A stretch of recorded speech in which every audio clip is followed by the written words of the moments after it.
I know. Just bring the camera. Yeah, take us with you. Perfectly fine. I mean, Take us with you. if you want to do that, I mean, we'll just sit here quietly if you want. No.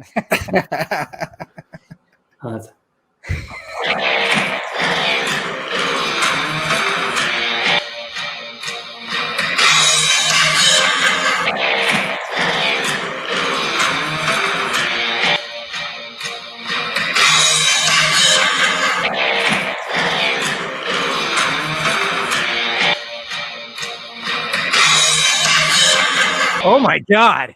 Yeah, that was a little XL right there. Wow. Hey, did you hear that, guys? Exclusive. Now you want to get nuts? Come on, let's get nuts.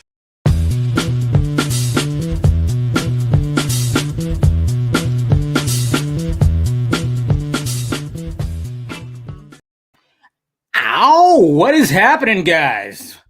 How you doing? What's going on out there, buddies? What's happening? It is Friday. We have made it to Friday. Yes, we have. Ladies and gents, how you guys doing? Who is out there? Hopefully you got some drinks poured. Welcome to the lounge. We're lounging, relaxing.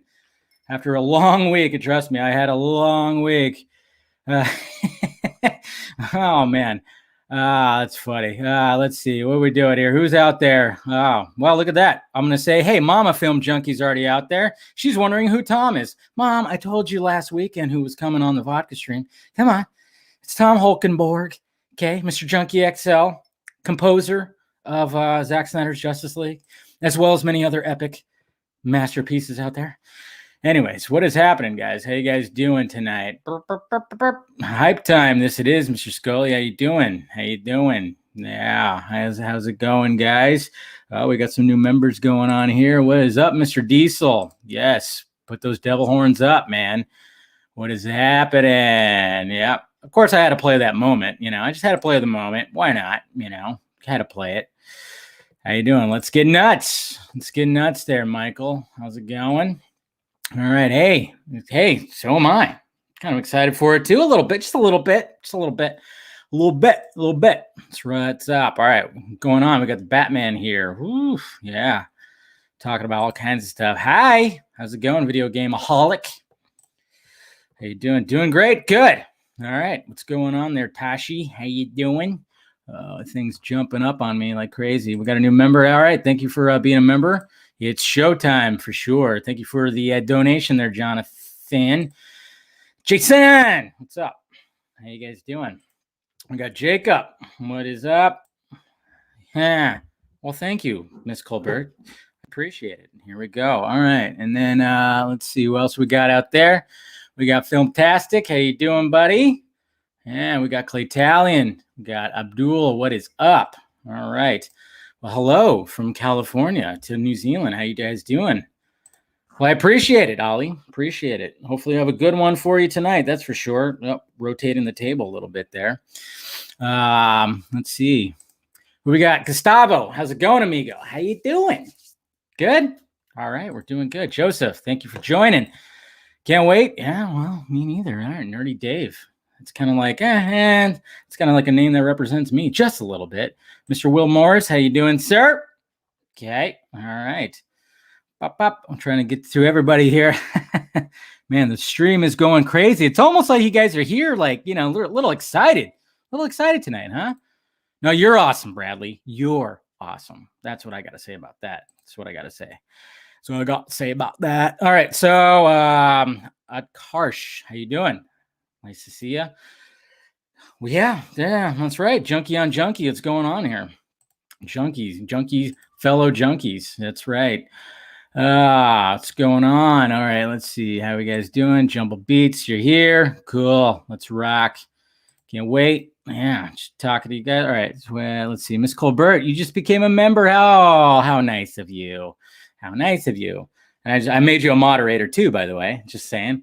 But thank you guys for joining tonight. This should be a fun one for sure. Hopefully you guys had a good week. It's a pretty long week for me, that's for damn sure. It was long, yet not so much. Like it was an interesting week, and I'll probably cover more of that on the Sunday morning Sunday morning hangover stream. I'll talk about more about all of that. But if you notice, though, look at that. I'm starting to try to fill this gap right here in my little setup, because I did have a gap right here where there's just nothingness.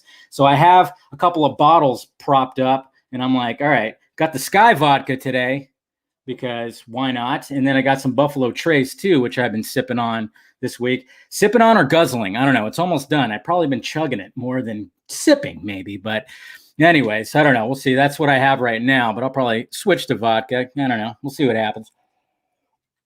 But I got some choices here. That's for sure. So, but yeah, I appreciate you guys clicking in. Should be a fun one. We have lots to talk about it, but of course, we got a pretty awesome featured guest here, for our special guest, I should say. So let me get some things ready to go here. Let's see. All right. Get the tweet ready. Let's see.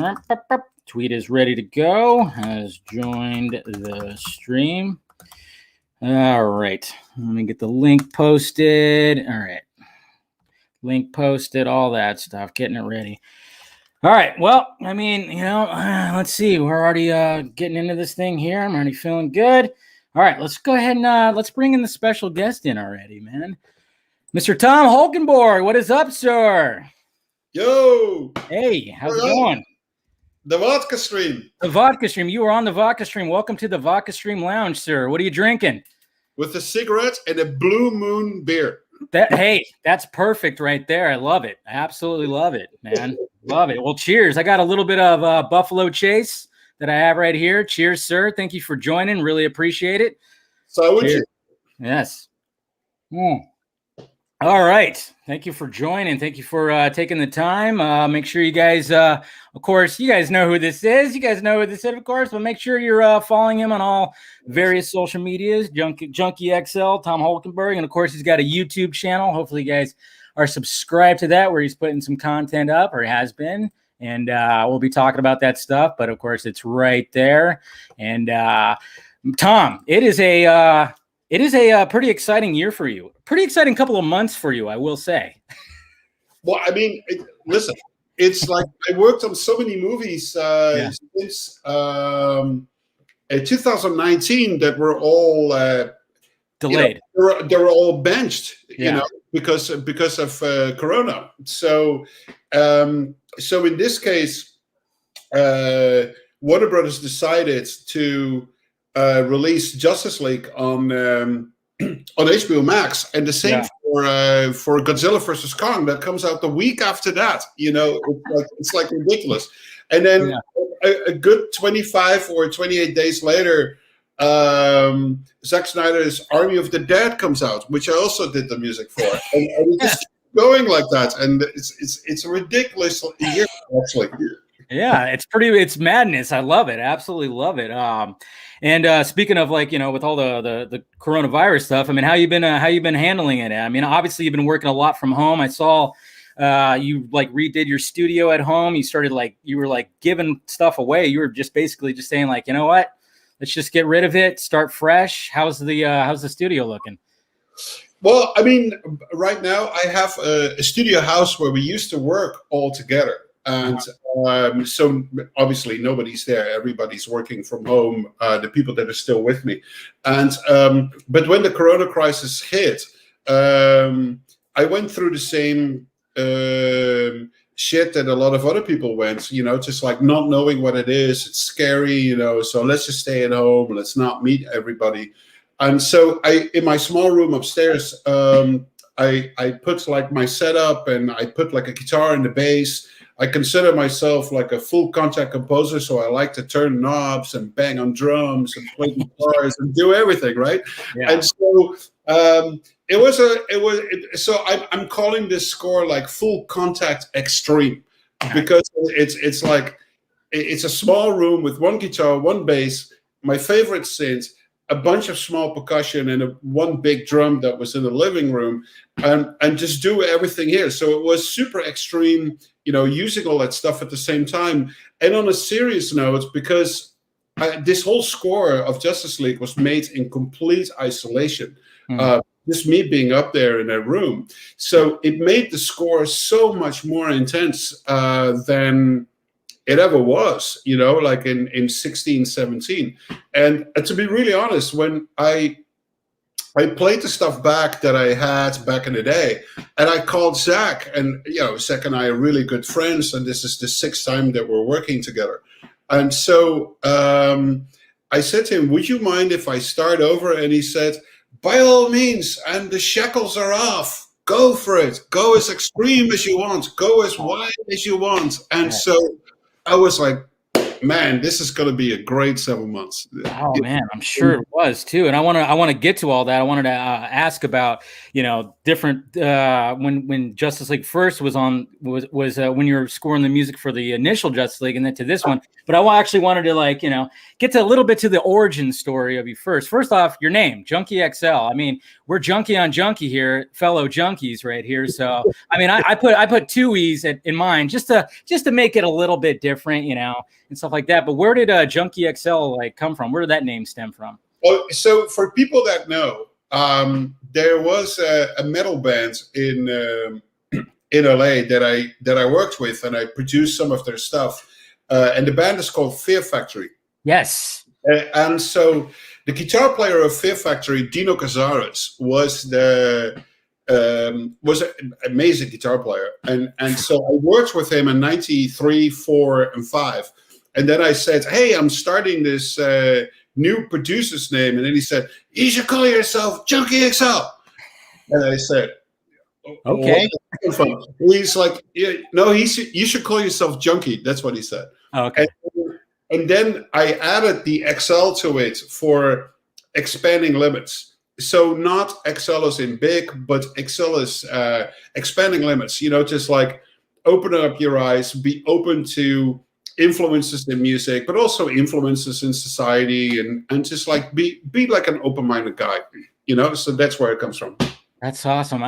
You brought up Fear Factory. I mean, I remember probably in the late 90s, I really got into him because a friend of mine was like, you got to listen to Fear Factory. You got to listen to Fear Factory. I mean, yeah, the guitar, the whole band, amazing. But the drummer, well, I forgot what his name is. You probably know what his name is. Who's the drummer? Raymond. Okay. How does he? How does he make the double bass sound like it's a fucking machine gun? I mean, you should check the drummer of Death if you know that. I mean, that's like.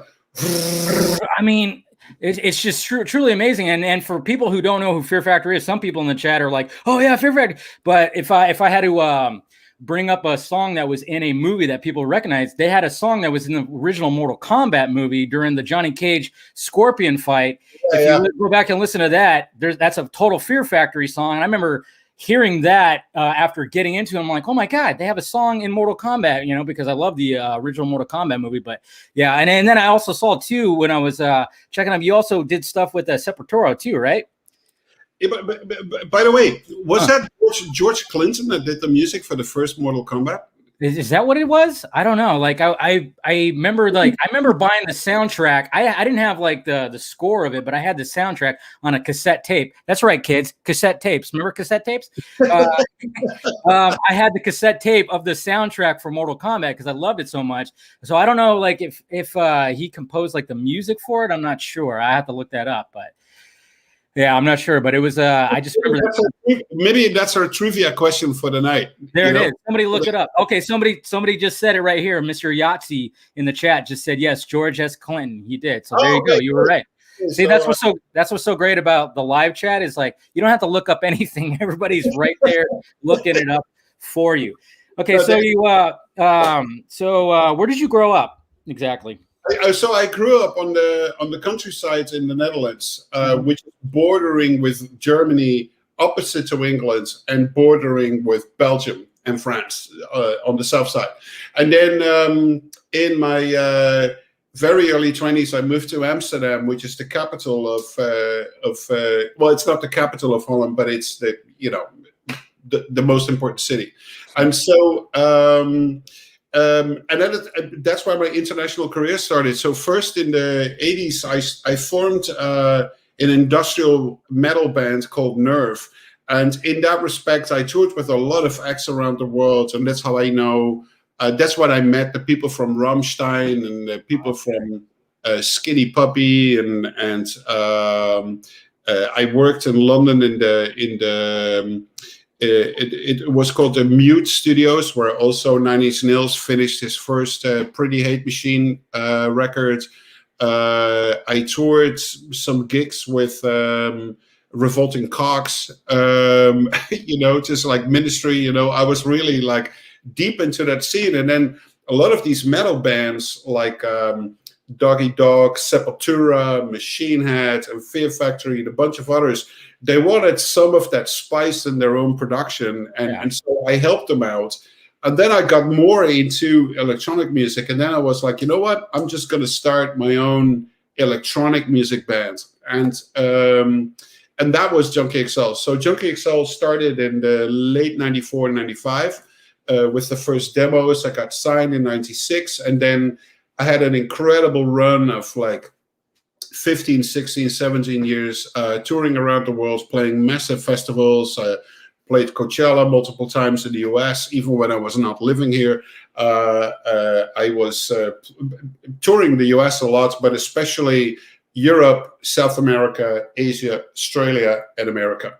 And then I started working in film music in the late 70s, late 90s. Sorry, I'm old, but not that old. So the first movie I worked on was The Blade with Wesley Snipes. Yeah. And then I did a bunch of scenes for the first Resident Evil, where Nine Inch Nails and Marilyn Manson were technically doing the score, but there were a bunch of scenes left that they had no interest. And I was like, oh, I like to try. I can do that. Over here. Yeah. And and then I got approached by Jason Bentley, who was the music supervisor on the Matrix movies. And so he asked me, we're looking for a title song for the second Matrix movie. Would you like to write something with a singer? I said, sure. And so I approached Dave Gahan of Depeche Mode, and he was like, great, let's do it. So we wrote a song, and but we finished the song way, way, way too late. So it wasn't, I didn't really know what deadlines were in those days, because I was still an artist, right? Everybody's going to wait for the artist, right? Exactly. You're like, deadlines, fucking deadlines, whatever. But it ended up on one of my albums, and then a lot of people in the world have no idea who I am, actually, but they know this thing that I did, and that is the remix of Elvis Presley, A Little Less. That was one of the things when like I was like, I'm like, all right, let me like take a dive, a deep dive, because you were coming on the show, and I was like, I did not realize you did that remix for a little less conversation from Elvis. And I remember that fucking song. You couldn't escape that song. That song was on commercials. It was in trailers. It was in movies. It was everywhere. And that pretty much put you on the map right there, huh? Yeah. When Britney Spears covers it in Vegas for like a year in a row, you got something good. Probably. Oh my God, yeah. I mean, when Britney Spears covers you in Vegas, that's when you know you made it. Yeah. So yeah, that put you on the map. And then what happened after that? It was just like, now it was time to do. I landed in LA like in 2003, and I already decided, you know what, I really want to get into film composing. So everything that I did was geared towards becoming a film composer. Yeah. So at that point, I met with composers. I met a couple of times with Hans Zimmer and with Harry Gregson Williams, who I also worked with Klaus Badelt, and I met Chris Beck, and I met Thomas Newman at a certain point, and it was really great. And that's when I realized it's like, fuck, do I have to learn a lot? Yeah, it's a whole different ball game, I'm sure. In like some happy dream, I thought, Tom, you're gonna move to LA, and all the film studios like, yeah, here's the new Batman movie, do the music for it. And then I saw the process of scoring an orchestra and everything. It was like, fuck. Holy shit. I know. I'm sure it was insane. And then meeting up with Hans Zimmer, who was already like a legend by that. I mean, he was already like, he's already scored so many movies, big movies too. And then just like, what was it like meeting up with him, like first conversation? I mean, like, what happened when you guys first, like, I don't know, met up, or he called you? It was very normal. I mean, I want to put it like a little bit in perspective. I mean, at that point in time, I had worked with Coldplay, I had worked with Madonna, I had worked with, so I was very used to meet famous people, so it became like, I wouldn't say normal. It's always great to meet like a new, like, idyllic figure, you know what I mean? Like, it never grows old. But I mean, when I would probably be speechless if I were able to meet, unfortunately it's not going to happen, but if I were able to meet somebody like David Bowie, then I would be, I don't know what to say, or Jimi Hendrix or something. What do you want me to do? You tell me. I don't know what to do. I don't know either. But the cool thing is, when you meet all these very famous people, they're just like ordinary guys, like everybody on this stream, and you and me. It's like they became super famous, and they created their own persona to protect themselves from being too exposed to other people and whatnot. Nevertheless, when I sat down with Hans, we had a click immediately, and then he called me back the next day and he said, "Yo, Tom, what do you think you come to my studios and we're just gonna work on stuff?" And I said, "Nah, I'm just gonna do this on my own, dude." And then he said to me, I never forget that, "You fucking Dutch people, what's wrong with you?" I don't know. And so there it is. And so we kept in touch. And we would see each other every year or so and have a coffee. And then when he was working with Chris Nolan on Inception, that's when he called me in and he said, "I want you to work on this and this. Can you help me out?" And I said, "Love to." And I came out, and I was driving to the studio and back. And then so that movie was done. And then he asked me, "Would you like to help with Madagascar 3 for DreamWorks?" And he wanted me to do quite a lot of stuff for that movie. And that's when I said, funny enough to him, "Yo, Hans, remember you asked me 3 times to join?" And I said, "Fuck you, motherfucker, I'm not going to do it." I said, "Now it makes sense maybe to do it." And he said to me, "Let me think about that for a little bit. I'll call you." He was just joking with me. And then he said, "Yeah, sure, come over." And so I had a room right next to his in a different building, and that's where we were just hanging out almost like every day. And so we were done with Madagascar. Then I worked with him a bit on the third Chris Nolan Batman movie, The Dark Knight Rises, and then after that we did Man of Steel. And on Man of Steel, by that time, I was like the right-hand assistant of Hans, and that's when I met Zach for the first time. And Zach and I immediately hit it off.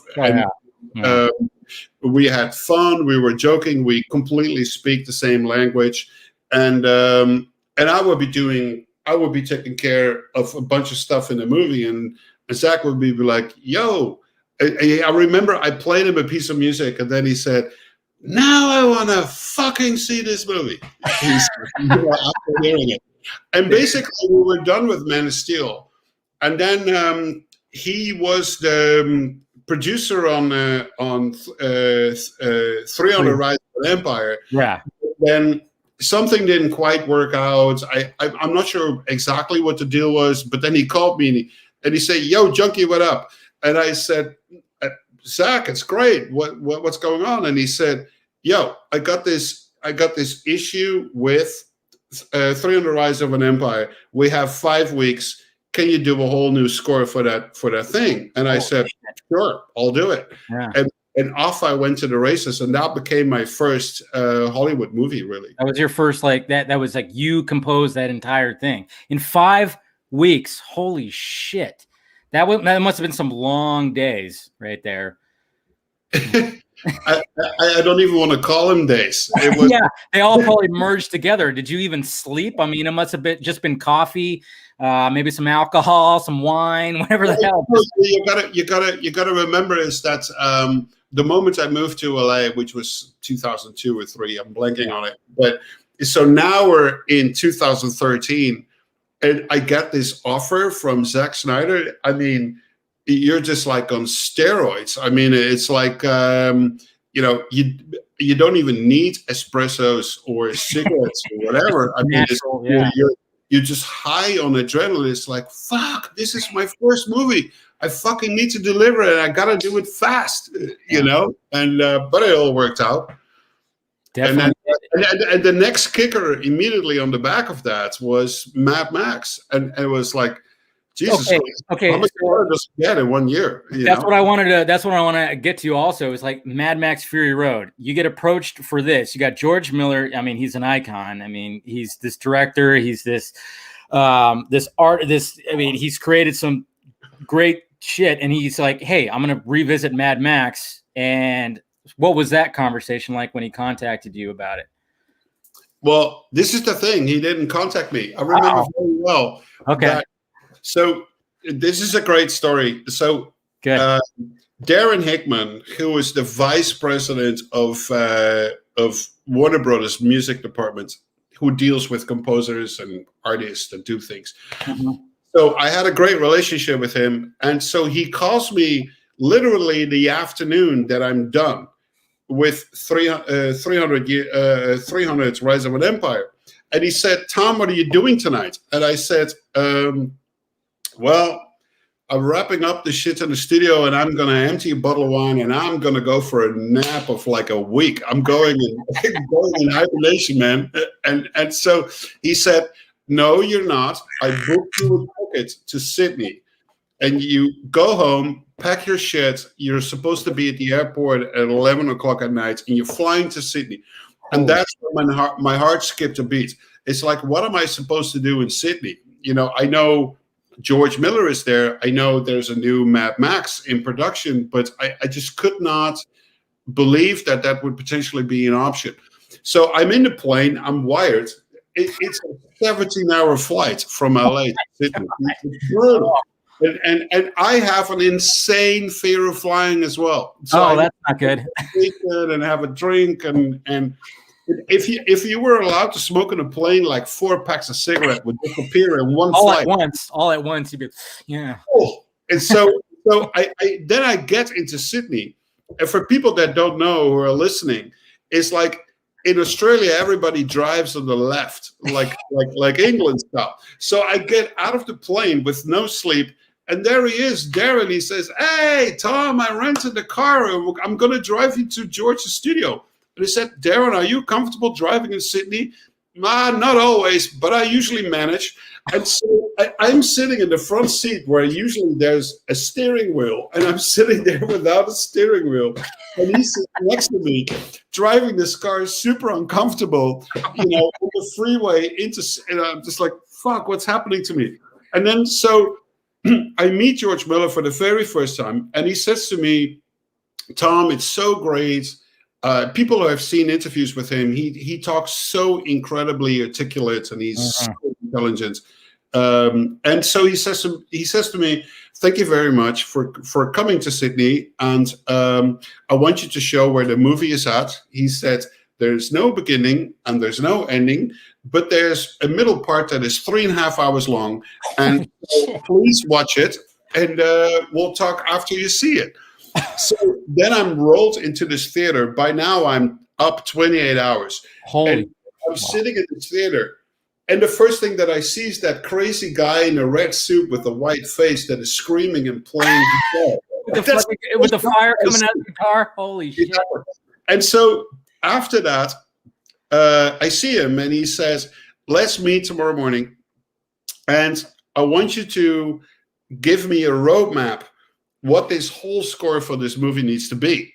He says, I'll see you tomorrow at 9. So I leave with Darren, and Darren said to me, I know you haven't been sleeping, but you've got some homework to do tonight. And I said, I guess I have. And so again, I was up for a whole night, just making a whole plan, just like this and that, so with YouTube links and examples of music and everything. And so the next day I come in and he just sits there and he says, okay, please tell me your story. And I talk for almost 2-3 hours on end, and he just sits there listening, not interrupting me anything or whatsoever. He's just listening, very concentrated for 3 hours.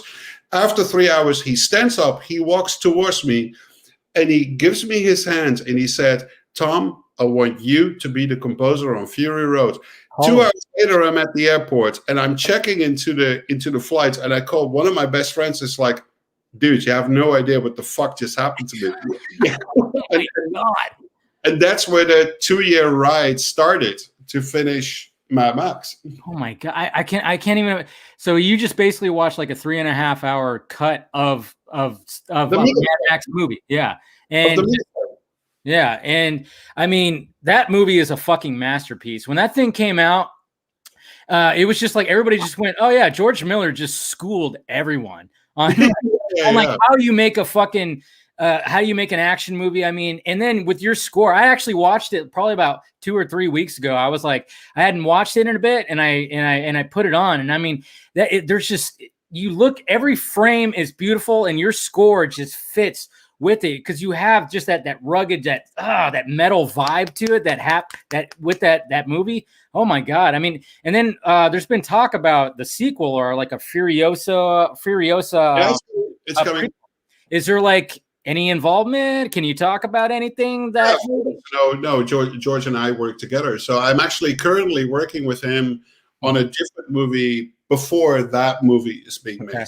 So. Nice. So okay, so hopefully, yeah. I mean, we would love to hear more of your music, definitely on that. So then you get so then Batman vs Superman happens, and now this time it's not just Hans Zimmer and his people. This time it's Hans Zimmer and Junkie XL. I mean, when it comes to that score, when it comes to that to the music on Batman vs Superman. I mean, the two songs that stick out are, well, first off, A Beautiful Lie. I mean, that is just, you listen to that. I mean, I don't care what I'm doing. If I listen to that, I get choked up.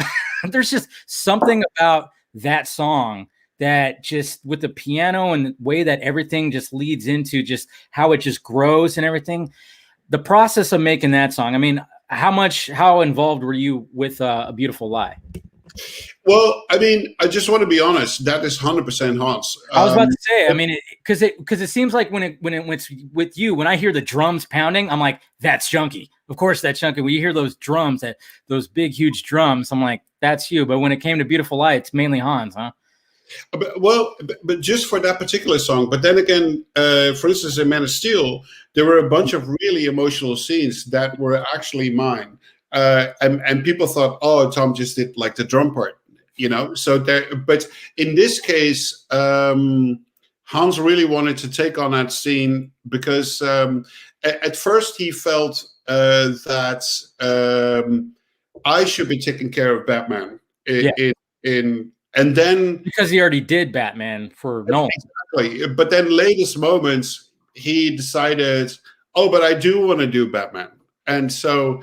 And then so we basically switched the roles around in the film. So there's like, okay, well, if you're going to be doing that, I'm going to be doing this, So I took part of a lot of different scenes for that movie, and was primarily responsible for the very raw quality of what that overall score really sounded like.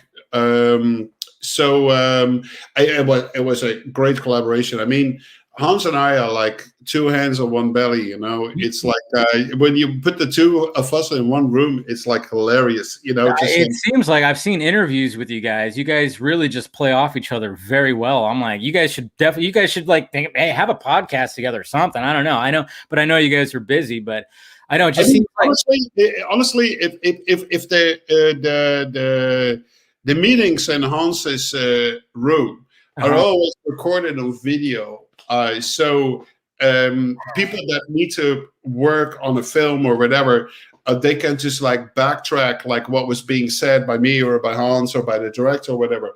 But honestly, if you guys would see some of that footage with like, how is it possible that these two fucking knuckleheads from Europe have a career in the first place? I mean, it's hilarious, the conversations that we have.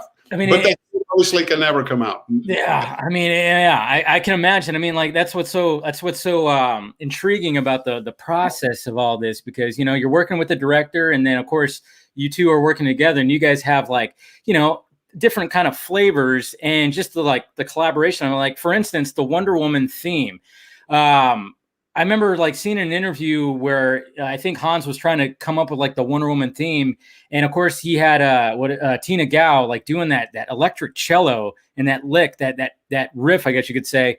I mean, the fact that you're part of, I would say arguably, and I think anybody would agree, Wonder Woman's entrance in Batman vs Superman is probably going to be is the best superhero entrance in a movie, and I don't know if anybody's going to top it. Just a way, when she jumps in there, saves Batman's ass, and then when it just and when it just those drums are pounding and that cello is going, I mean, I'm getting goosebumps just thinking about it right now. I mean, it's just happening.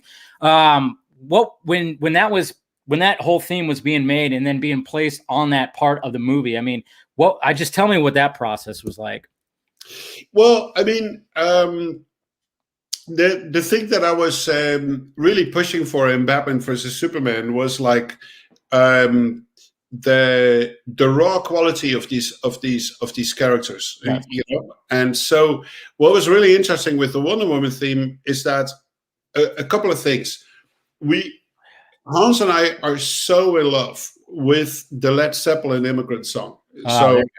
So that's where the inspiration really comes from. And we've been looking for 5 years to basically have like an homage of respect to Led Zeppelin and Jimmy Page of playing that without necessarily like ripping or stealing it. You know what I mean? And so it's like, how do we create that kind of movement? But and so Hans had some original ideas to create like something that was like a little bit more on the feminine side, and I kept pushing him for something that was more swords and sandals, just like, I mean, she's a woman with a great heart, but when she kicks ass, boy, you better not be there. It's very, very raw, and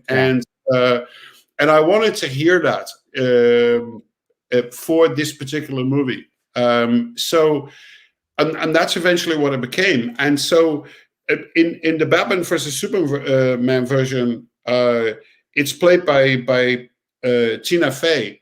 In the Justice League version that is about to come out, I did a different take on the Wonder Woman suite that is even closer to how I would have made it. But back in the day, it was the two of us. Yeah.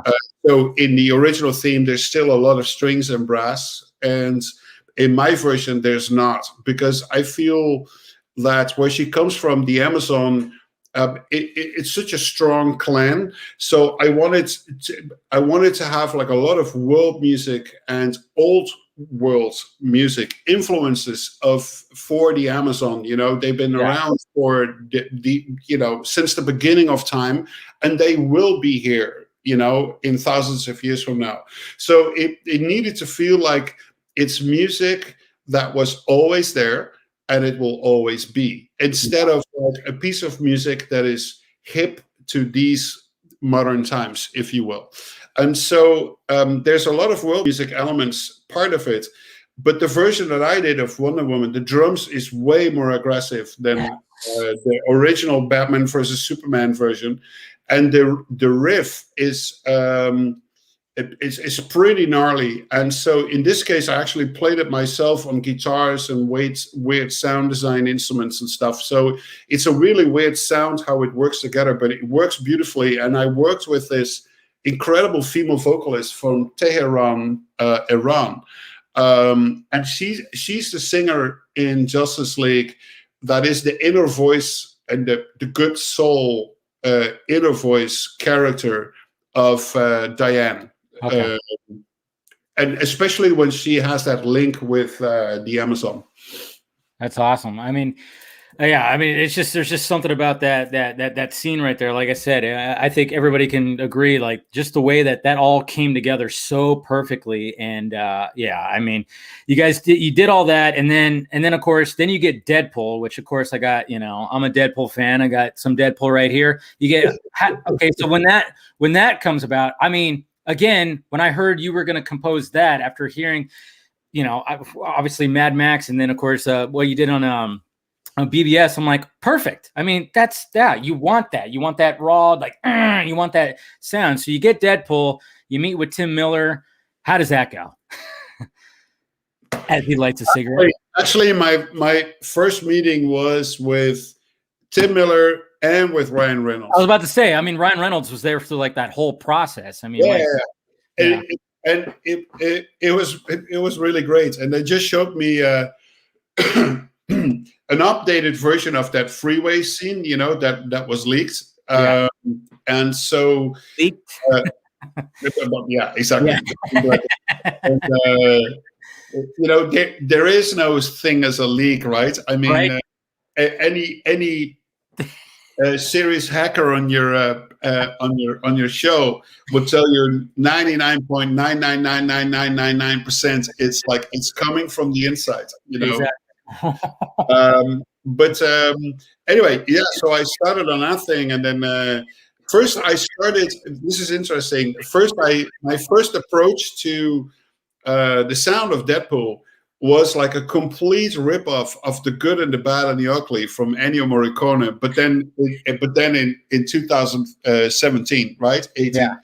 And so and I played the piece of music to Ryan Reynolds and Tim Miller, me and the picture editor, and they fell on the floor laughing. They were laughing so loud. And then when the tears was out of their eyes and they were done knee tapping, Tim stopped laughing and he said, "Tom, it's brilliant, but it's too funny." Oh man! So it was like, "Man, are you killing me?" Oh damn! And so then it was like, he said, "No, the music needs to be fun, but not funny." And so I said, "I'll come back to you." And then I was like in the lab trying things out. And then after a month, I called him. I said, "Dude, I have it." And he said, "What is it?" I said, "Well, imagine Frankie Goes to Hollywood meets Miami Vice, but then on steroids and on massive acid. What do you think?" And he says, "Okay, I guess I need to hear it," he said. Yeah. And then we had another meeting, and then I played, I think, what is now called, the scene is called 12 Bullets or something. Oh, like yeah. And the scene before it on the freeway. And then they were like, "Fuck, this is it. Keep going." And so then the whole score was that. And then we had a preview for Fox. And it was just that, that crazy 80s stuff. And then one of the executives said to Tim, "Tim, what are we listening to actually?" He said, "Oh, that's the score." And they say, "The score? What do you mean fucking score? That's like some fucking bad 80s shit." and Tim said, "But that is the whole point, It's fucking Deadpool. Come on." So anyway, I had to compromise a little bit with some big orchestral sections, and eventually everybody was happy. Tim was happy. Ryan was happy. Studio was very happy. Well, what I noticed about that score is like you had that synthesized sound that, I mean, when I first heard it, I was like, that kind of sounds like what they used at the beginning of the song "Beat It" from Michael Jackson. Exactly the same thing. I mean, like for people that want to get a little bit more in depth, if you go to tomholkenborg.com, which is my new website, There you go. all the videos are archived really nicely, and you can find the video. I think it's called "The Sins of Deadpool" or something. And so all the sins that I used in that movie were actually the classic sins that I owned, and so it's really great to repurpose old gear for something so modern. It's really great. No. I mean, it really worked. It really worked for the character. I mean, you really nailed it. Like I said, I mean, the first Deadpool movie is, I mean, the way it all came together. I mean, the fact that how, like I said, the footage got leaked. Finally, we were getting it, and then it all just seemed to just mesh well, pretty well together. And then now, fast forward, you get Justice League. I mean, you work on BVS with Zach.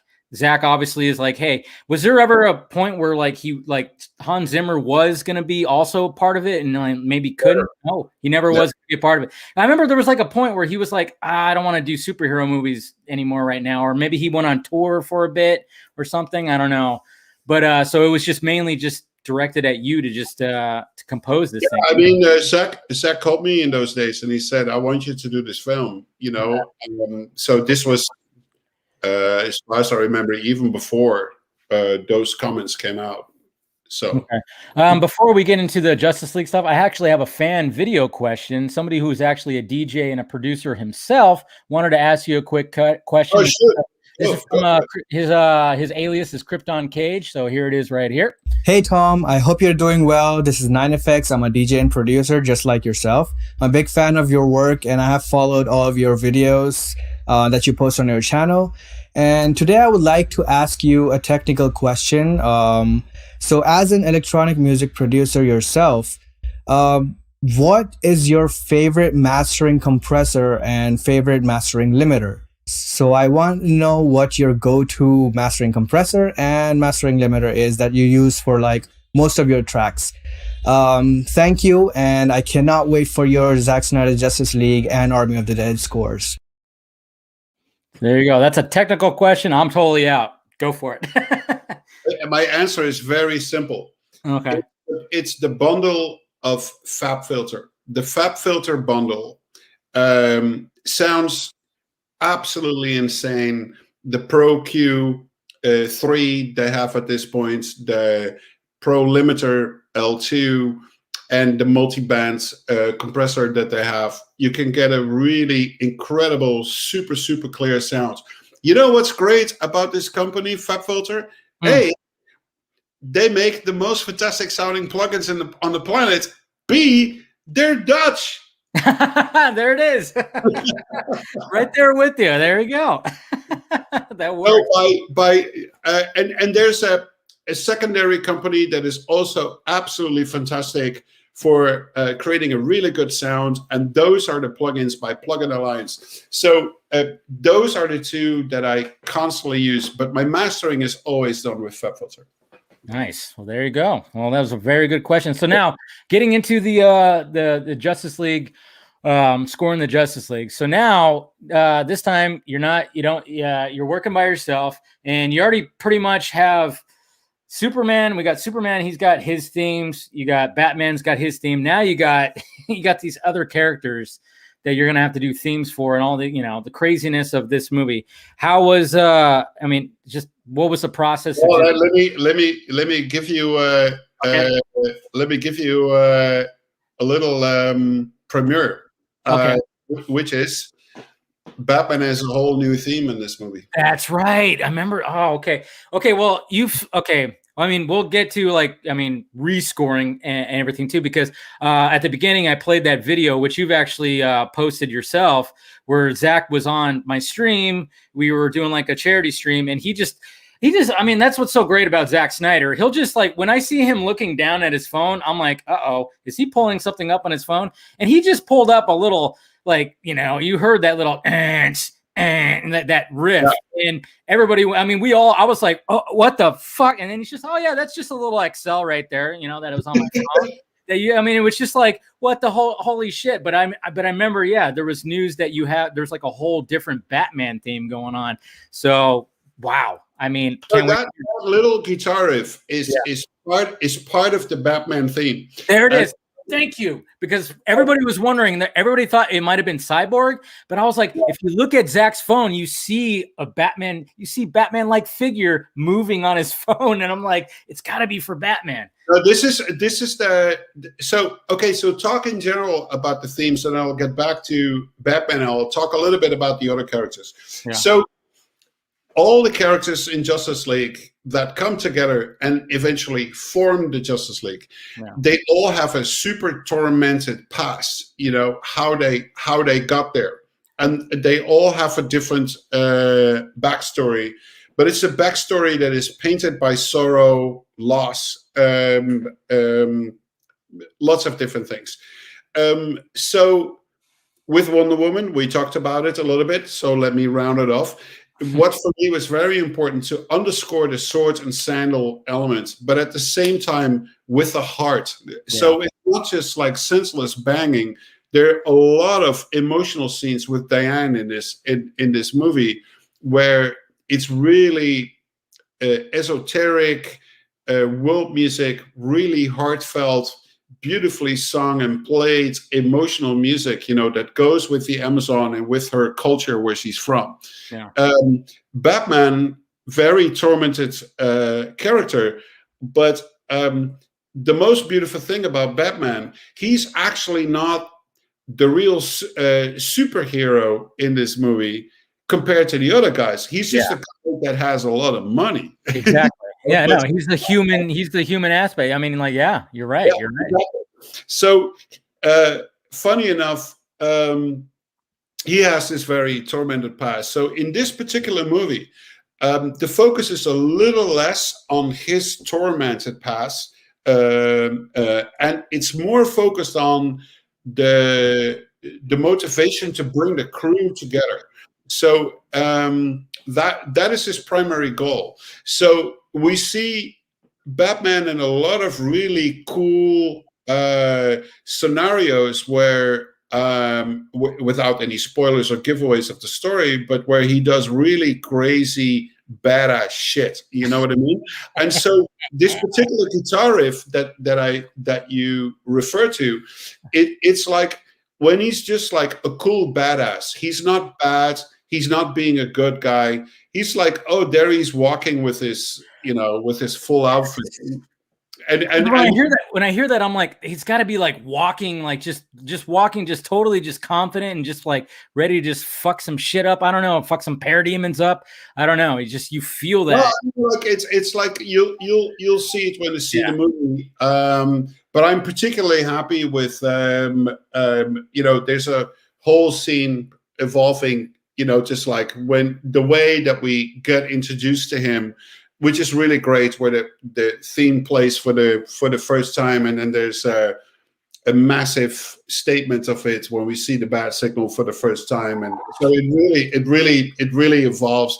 But the cool thing is, and I do want to point this out before I move with the other characters, is like this movie is 4 hours and 20 minutes long.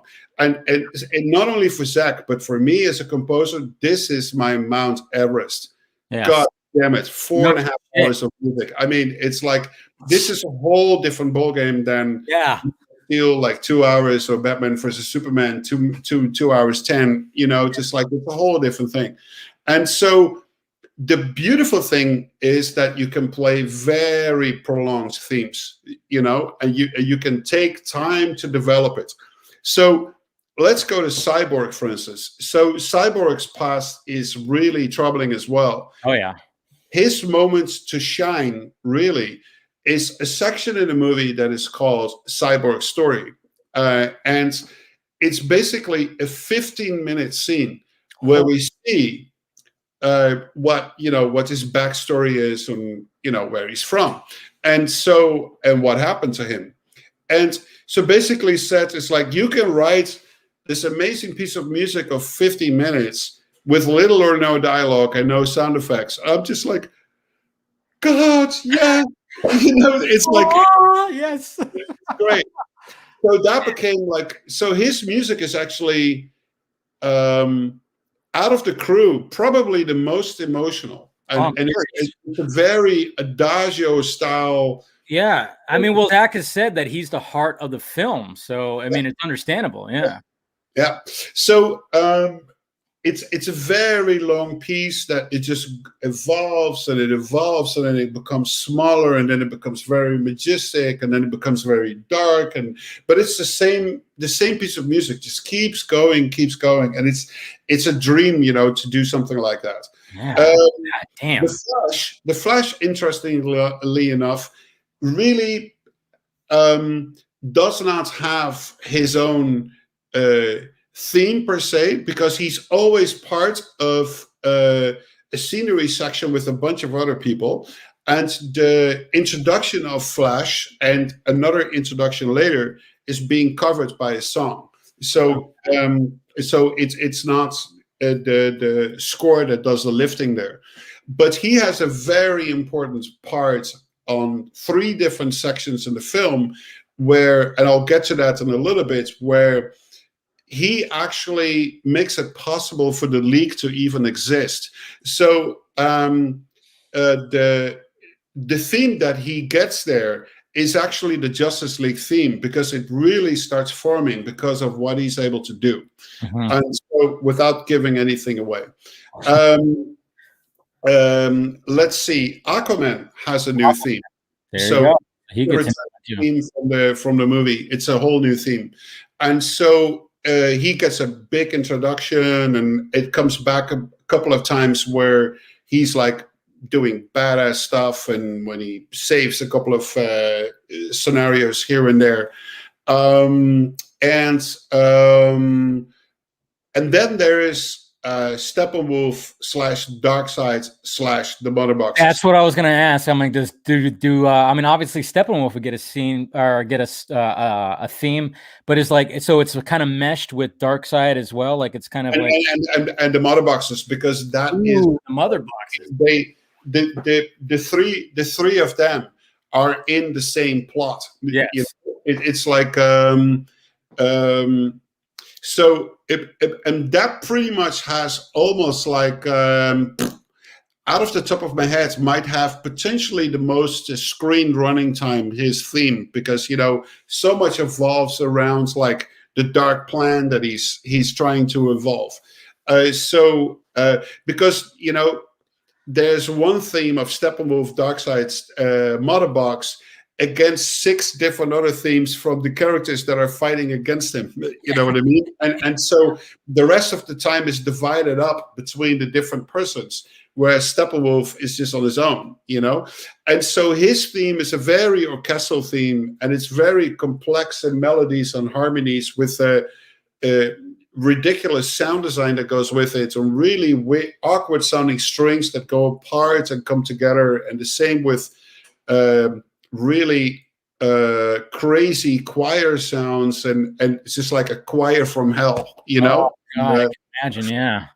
So I'm really proud of all these things. And then there's the Justice League theme, of which I would almost say like a pop music version we released as the first single. It's the one with the really hammering drums, the one that came out a couple of weeks ago. But that is the theme of the Justice League. But the Justice League theme comes back in the movie in so many different renditions. And I think the end of the movie is like almost 10 minutes, a full like emotional version, very slow, of that theme. And it really feels in the way that it plays in the movie, it feels like a national anthem. It feels like that's what you want to sing to your NFL team that you love so much, or your soccer team, or whatever, and the whole stadium is like da la da da da, just like singing that melody. And so and that was the intention. So Zach and I worked a lot on that theme, just like it needs to be a national anthem. It cannot be just like, oh yeah, that's a cool melody. It needs to be like, I have heard this before, and it's like, no, you did not. But it has that sense of like, oh, I know this. So, like, well, first off, I have another video fan question that I wanted to ask you that has to do with like the individual ones. This is from Bradley right here. So here we go.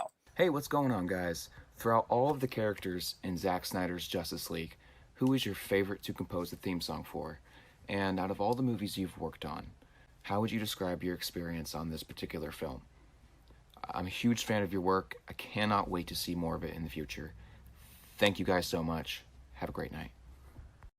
All right, so now, yeah, see, Bradley wants you to pick a favorite here. That's like, oh, oof. So that part, my internet was like a little bit of a breakup. So what? So I heard the second part of the question. Okay, so the first part, he said, which one was your favorite to work on? Which character, like the theme song? I mean, obviously, you said like Flash kind of has, you know, like it's a different kind of thing. But I would say like he asked like which character was your most favorite to like work on when it came to the theme. It's very hard. Yeah, I know. I know. I was about to say. I mean, it's like picking, like it's like saying, like, you know. I can tell you this. Okay. What was the most daunting character to write a new theme? Ooh, okay, that's better. That with on the number one spot with a massive difference of like a street length until the other themes come in must be Batman, because Batman has such a long history. Not only of amazing film scores, the one that Hans did, the Danny Elfman's ones, but also a history of comic books that goes back almost to the 20s, I believe. And so it's such a long history, and that is very daunting. The other characters are appearing in a major superhero movie for the first time, you know, Cyborg. A lot easier. Yeah. It doesn't feel as daunting. But what I learned working with Hans when we took on Man of Steel, and there was a lot of talk, is like, oh, is the John Williams theme coming back? And obviously Hans' answer was absolutely not. You know, of course. And so you just there's no, it doesn't make sense to reprise an other's composer idea what this needs to be. Also, the first Superman movie was made with a different director. It was in the 70s. It was different actors. It had a sort of like tongue-in-cheek kind of quality to it, but nevertheless very great. Where superhero movies now are just, you know, Marvel has its own style and DC has its own style, and it's very important when there's like with Zack, there's like a complete reboot of the whole franchise, right? When he started on Man of Steel, and so he became like the architect, you know, of what the DC universe looks like at this point. So it also makes sense to have like a different music vision for that, you know, that goes with that, and that goes with the person who is hired. And so, and you have to always make music that is close to you, that you feel is what your vision is of that character, not what somebody else's vision was. Exactly. You can't. I mean, yeah, you really can. I mean, when you think of Superman, yeah, you have that John Williams score, which, yes, you hear that, you know that's Superman. I mean, yeah, and it's iconic. It's great, but that was for that. Now we have, you know, the character is reinvented, so of course the score is going to be reinvented, just like the Danny Elfman, you know, Batman score. I mean, obviously it's beautiful, it's great, but is it going to work right in this setting? No, it's not going to work right here. And I mean, that's one of the things too that I wanted to talk to you about. So when everything happens with Justice League, you know, obviously it was, you know, some madness that was happening behind the scenes, and then of course Zack had to step off, which, you know, of course, you know, tragedy, and we all you know, we all have our hearts go out to all that and everything, and then everything gets kind of rearranged and everything. Did you go to a screening of the theatrical cut of Justice League, or? Oh no, never. So and that's not in disrespect who actually finished the movie. Yeah. It's I have a strong sense of loyalty of the people that I love and I love working with. So when Tim Miller left the Deadpool franchise, that means automatically for me that I need to leave too. Okay. Because So I was going to ask you why, like if you approached for Deadpool 2, yeah. no. It's just like it's like you do this together with your friends, your director, the one that you work with. The person that gave you inspiration to do it in the first place. And so you can't just say like, well, too bad for you, man. I'm just going to keep going. And so, and in the case of Justice League, Joss Whedon didn't even want to work with me. So I did have a meeting with him, I don't know what to say about that meeting, and I want to keep that to myself. But no, you can say it. It's fine. I'm just kidding. No. But I mean, what I'm trying to say is that I never felt he wanted to work with me, and I actually had no appetite in it. So basically, I called Zach after he had to leave the project. It's like, Zach, I'm not going to do it, even if Josh is going to call me tomorrow that, oh, Tom, we love you to finish the film. And I said, I'm with you. I'm loyal to what you do, and I'm stepping away from it. But then the next day I got the phone call, Josh wanted to hire Danny Elfman. And I said, hail to him. I also posted a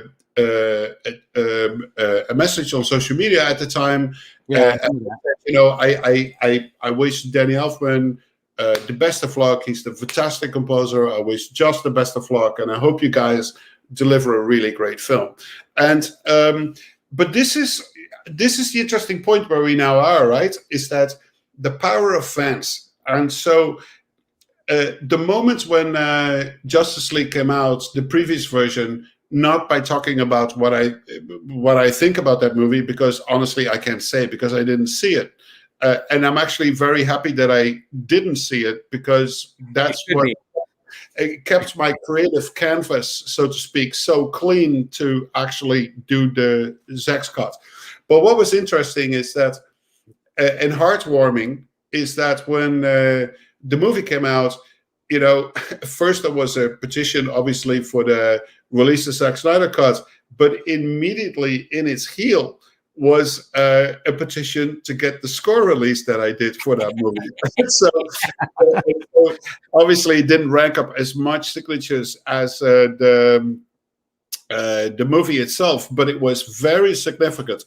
And so I'm so grateful for all these fans out there, and maybe some of these fans are here tonight that actually have petitions, because of you guys, Zach is able to finish a film, and I was able to finish the music ideas that I had. The fact that I started over is that I feel I have better ideas now. And so, but and because of this incredible petition that has been signed by so many fans, this is another premiere that you're going to have, is that Warner Brothers decided to release the full score of the movie. Nice. Not just a CD with like 75 or 80 minutes. You guys will be able to listen to the full 4 hours that is actually in the movie. Full 4 hours, guys. You hear that? That is, oh my God. We cannot wait for that. And that was like, that was another thing I was going to ask you too, because when you were scoring this originally, you had all this music and then it wasn't going to be used. Did you end up using maybe some of those, some parts in like other movies, like maybe like Alita, which, we have a lot of fans of Alita. Were you able to were you taking like sections and putting in like another stuff, and you just like maybe Alita was like a completely different animal. I mean, Justice League was like such a high octane, especially that, as Zach has said in recent interviews, it's like he didn't want to cut the movie down because you had no time to sit with the character for less than 10 seconds. It's like, we gotta go. Yeah.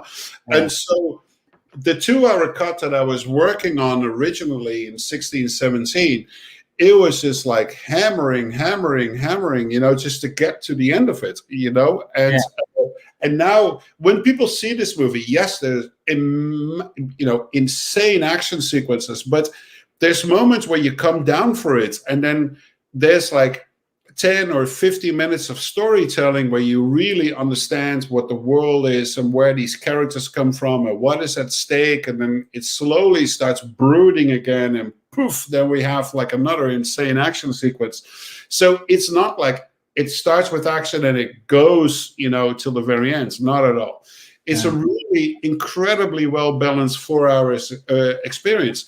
But the 2 hours version that was there back then was so high octane. It was hammering. And for the guys who have seen Alita, it's a very slow-paced movie, actually. And there's a lot of dramatic storytelling and a love story. And so the music for the original Justice League would not be suitable for a movie like that. It would also not be suitable for a movie like Mortal Engines, that I did with Peter Jackson. Because he wanted a more, for people that have listened to the soundtrack, he wanted a way more symphonic approach with really big melodies. And that was not what the original Justice League was as well. And let's see, then there was Tomb Raider, which was also definitely not suitable for any of that. So usually what happens for me is that when I never consider what I do as my masterpiece, you know what I mean? I do want to say that I'm extremely proud of what Justice League has become. And there's a lot of personal emotion that is connected to it. The fact that I can do this with Zach, that it is like a serious amount of recognition, just because of the power of the fans that made this possible. And at the same time, Zach is a friend, so I'm really close to what his personal dealings, what he's going through. So for him, it also feels so great, and it was like such a relief that the two of us, could just do this together, with no interference or whatsoever. It was just the two of us. Yeah. And so that is like unheard of. So in many ways, it's a special movie, but I'm also very proud of what it became musically. And so when the first single came out, and to see like all these heartwarming comments, it was so good. It felt like that day when that single came out.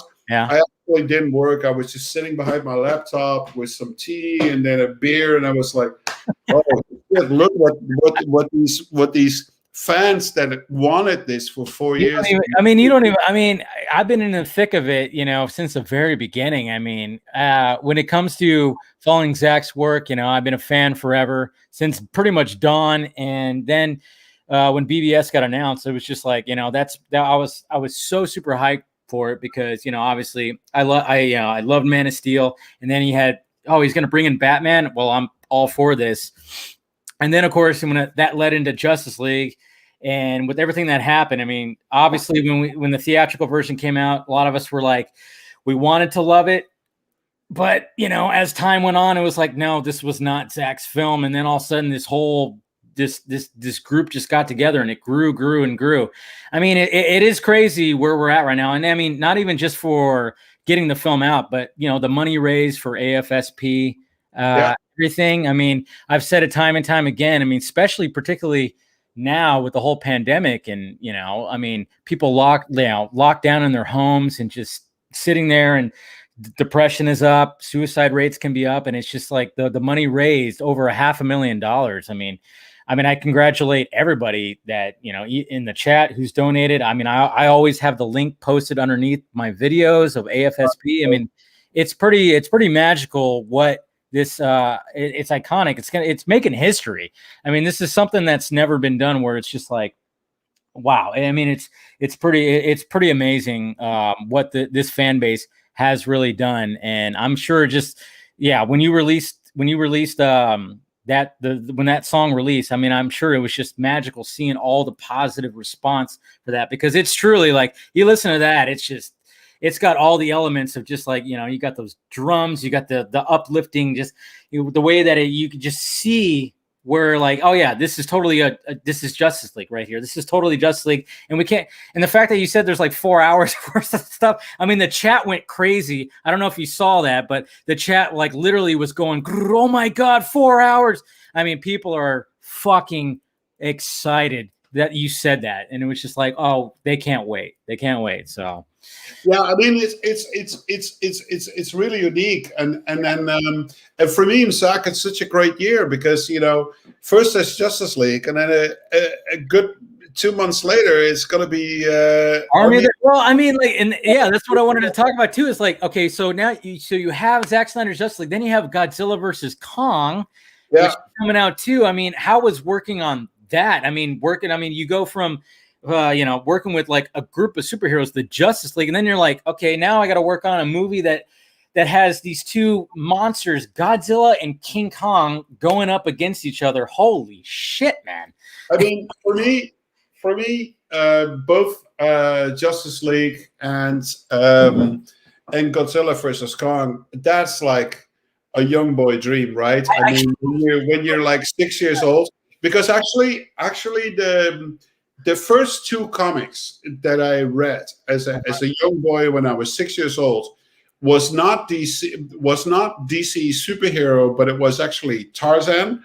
But you can consider that maybe potentially the first superhero ever. It's true. 1910, 1915 or something. And actually I live in Tarzana, and you know that the city of Tarzana. There you go. Poetic. People that don't know. Yeah, is created by Burroughs, the inventor of Tarzan. That's why it's called Tarzan. There you go. Yeah. So his original ranch is like down the road here somewhere, and so that is interesting. But that was the first comic that I read, and the second one that I read was King Kong. And then when I was 8 or 9, I read Batman and Superman and stuff. But my parents didn't allow me to read Batman when I was 6 or 7 because it was a little on the darker side, Gotcha, yeah. I'm an old motherfucker. So Batman comics in the 70s, early 70s, they were pretty on the darker side, at times. Even Tarzan got a little dark, huh? Yeah, I still have the original comics from DC, from Tarzan. I still have them, and I'm reading them at times, and they were pretty dark. It's like, wow, how did young boys deal with that? Because primarily boys would read the comics in those days. Of course. But going back to Godzilla versus Kong, I'm a massive Godzilla fan. I have all the 35 movies that were made. And I've watched them multiple times. My favorites by far are, the original Godzilla, and then Godzilla versus Mothra. No, of course, yeah. The really odd one out is Godzilla versus Biollante. I'm not sure if there's anybody out there who knows. I don't even. I'm like, what did you just say? Is that English? Which is like. It's like a massive rose the size of Godzilla who fights like hell, and he beats the shit out of him. Wow. It's insane what Toho came up with. But I think from the Toho series, most likely Godzilla versus Mothra is the most impressive one. Yeah. And they released one it's like 2 years ago, 2.5 years ago or so. It's not all that great, but there's one incredible shot of that movie when you see the nuclear blast for the first time. It's like, and you hear like this opera music, and it's like, and that thing comes out, and it's like incredible. But what people will be very excited about Godzilla versus Kong is that Godzilla and Kong, in comparison to the previous movies, have a huge amount of screen time in this movie. I think that's one of the things that a lot of people kind of complain about. It's like there's too much of like the human aspect. I mean, the 2014 Godzilla, I really adore. Like, I thought I'm like drawing a blank on the director right now, Gareth. I always get I always draw a blank on the director, but the way that he approached it was pretty unique. But and then of course you have the King of the Monsters, and then it's like, okay, you have this human aspect, and sometimes it's just like it can come off fairly cheesy and whatever. But then I'm hearing that this one, it's like, yeah, they're trying to like give a good amount of time to these titans, because yeah, it's Godzilla versus Kong. We don't want so much humans like talk. Yeah, they're gonna be there, of course. You got to have the human aspect, but you really want to. And then when that first trailer came out, oh my god! I mean, I'm one of those that I'm on Team Kong. I'm just saying, I'm Team Kong. I'll say it right. I've said it many times. You know, I mean, like I don't mind the lizard, but I'm just saying, I'm rooting for my boy Kong right there, because he's in shackles. He's he's kind of like he's the underdog. That's why, when it came to Batman. But this is interesting in the superhero world, right? Yeah. Because technically there is no fight, because Kong has the nuclear blast and will take everything out. But I mean, I'm not going to say how this thing ends, but there's some spectacular, and so this thing that was released today, right? Was it on IMDb? The 40 seconds of footage. Yeah, there was a clip. It was the first meeting of Godzilla and Kong. Yeah, that crazy. That scene is 18 minutes long, and it's holy shit. Ridiculous. It's ridiculous. Wow. See, and I love the fact that a lot of people are agreeing with me. Hey, Team Kong, there we go. These are my people right here. I'm people right here. So so we have Godzilla versus Kong, and then all of a sudden, now you got this Zack Snyder fucking zombie craziness, Army of the Dead. And so I guess, like, when did Zack approach you on this one? Very early on. I think in the same year when we stopped working on Justice League, he was talking about it. That we always talk about the stuff that he's working on, that he's got in development. So obviously, I cannot share everything that's coming up. But yeah. So I did. I think I got the script from him as early as probably 2.5 years ago. Wow.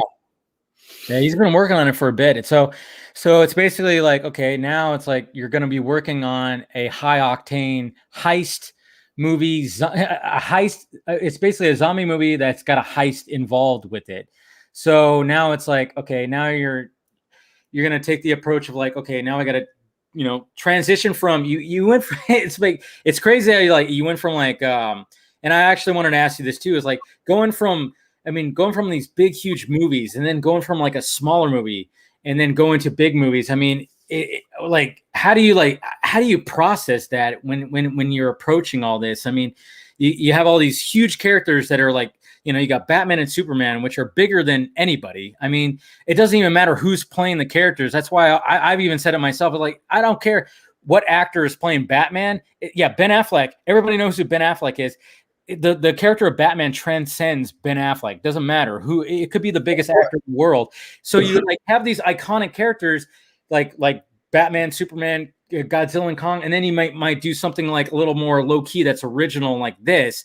Is it like, do you have like a similar process and you're not feeling like the pressure as much? Maybe what happens like in that whole process? Well, I mean, for starters, it's great to work on characters that don't have such a rich history in pop culture, right? I mean, it's like, listen, you can't write themes for Batman every day of your life because you will not make it, or for Superman, so you do one of those, and then it's like, because Army of the Dead is whole new territory. Talking about like, a major pressure as well was on Godzilla versus Kong. Especially the Kong history and score is ridiculous. It's like it's Jim Steiner in the 30s, and then this incredible shot version in the 70s, 77 or 76 with Jessica Lange and Jeff Bridges. And then there was, of course, the Peter Jackson 2005 Kong. And they were all Oscar nominees and winners, and so and then Kong has this really rich Godzilla has this very rich history because of the Japanese movies. So for both Kong and the Godzilla, I wanted to create like new themes that were very much rooted in 40s and 50s monster score movies, if you will, but then with a super modern approach to it. And so when you come off two movies like that are so iconic, and then you work on Army of the Dead, it's like, wait, there's no Batman, there's no Kong, there's no Godzilla. It's like, whoo, I could just make music, Yes, that's what I was. On screen is like, yes, by all means, there's no legacy. Don't worry about your backpack. It's all fresh. Oh, it's all fresh. Yeah, I mean, it must be, like I said, it must be just nice to come off of like these big, huge movies to just be like, oh, now I could just fucking, I could just do, oh, we're doing zombies and we're doing a heist. We're doing like crazy high octane shit. Let's do this. Fuck yeah. I mean, and also Army of the Dead is not an orchestral score at all. It's all really weird sound design and weird electronic elements that go with it. So I also, to be really honest, just between us, I needed a break from the orchestra for a second there. Oh, I'm sure. And then, so my idea for that movie completely matched again with what Zach was looking for. So it was like, whew, yeah, okay, let's do something like more underground and cool, with cool sound design and really, really awesome vocals that I recorded for it, for the kind of like eerie horror kind of thing. But it's really like a fun movie, but it has a heart to it. It's like I know people think they're going to be seeing a zombie movie but there's something really interesting happening in the movie. I cannot tell you what that is because it's going to give something away. But you're going to be surprised when you see it. The way that you look at things, it's kind of like, oh, I'm sure I'm in Team Kong, and then at a certain point, wait, did I just switch to Team Godzilla? What the fuck happened? So love it. There is something happening like that in Army of the Dead. God, I'm intrigued. God, see, you're saying all the right things right now, Tom. Man, I'm like, take another shot and say some more things. No, but you know what's funny is like one of the going back to Hans Zimmer. I thought one of his like underrated scores that he did that a lot of people don't talk about, and it was kind of like different from what he usually did, was when he scored Mission Impossible 2. I thought he took like a drastic like change from what he usually did, and it was a lot of like guitar, drums, and I love that score. I mean, yeah, the movie's like not as well received as like, in the franchise, but that score, there's something about that score that has like a different, like it's a rock and roll, like, it's almost, I don't know if are you familiar with the Mission Impossible 2 score? Yeah. I mean, it's unique, right? I mean, it's unique. No, but that's the true power of Hans for many years, that the moment he came to LA and he started doing films, he was, he single-handedly changed the way that we now look at film scoring. Totally. But when Hans came to town, everybody was still used to like the Danny Elfman and the Silvestri and the John Williams type scoring, and then Hans came in and he said, "No, I'm going to use an arpeggiator on a synthesizer, and we're going to do." And we're going to do something like that. And so that was very unique. And he's, my dog is barking. 1 second. Oh, we got the dog barking. Just like, see, okay. There you go. Okay, guys. Dog's going to make a cameo. Hey, what's the dog's name? What's the dog's name? What's the dog's name? It doesn't matter how successful you are as a composer, but when the dog barks, you got it. What's the dog's name? Sorry, what? What's the dog's name? Enzo. like Enzo. Enzo Ferrari. I like it. Ah, there you go. Like Enzo Ferrari. I love it. It was funny because last week I had Fabian Wagner, of course, the cinematographer on Zack Snyder's Justice League. And at the very end of the interview, one of his chickens made it a fucking cameo. He had a chicken. Like I started hearing this, like what was, and then all of a sudden he was just like, and I'm like, is that your dog? And he goes, no, it's one of my chickens. And I was like, okay, awesome. I love the fact that one of your chickens just made a nice little cameo at the end of the interview. I love that. Fucking love that. So, okay. So we got, so Army of the Dead. And, I mean, man, it is just it's a pretty exciting year for both you and, Zack Snyder. Do you want to stick around, Tom? We got some people that might like join in. I don't know how much time you have. It's up to you. It's like 9:30. I've got like another 10 minutes or so, and then I got to jump on another call to take care of some shit. Okay, that's fine. You know, I just because usually with the vodka stream, I just, you know, some other people like end up showing up just with the panel, and maybe they'll like ask a couple of questions, so we'll invite them in. But one of the things too, you know, with Zack Snyder's Justice League, I mean, just talk about just the fact that, I mean, when it comes to like HBO Max, and that's something I ask a lot of people too, like guests that come on here, the fact that, I mean, with the whole pandemic and everything and theaters closed, especially like the biggest markets, like here in California. I mean, I have a movie theater that's like 1.6 miles away from me that I used to go like every week, can't go now, you know, and it almost seemed like when it came to HBO Max, the only alternative was to just be like, hey, okay, so some theaters are open. If you want to go, go. But if you don't want to, hey, subscribe right here, and you can watch it on the same day in the comfort of your home. When that whole thing came out with HBO Max, like how did you feel about it when with that whole, you know, the dual release, I guess you could say? Well, I don't want to, you know, I'm in a tough situation because, you know, I work with directors, I work with studios and everything. So I do have like my own personal opinion about what potentially could work or not work. But I do, and I do not want to share that in detail. But I do feel that it's great that there different types of opportunities for people to watch a movie in the environment that they feel the most comfortable in. Yeah. So some people love the theater and love the noise in the room and the popcorn and the smell of the popcorn is what I miss. And you know, kids sitting behind you that get super excited and kick you in the back constantly, so you get just like that. You know, we've all been there.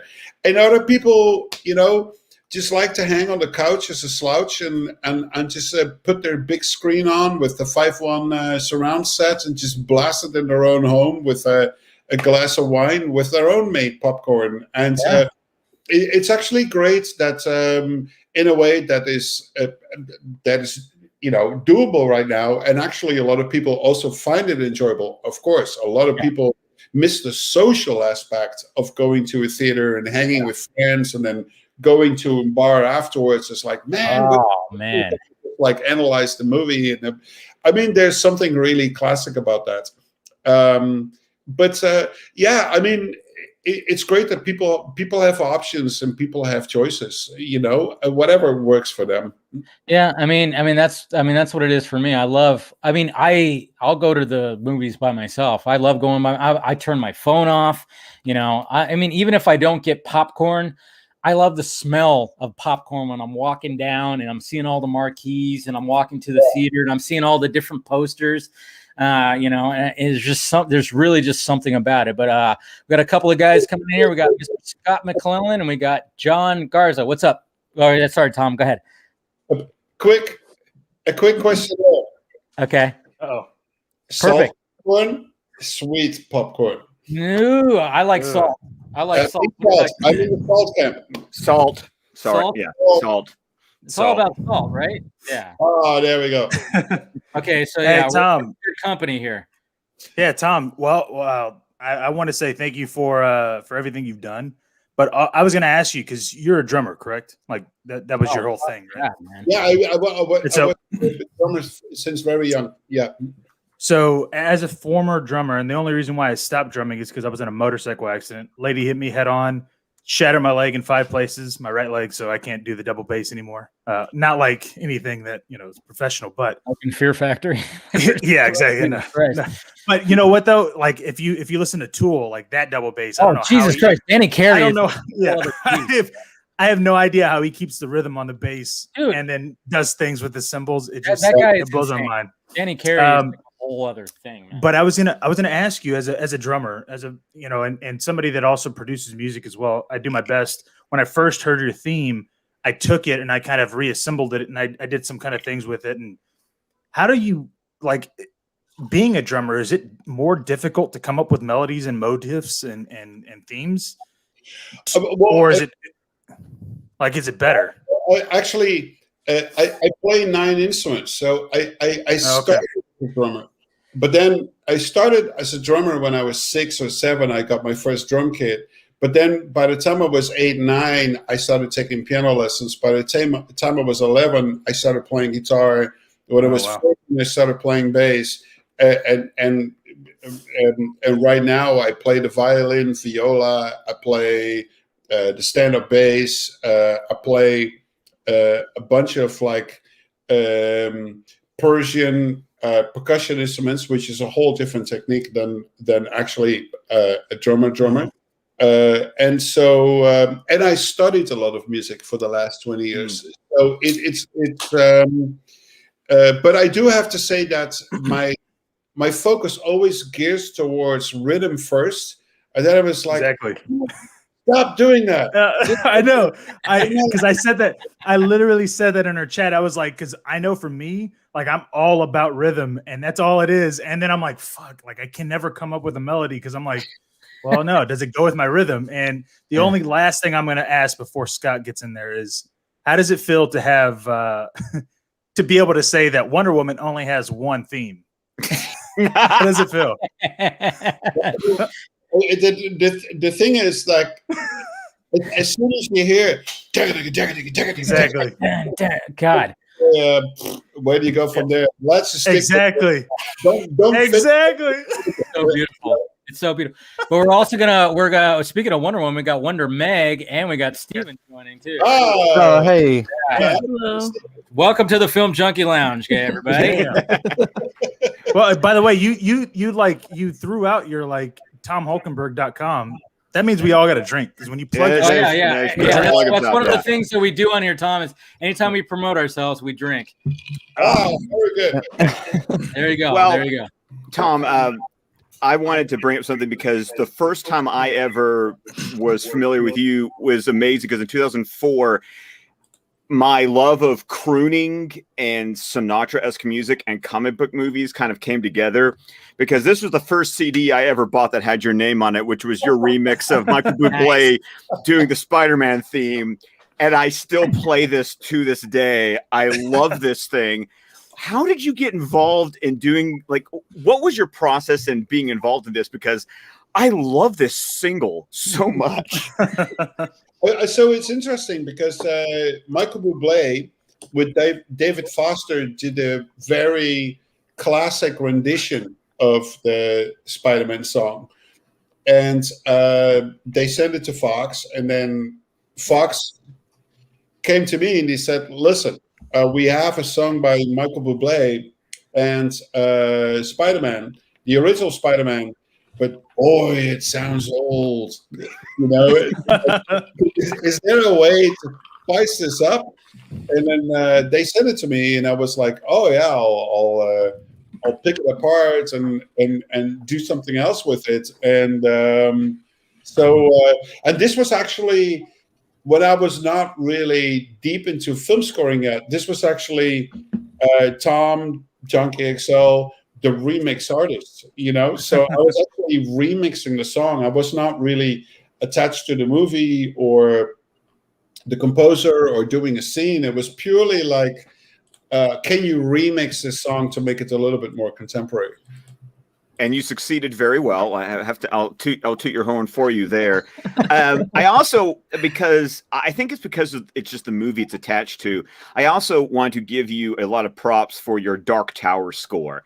It was wonderful. It was a wonderful score, and for me personally, it was the first time that I really grasped your ability to do something a little bit more orchestral and melodic. And I have, putting the movie aside, I have adored that score since I first listened to it.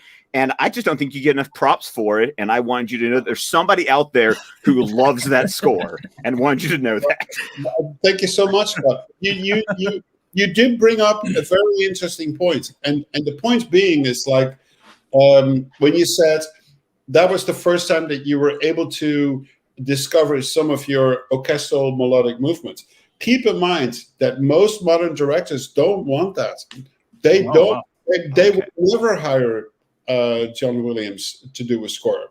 You know, it's like Spielberg. That's it. That's it. Spielberg, yeah. No. But I mean, like, listen. John Williams is one of the most brilliant composers ever lived, and will be for a very long time. If God saves us, but it will happen at a certain point. And when he's gone, it's an end of an era, because nobody comes close to his level of approach. But he was able to keep doing that because he did iconic scores with Star Wars, and very iconic with E.T., and very iconic again with Jurassic Park and Indiana Jones. And so, since movies are still being made, people are still longing for that original sound or original thematics. And so, Ludwig is trying to wean away from that.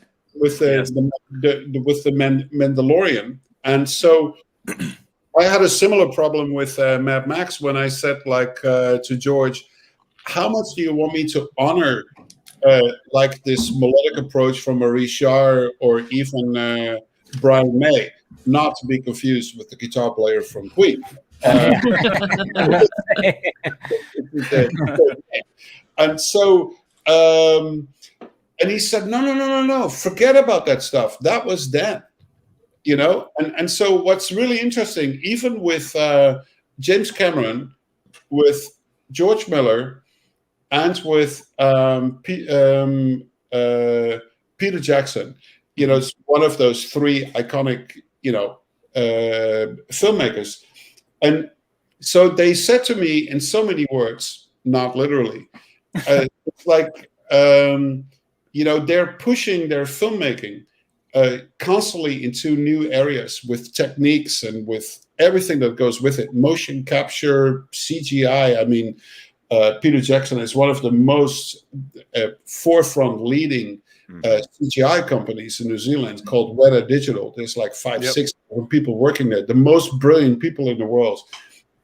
James Cameron has been pushing motion capture video. He did it first on Avatar, but what he did with Alita was just like crazy. The face of that girl when she wakes up is like, what? It's breathtaking. Yeah. And so if they had $500 million to finish that film, you couldn't even tell her apart from a real human being. It's the eyes that are the size of a soccer ball.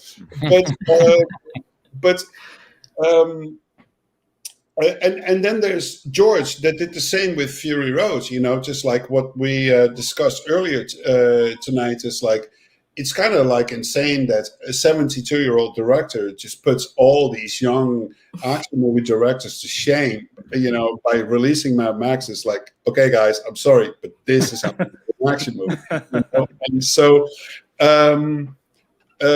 but nevertheless, so they're pushing all this technical forefront, and then they look at their composer, and what has the composer has to offer? The orchestra, a sound that has been there since 1750, and that is a hard thing to swallow, for a lot of directors, and especially new directors don't want any of that. Sometimes when you play like Tim Miller, for instance, he has he is allergic to melodies. I remember when I worked on Terminator, Terminator. I would play like a melody, and he's like, "What's that?" And I said, "That's the theme." It's like, take it out. I hate that shit. He didn't want to hear the Terminator theme, the thumbs up theme. Like that wasn't like a prerequisite for doing the theme. No, because he also, so this is the only movie where I thought we needed to recognize Brad Fittell's theme because it was a James Cameron script. He produced it. And it was number 3 in a row of 2 that are already out with Brad Fittell's score. So the ta-dum, ta-dum, ta-dum, ta-dum, ta-dum. I thought it was so recognizable. I played a few times in this film, but that's the only time that I thought I think we should quote what was originally intended. But other than that, I stick by my story that I said earlier tonight. It's like when you take when you take on a reboot of a franchise or a reboot of a new character, you just got to come up with your own stuff. Yeah. Would you be doing that with James Bond? Like how Hans kind of took that theme over with No Time to Die. I mean, what would you do then if it was James Bond? Well, James Bond is like. Oh! Did you guys ever see a YouTube video about the guy who actually wrote the? Do you know the guy who wrote the James big band? Yeah, the big band theme. Or? No. The big band is what we know. But the guy who actually wrote the theme, this guy was an English composer. Oh shit! Now I'm blanking. It's okay. What the fuck are you guys doing to me? Hey, this is what the panel's all about. I'm sorry. I didn't mean to. I didn't mean to stump you. No, you're talking about Monty Norman. Yeah, that's it. Okay, Scott, of course. It's what I do. I mean, one of the question people that we got Mr. Krypton Cage joining too. Just letting you know what's going on, buddy. What up? Hey, how are you, Tom? Yeah, as Tom is looking up that right now. Oh, yeah. Oh, the fat filter guy. Yes. I know. I told him. Fat filter is my favorite too. Because we both use fat filter, so that's why I was like, oh, okay. You were a DJ too. So one thing about Monty Norman. So Monty Norman, he was a composer guy who got hired on Dr. No. And he was hired on an Indian movie prior to that. And he was fired because the music was so ridiculously bad. That's when the Broccoli family thought, let's get the guy who wrote bad music for an Indian movie and got fired. Let's hire him on James Bond. What could potentially go wrong? So he wrote the theme, and it didn't sound all that great. And that they then turned into the big band arrangement, and that's what we now know, and it's super iconic. But when you see the YouTube video of him, Monty, explaining why he wrote the theme, so the dun dun dun dun dun dun dun, you see him play that on the piano 4 times slower. And he's singing the lyrics on top of it of what the singer was supposed to sing. It's like la la la la la la la la, and he says, and that's how I wrote this incredible theme. Thank you, John Barry. Thank you, John Barry. That's funny. And Meg, did you have a question that you wanted to ask? I don't. I'm just enjoying this conversation. It's so cool. What about you, Steven? I don't want to take over for anyone. I'm actually talking to him in a couple weeks, so. Big shot already, Mr. Big fucking shot. Take a drink, dude. Cheers to that one right there. Okay, fine. I mean, if nobody else is going to jump in. No. Okay, fine. If you're going to go that route, fine. That's cool. I do want to ask this because I know you brought it up earlier when you were saying that you kind of like got a fresh start on the Snyder or the Justice League score. Like, are you talking about like okay, you did your music for potentially what, a 3-hour film. Did you do it to where you were like, all right, well, I'm starting from scratch, so now I'm literally writing 4 hours of music, or was it like an hour and a half worth of new material that you wrote? Oh, it's all from scratch. So it's all from scratch. Wow. So what I did was like, you're not going to start immediately on a movie that's like 4 hours long, 4.5 hours. It's like, oh, let's start at the beginning and see what happens next. Right. So you watch the movie multiple times. It's like, okay, I need something for Batman, and it needs to work and these kind of things. Okay, I need to expand on Wonder Woman, and it needs to work and these kind of things. And then, you know what? If Zach can preview shit, why can I not preview? Exactly.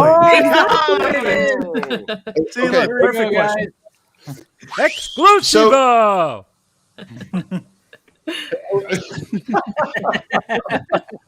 Fucking brilliant! What just happened? I lost you guys. I went to some commercial break in the stream or something. Oh yeah, I got some drops, man. So if I play stuff on iTunes, so you should be able to hear it through my microphone. So I think so, yeah.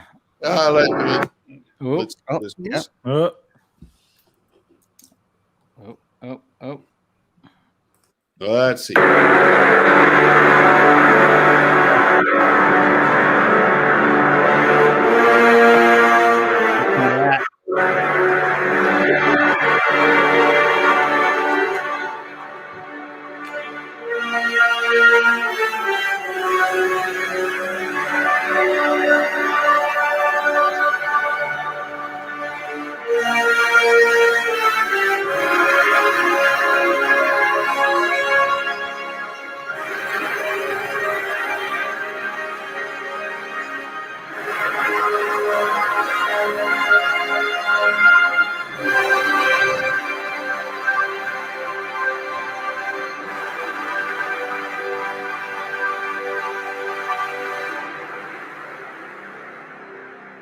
And that, ladies and gentlemen, is the bat signal right for you.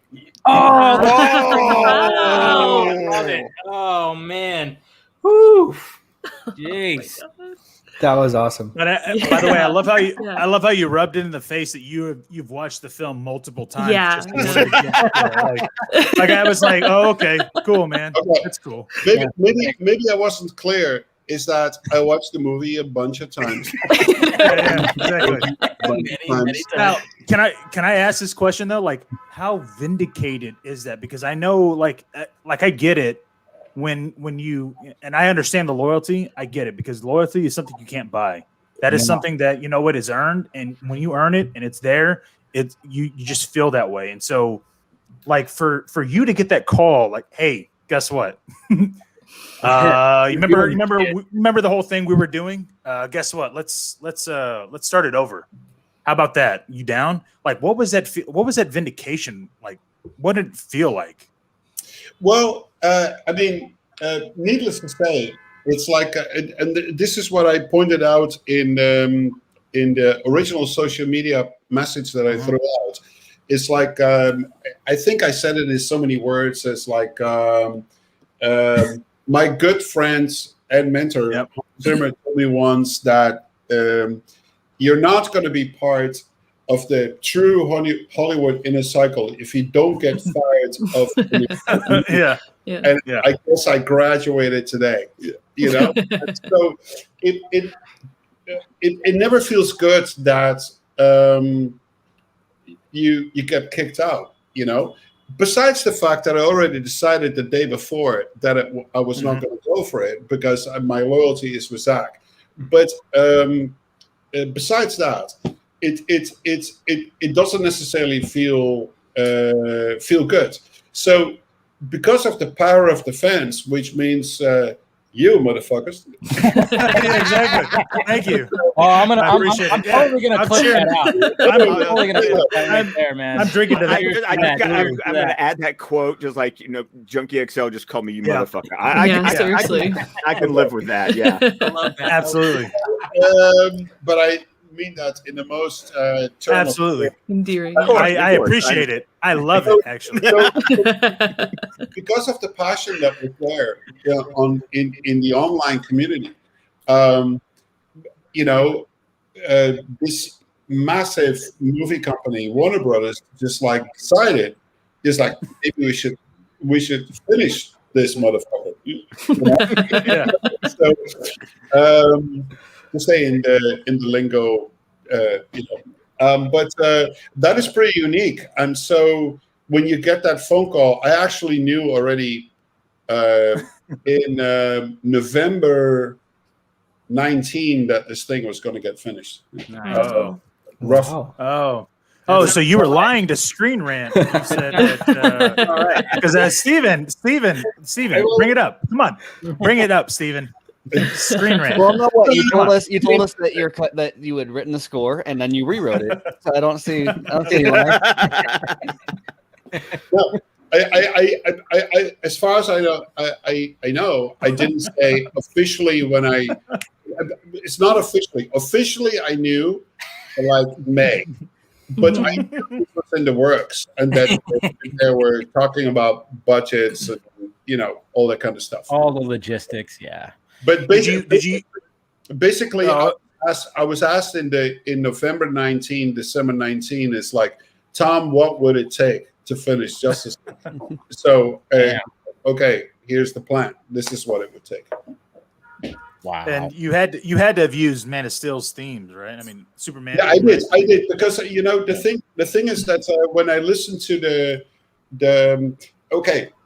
on a personal note, there were things in the original Justice League score that were great, but for me that score became tainted because I was booted off, and so by working on that music again. And keep in mind, though, as Zach had said a few days ago I think it was Vanity Fair. Did you guys read that interview? Yeah, absolutely, yes. So he was very explicit what happened, and I'm not going to elaborate on any of that. But what I will say, though, is that I had a little bit of a bad taste in my mouth how, that this potentially all was going down. And I felt like the music that was created was like from that time period. And now there's end of the light of the tunnel. There's a new day. The sun is shining, just like we still live in the COVID madness. But for me, this was like a light. It's like, fuck, this is great to work, even though I'm in this shitty situation and I can't see anybody because, I'm in the risk group, over 40, over 50, and I'm smoking. So maybe I'm fine, but I don't want to test it out, So I'm just staying very safe.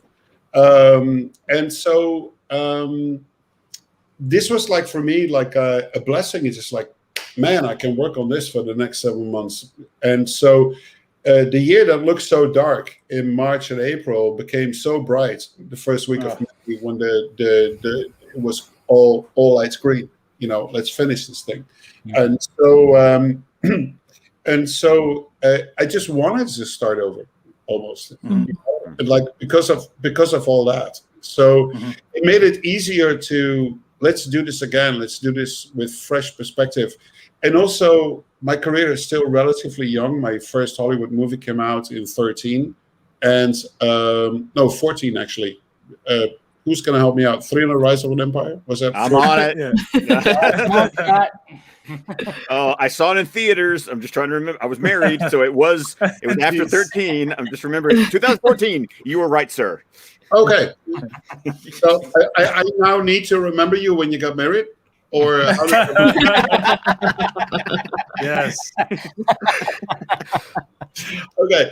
So it's only been barely 7 years. So so you grow a lot as a composer and experiences and everything that goes with it. in that time period. So I also wanted to start over purely from a creative point of view. Mm-hmm. So I have a question for you, Tom, if I may ask. So you've worked on different projects and you always have this unique type of music that you create for every single project, right? So some are synth based and some are orchestral. I wanted to know that when you join a new project, what's your thinking and how do you choose your soundscape for each character or each movie? What elements to use and what instruments to use? How do you choose that? Well, I mean, I might have an idea what I want to do, but then obviously you always talk with your director, just like what he is envisioning. So usually it's different when you work with reoccurring directors because you have, for instance, Zach and I know each other for 8 years now. And so we're very close, and we have a lot of phone calls on the side that have nothing to do with work or text messages, and so it's different when you get hired on a new movie. Let's say Godzilla versus Kong, where I worked with Adam Wingard for Legendary. That was a new director that I never worked with before, and so you want to know when that person picks you. Why did you pick me? I love this and I love that, and in his case, he is the biggest fan of Elvis. He looks like Elvis from 1967 the comeback tour, and he said, "Man, when you did a little less conversation, blah, blah, blah, it went on." That was it. He was talking about Elvis and Elvis and Elvis. And I said, great to talk about Elvis, but fast forward 19 years, and I'm sitting in this office with you about Godzilla versus Kong. Or are we not going to discuss that at all? And he said, no, let's go to this movie. So, that's when I found out that he loved classic monster scores. He loves the John Carpenter scores, and he loves Elvis. So we tried in the score of Godzilla vs. Kong to find a symbiosis between what made Elvis great, what made the classic monster movies great, and what made John Carpenter great. And when you guys are going to see the movie and you're going to hear the score, it's a mix of those three things. That's so so that's basically how it works when you meet somebody. So for instance, Peter Jackson had a really strong interest in working with me after seeing Mad Max and hearing the unfinished score for Alita. Oh wow! Okay. So yeah, and then when you sit there, that's what he's going to talk about. So he's not necessarily. He says, "Oh, by the way, I really loved Deadpool and I laughed my ass off." But that's what I want for this movie. Just to be clear. So would you say that? So would you say on record at least? I feel like because I know a lot of people keep asking in the comments, but obviously we're gonna have the Man of Steel score, or at least the two notes that Hans Zimmer kind of created in Man of Steel. But yeah, Man of Steel the Man of Steel theme comes back, and it there's one version of Man of Steel I'm super happy with, which is it's somewhere in the end of the movie where his theme that is played on a cello in the original Man of Steel is now playing back as like a rock band with brass on. Really cool. Yes. Really cool. Nice.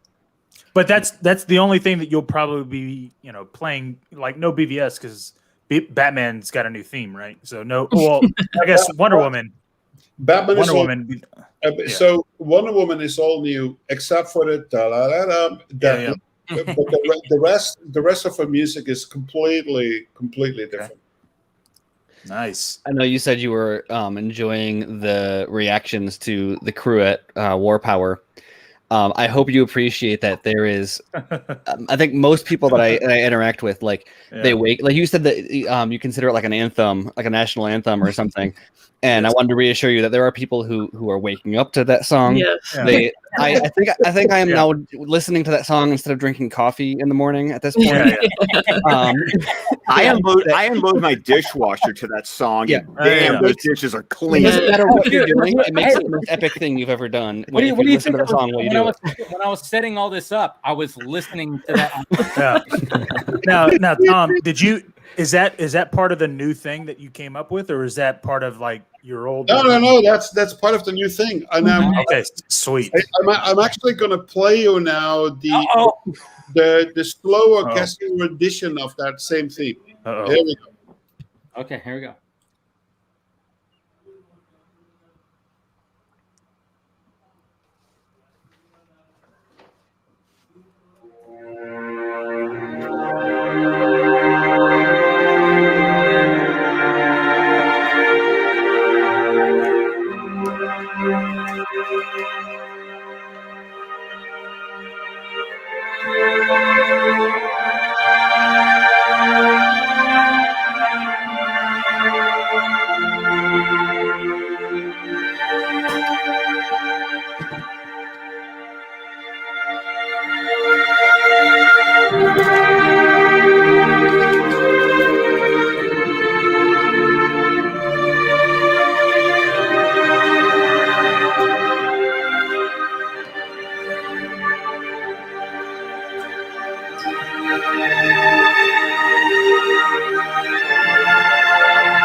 Oh my god, man. That's awesome. That's amazing.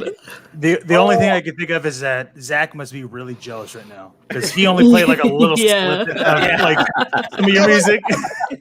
Seriously, that is. He's the director. I'm the music guy. You gotta one up him. You gotta. Oh my god, that is some beautiful fucking gorgeous. Music. Oh So god. good. Does this play during the when the league is on top of the nuclear plant at the end? Because this sounds like it plays during that. You can't say anything. He could tell you, but then he'd have to kill you. I'm sorry. Yes. Yeah.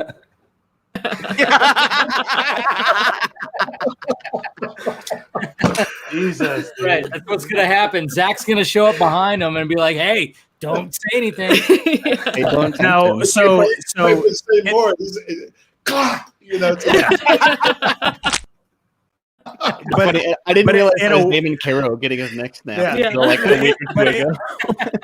In a way, though, that's kind of a non-answer, giving us an answer. So then I'll ask this question because somebody at my co-host asked me, he was like, "Hey, ask him, hey, is there any future project that you might be working on with Zach in the future that might not have been announced?" But not at this point. Okay.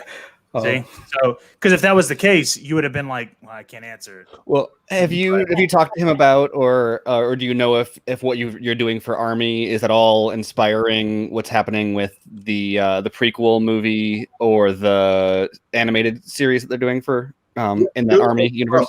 I'm doing those as well. Oh, okay, awesome. Okay. And were you involved with that Judy Garland remix? Because that was fucking phenomenal. Like whoever made that track for the trailer, it was great. No. I mean, it's great you bring this up. Is that when people see trailers, they would sometimes say, "Oh, Tom's music is so awesome here." Yeah. It's very rare that a composer actually scores the actual trailer. Usually, a trailer has a very distinctive sound and distinctive composers that do that, and it has a unique approach to things. I've done trailers for 300 Rise of an Empire. I did the last batch of trailers for Fury Road. I did 2 trailers for Man of Steel. I did 2 trailers for Batman vs Superman. Jesus.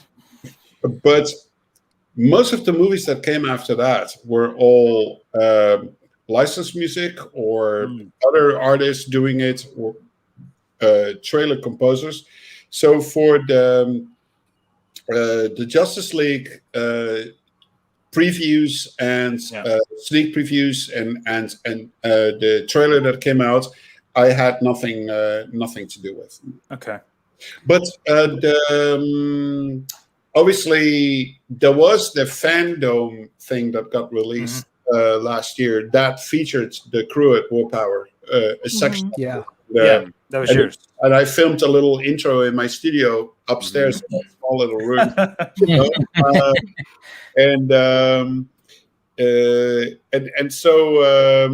So that was featured there. But the trailer that came out does not have my music in it.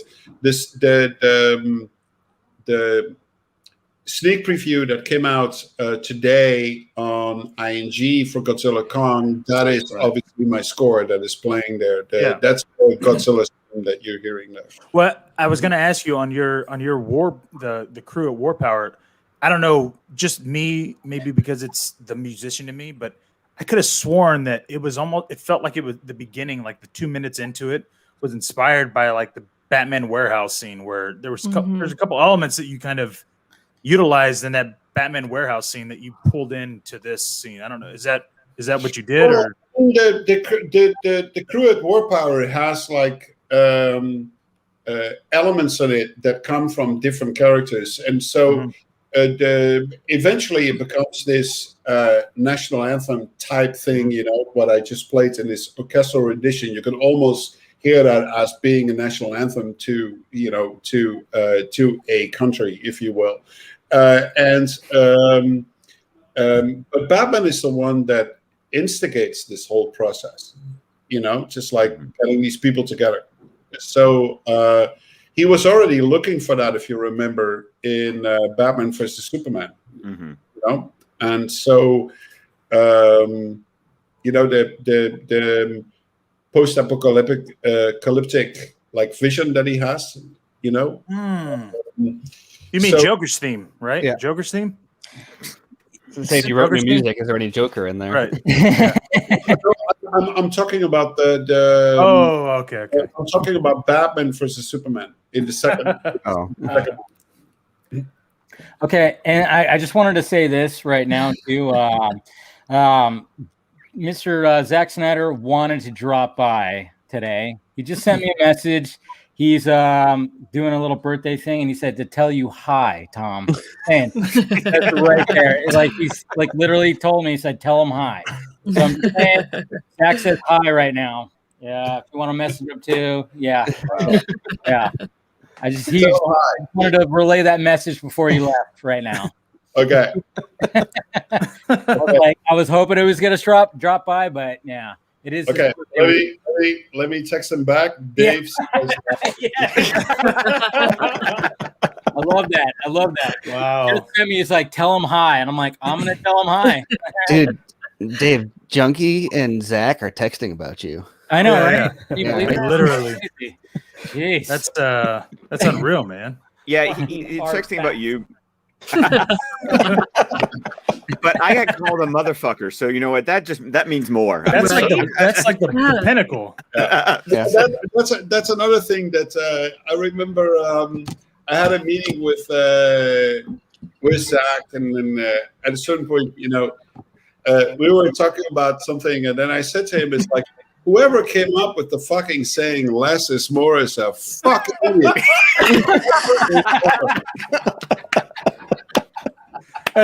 So was that your reaction when you were like, Zach, the fucking film's 4 hours? Are you serious? Like, dude, what are you talking about, dude? Like, what? It's 4 hours, bro. Like, what are we doing here? Like, what was your reaction when you were like 4 hours? Like, because you were prepared to start over. Like, I get that, and you were like, you know what, Zach, let's start over. No, I mean, cool, like, 2.5 hours, that's fine. But 4 hours? No, when he said a bit like I'm working on this 4 hour thing, and I said, okay. Well, it goes back to the quote he said on your show, Garza, which says, "I shoot notoriously long. Yeah. Have you seen my movies?" I mean, listen, what's interesting? When I said early on in the interview to Dave, I said, like, this is my Mount Everest. You know that on records, this is the longest film score ever to come out. There it is. Wow. Technically, it's a Guinness Book of Records. But yeah, you would say potentially, but what about a composer that does, like, let's say, Game of Thrones, that is like one season of 10 episodes is like typically 10 hours of music, right? Well, it's still structured as a TV show in separate episodes, where every episode ends with a very clear cliffhanger, and then you can stop watching if you want to pick it up a week later, as it used to be with like shows like 24 or The West Wing, or these old school shows, right, on the cable channel. Now you can binge watch them. But even Game of Thrones back in the day, you had to wait for a week, right? HBO to see this thing. So the way that you approach an episode is technically a mini movie of an hour, and the cable shows are completely different because they have commercial breaks. So you constantly need to create cliff, remember the CSI shows or something like that, or even 24, which I still think to date, the concept of 24 is fucking brilliant, right? Like everything,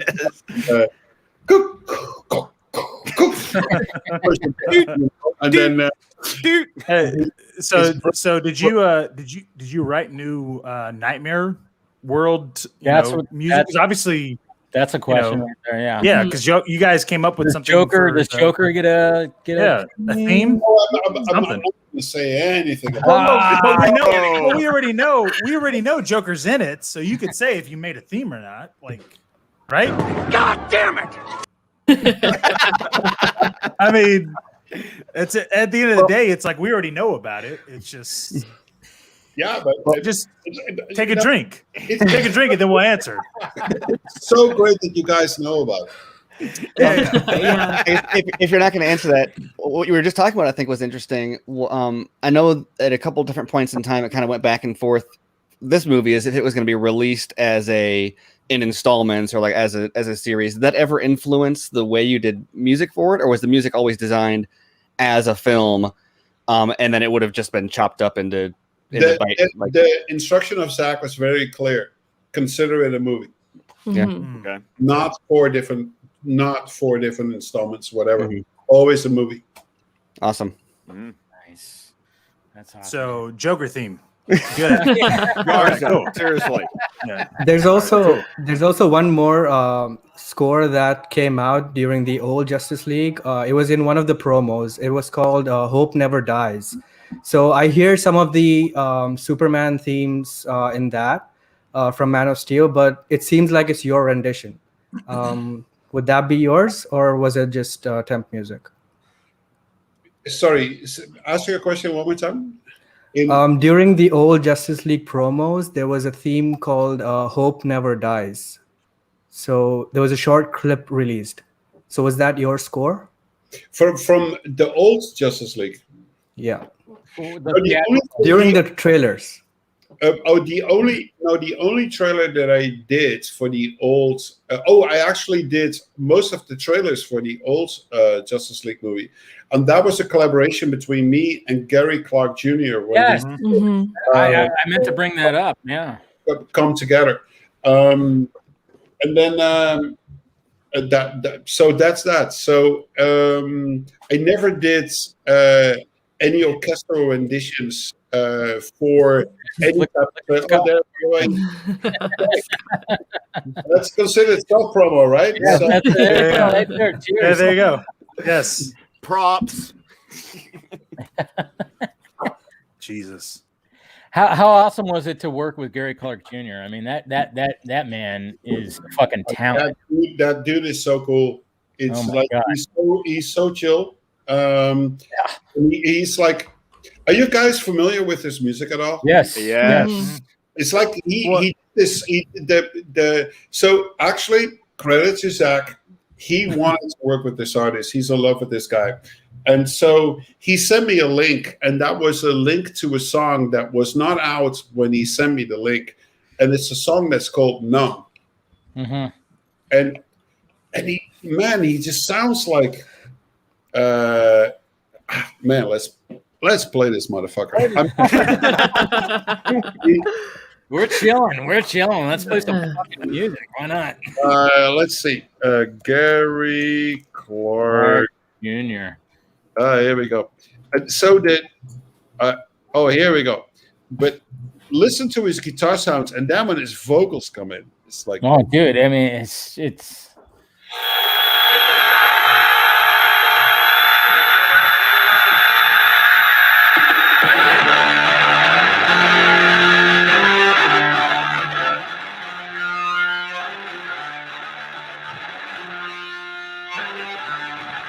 That's such a strong.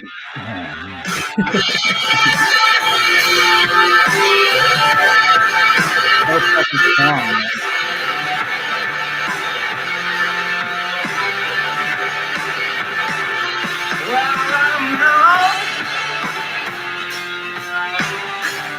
He's a madman. I can't feel a thing.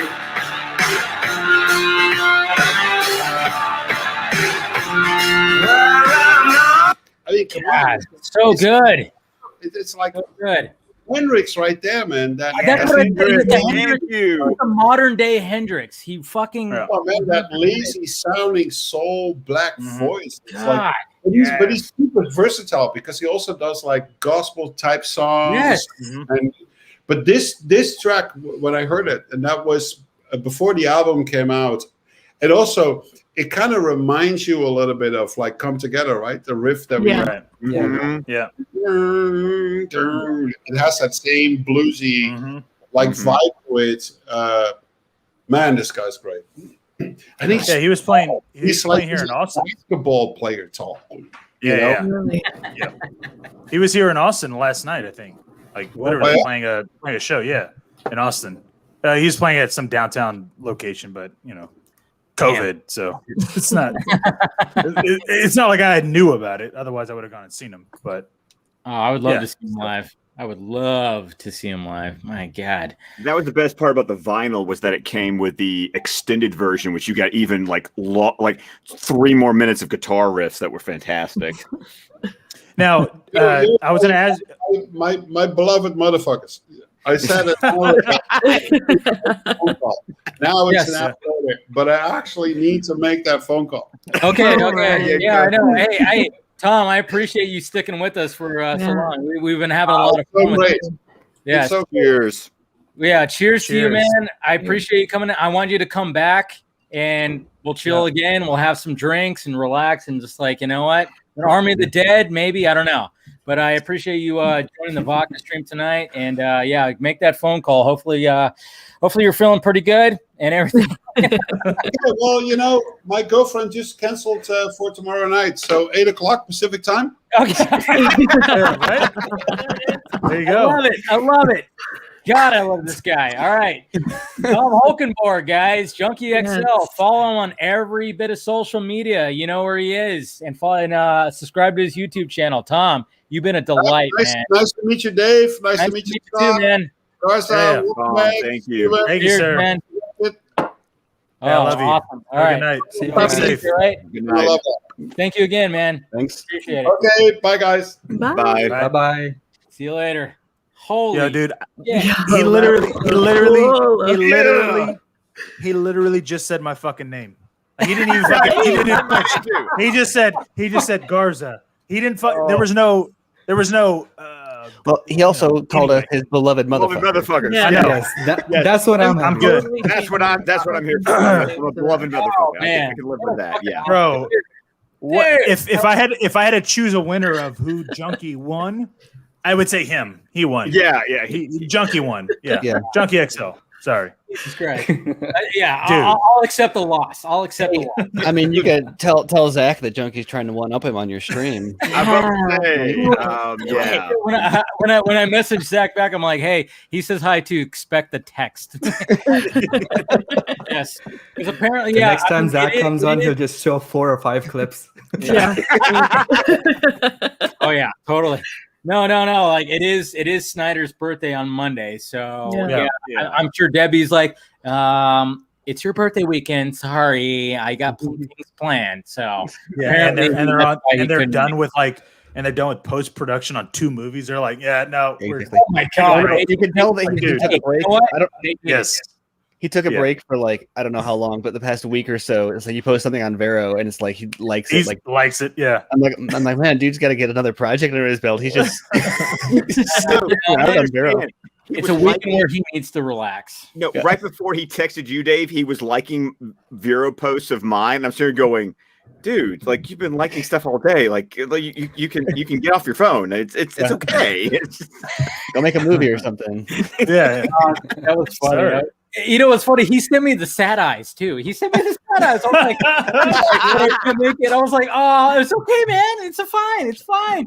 Hey, it's. I bet you know what? No, that means that I guarantee you is like, man, I really want to. He's like, Dev, like seriously. Oh, dude, I was like, I was only like- imagine that, dude. I was Like, he's figuring, like, and I saw people in the chat were like, invite Zach. I'm like, I did like 5 hours ago. Yeah. yeah, dude, I guarantee he was like, hey, no, but they're all. All right, fine. All right, Junkie's showing music, and I've got to jump in there and show like some literally. skills. He literally showed up. He showed a whole temp mute, like all of it. Like no. Okay, fine. What, It'll happen. I know. I feel that energy. Like I'm like still going. Yeah. I know that energy, so I can just imagine because it'd be like me getting a text. Like I was just like, yeah. I was looking at my phone the whole time, going, Heather, don't call me. Yeah. Is she gonna Don't take? call- Yeah, is she gonna Don't take? text me. Is Don't call Cal me. gonna need something? Yeah. No, but I mean, I Maybe better guarantee sleep. you, That's all I gotta say. dude, if I can get them both on this thing, like for Arm of the Dead promotion, Yeah. man, I think Ooh, that'll be a fucking great Get them in a- stream. Get them in a tease war and just like mute yourself. And Yeah. There you go. Well, it was funny because it was like, oh, is he gonna is Tom gonna fucking play some music? And sure enough, all of a sudden he's just and he Well, dude, He's even playing Gary Clark Jr.'s music. Well, no, Yeah. yeah. I didn't. Before we joined on, I thought you were like, yeah, he's gonna play a track, and I was like, Yeah. okay, cool. And then all of a sudden, well, I heard kind of like with somebody else, like my person who's like helps me out. I was like, hey, he might play a track. I'm like, really? No. And To then all all of a sudden- my brethren in the chat who religiously listening to the crew at War Power, to know that he intended that to be like a national anthem, I feel know. seen. Validated. I feel like I just can't put my hand on my heart. Yeah, well, I'm so glad. I don't even know. I don't even know the question I asked him to provoke him to go. Yeah, here. How about we just play it and listen to the anthem? I don't even know it because I just listened to it and I was like, holy shit, dude. The best thing that we heard today was basically that it's going to release 4 hours, the entire thing. The entire thing. That's the entire thing, man. Jesus Christ. Well, it's not even that. That Me and Najee know, dude. Like literally, you talk about making music. That's why I wanted to ask him, like, well, like, how does he come up with this shit? Because I know I'm a drummer, dude. Like, listen, it's hard to come up with melodies. Like, and he said exactly what I said. I posted it up on Twitter. I tweeted it. I was like, look, dude. Like, I'm a drummer. I know that melodies are hard to come up with. The fact that he came up with 4 fucking hours of music, of new music, like, and no dude, collaboration. And I love the no on himself. On the 15-minute track for the Cyborg origin, Yes, which is like most dude. no dialogue. Oh, Because and based on those storyboards of how those cameras work, I was like Yes. reverse engineered. I think Cyborg's got like a Dr. Manhattan style Yes, origin scene in this movie. And so what I wanted was like, okay, ask him if it's like inspired by Philip Glass now. I know. I wanted to. I know. I was like, dude, is he gonna say that he listened to Philip Glass? So, like, he said it was repetitive. No dialogue, He said repetitive. Yeah, and he said repetitive. So like Philip Glass, not if that it's it's repetitive, anything but it's like that Dr. Manhattan origin in Ugh. Watchmen. And of course, now Dude. all I have in my head is going do do do do Yeah. do. Yeah, exactly. Like just like the walking on repetitive Mars, music. just nothing. Yes. Well, no. I posted the picture, right? Well, like Cyborg is on a planet somehow, right? Yeah. He's not on Earth. Well, he's but in his on like somewhere. virtual. He's on the Virtual reality. Exactly. Like that is perfect. And Yeah. by the way, let's all take an opportunity to admire Meg's new glasses. Right? Yeah, I love your glasses. That's a drink. Drink it up. Drink it up. It's funny because I lost your them. glasses. Come on. I love how also Dave that you had Junkie XL on here being like, "That's a plug. You got to drink, motherfucker." I know. I got him to do the drinking game too. Yes, he did, dude. I love the fact that I showed the Gary Clark vinyl. And he's like, "Oh, that's a plug. We're drinking." I'm like, Yeah. He fucking got it. man. He He's said like, yes. he said 10 more minutes, and then it was like 30 minutes, whatever. And then 30 he minutes later, I know. put on the song, and he went and he opened another beer, and I was like, "There we go." Yeah. Yes, like, he's gonna keep on going. Let's go, guys. And then I was like sitting there going, "Oh man, I wish Snyder would show up." And then all of a sudden, Snyder was like, "Boop, can't make it. Sorry, sad eyes." I was like, "Shit, damn it!" But it's okay. It's okay. No, but man, fucking A, dude. What a great dude. I hope he comes back, dude. Like out of your like top two interviews, like drunkness, right? Yeah. It's Brandon. BD? Brandon Davis. Davis. Davis. Brandon Davis. With like interviewee, Yeah. obviously Junkie. Like, Yeah. dude, he Dude, was so good. god damn, dude. He was and he was I love amazing, man. And I love it because he delved into Yes. he did the history part, but he also went into like the method, the art part, and that's when I like an interview is when it's balanced with I get his career kind of bio, which a lot of that stuff I didn't know, but then you also get to hear his method, and I enjoyed him, but now there's like just an increased respect for him as well, and I love it. That tidbit about Wonder Woman being inspired by the Immigrant Song was interesting because I looked that up, and it's never been confirmed before. But there's a bunch of places. Oh, that are really? Like, yes, they've never. I could have sworn that was. What? I couldn't find it. Maybe I'm wrong, but I couldn't find anyone who said like it was inspired by that. But I found plenty of places that were like, "Can we talk about how this is like Yes. straight up the Immigrant Song?" Well, no. Well, let's talk about him saying that it's literally a new theme. Like it's not like the whole cello electric. It's fucking guitar. Well, I thought that was drums. hilarious because in the earlier on, Dave started talking about that song, and then he said the electric cello, and I was like, Scott is so proud right now. I know. Dave always says the electric guitar, and then later in the stream, Junkie's like, always "We're doing it." guitar, and I'm like, "Yep, I corrected Like, myself." This time we're doing it with electric guitar though, and I was like, "Oh, now Dave will never be wrong again." Hey, so you guys you're all in agreement with me that he knew what I was talking about by Wonder Woman having only one theme. Right? Yep. Like, he fucking knew, right? I actually wanted to straight up ask him about that. Yeah. Like, what do you think of Danny Elfman saying that? I considered that too, but it feels. I love the exclusive. So many exclusive. Like Dave, my Twitter feed is like basically just like exclusive. Of your stuff. I mean, Exclusivo. The fact that he. I love the he fact- loved that too. The fact that he has confirmed that he's working on he Furiosa. loved it. But the fact that he was like, I almost wanted him to say, "I'm not fired, I quit." Because that's basically what happened. I know.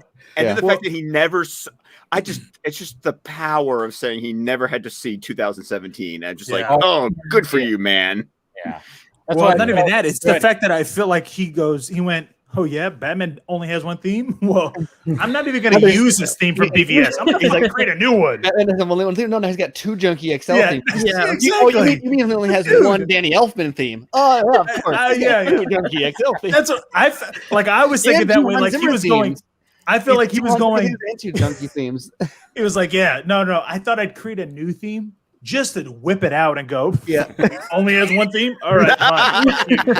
That's what I thought. I also love it as an acceptance of the fact too that like as we're thematically talking about these characters and Batman is so like misunderstood in BVS that no, literally his character transformation is so significant that they gave him a different theme song. The Beautiful Lie is it's no longer a beautiful lie. That is what is they closed that book in BVS, and now he is a new man on a new mission with a new lover in Justice League.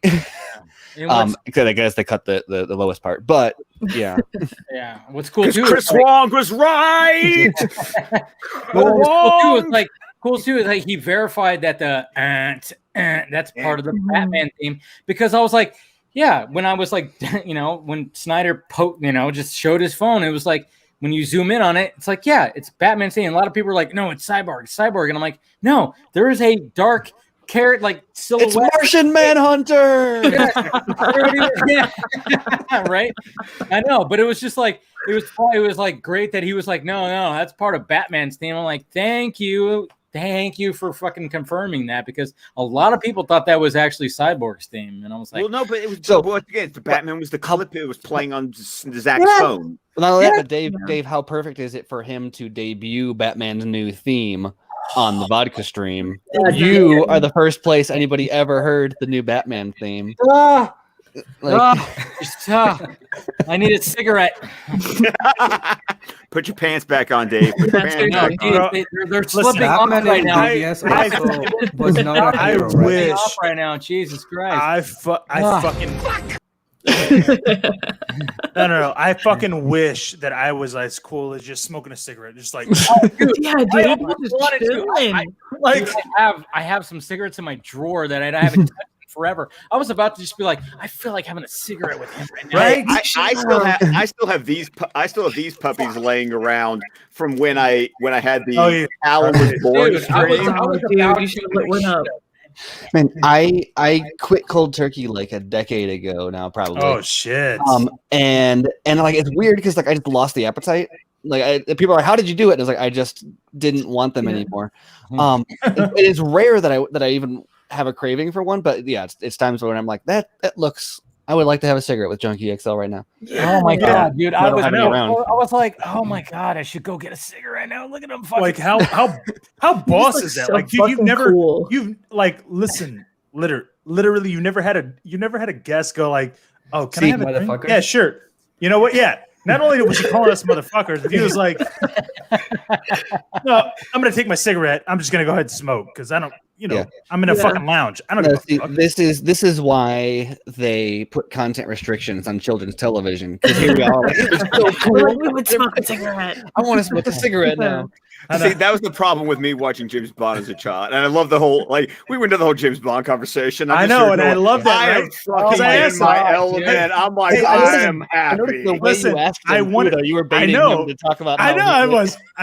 I wanted to fucking get that answer because I'm going because you know what? At the same time, I knew that Danny Elfman was like, why are we changing these themes? Like, Batman should only have one theme, and I was like, fuck you, motherfucker. The theme that was already with Batman was in a film. Like, it's not like it was never a new theme. Plus, you had Hans Zimmer. But with James Bond, it's different. So I wanted to find out if he was going to be like, no, yeah, I'd change it. Like, no, he wouldn't. I think maybe not to I don't know, I'll make it brief because I don't want to spend too much time praising it.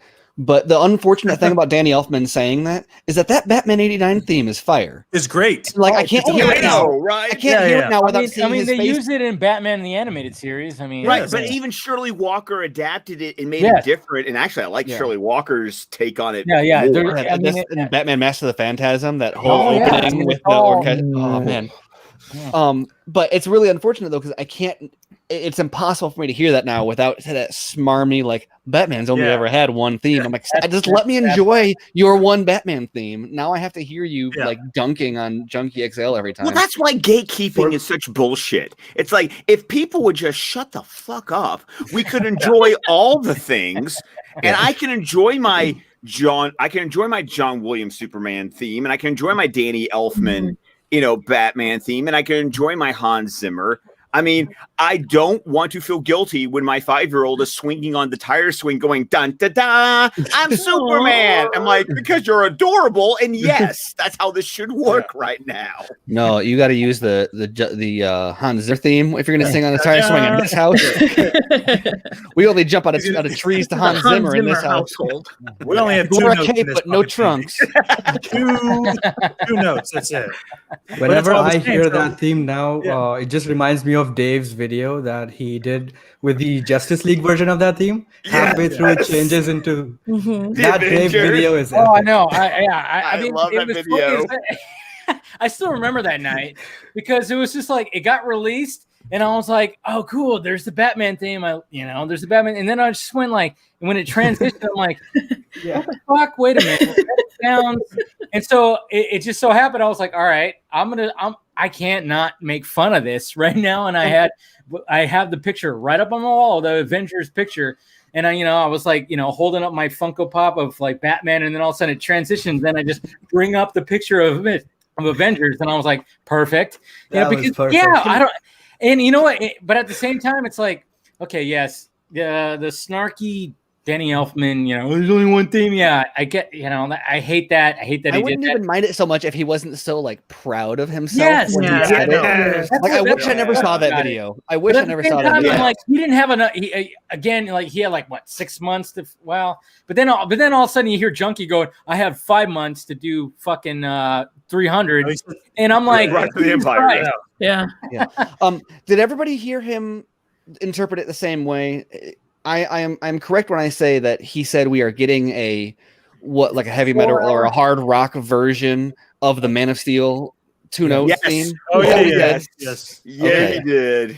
All Yeah, right. he I said am at the so down for that. All right. He said at the end, and again, I asked him about the Nightmare World, and what did he say? zip. Yep, I know. When I asked him about Joker, That was one of the questions I had written down on my little notepad. yeah. I'm like, is like there going to be some nightmare? And then No way he didn't do something Right. with Oh, he had Joker. absolutely, Like, dude. If he was by 4 himself, hours. it's not like he was going. It's not like he's going. Well- Hey, Hans, remember what you did in the Nightmare World? Let's just go ahead and redo it. Like, Well, my no.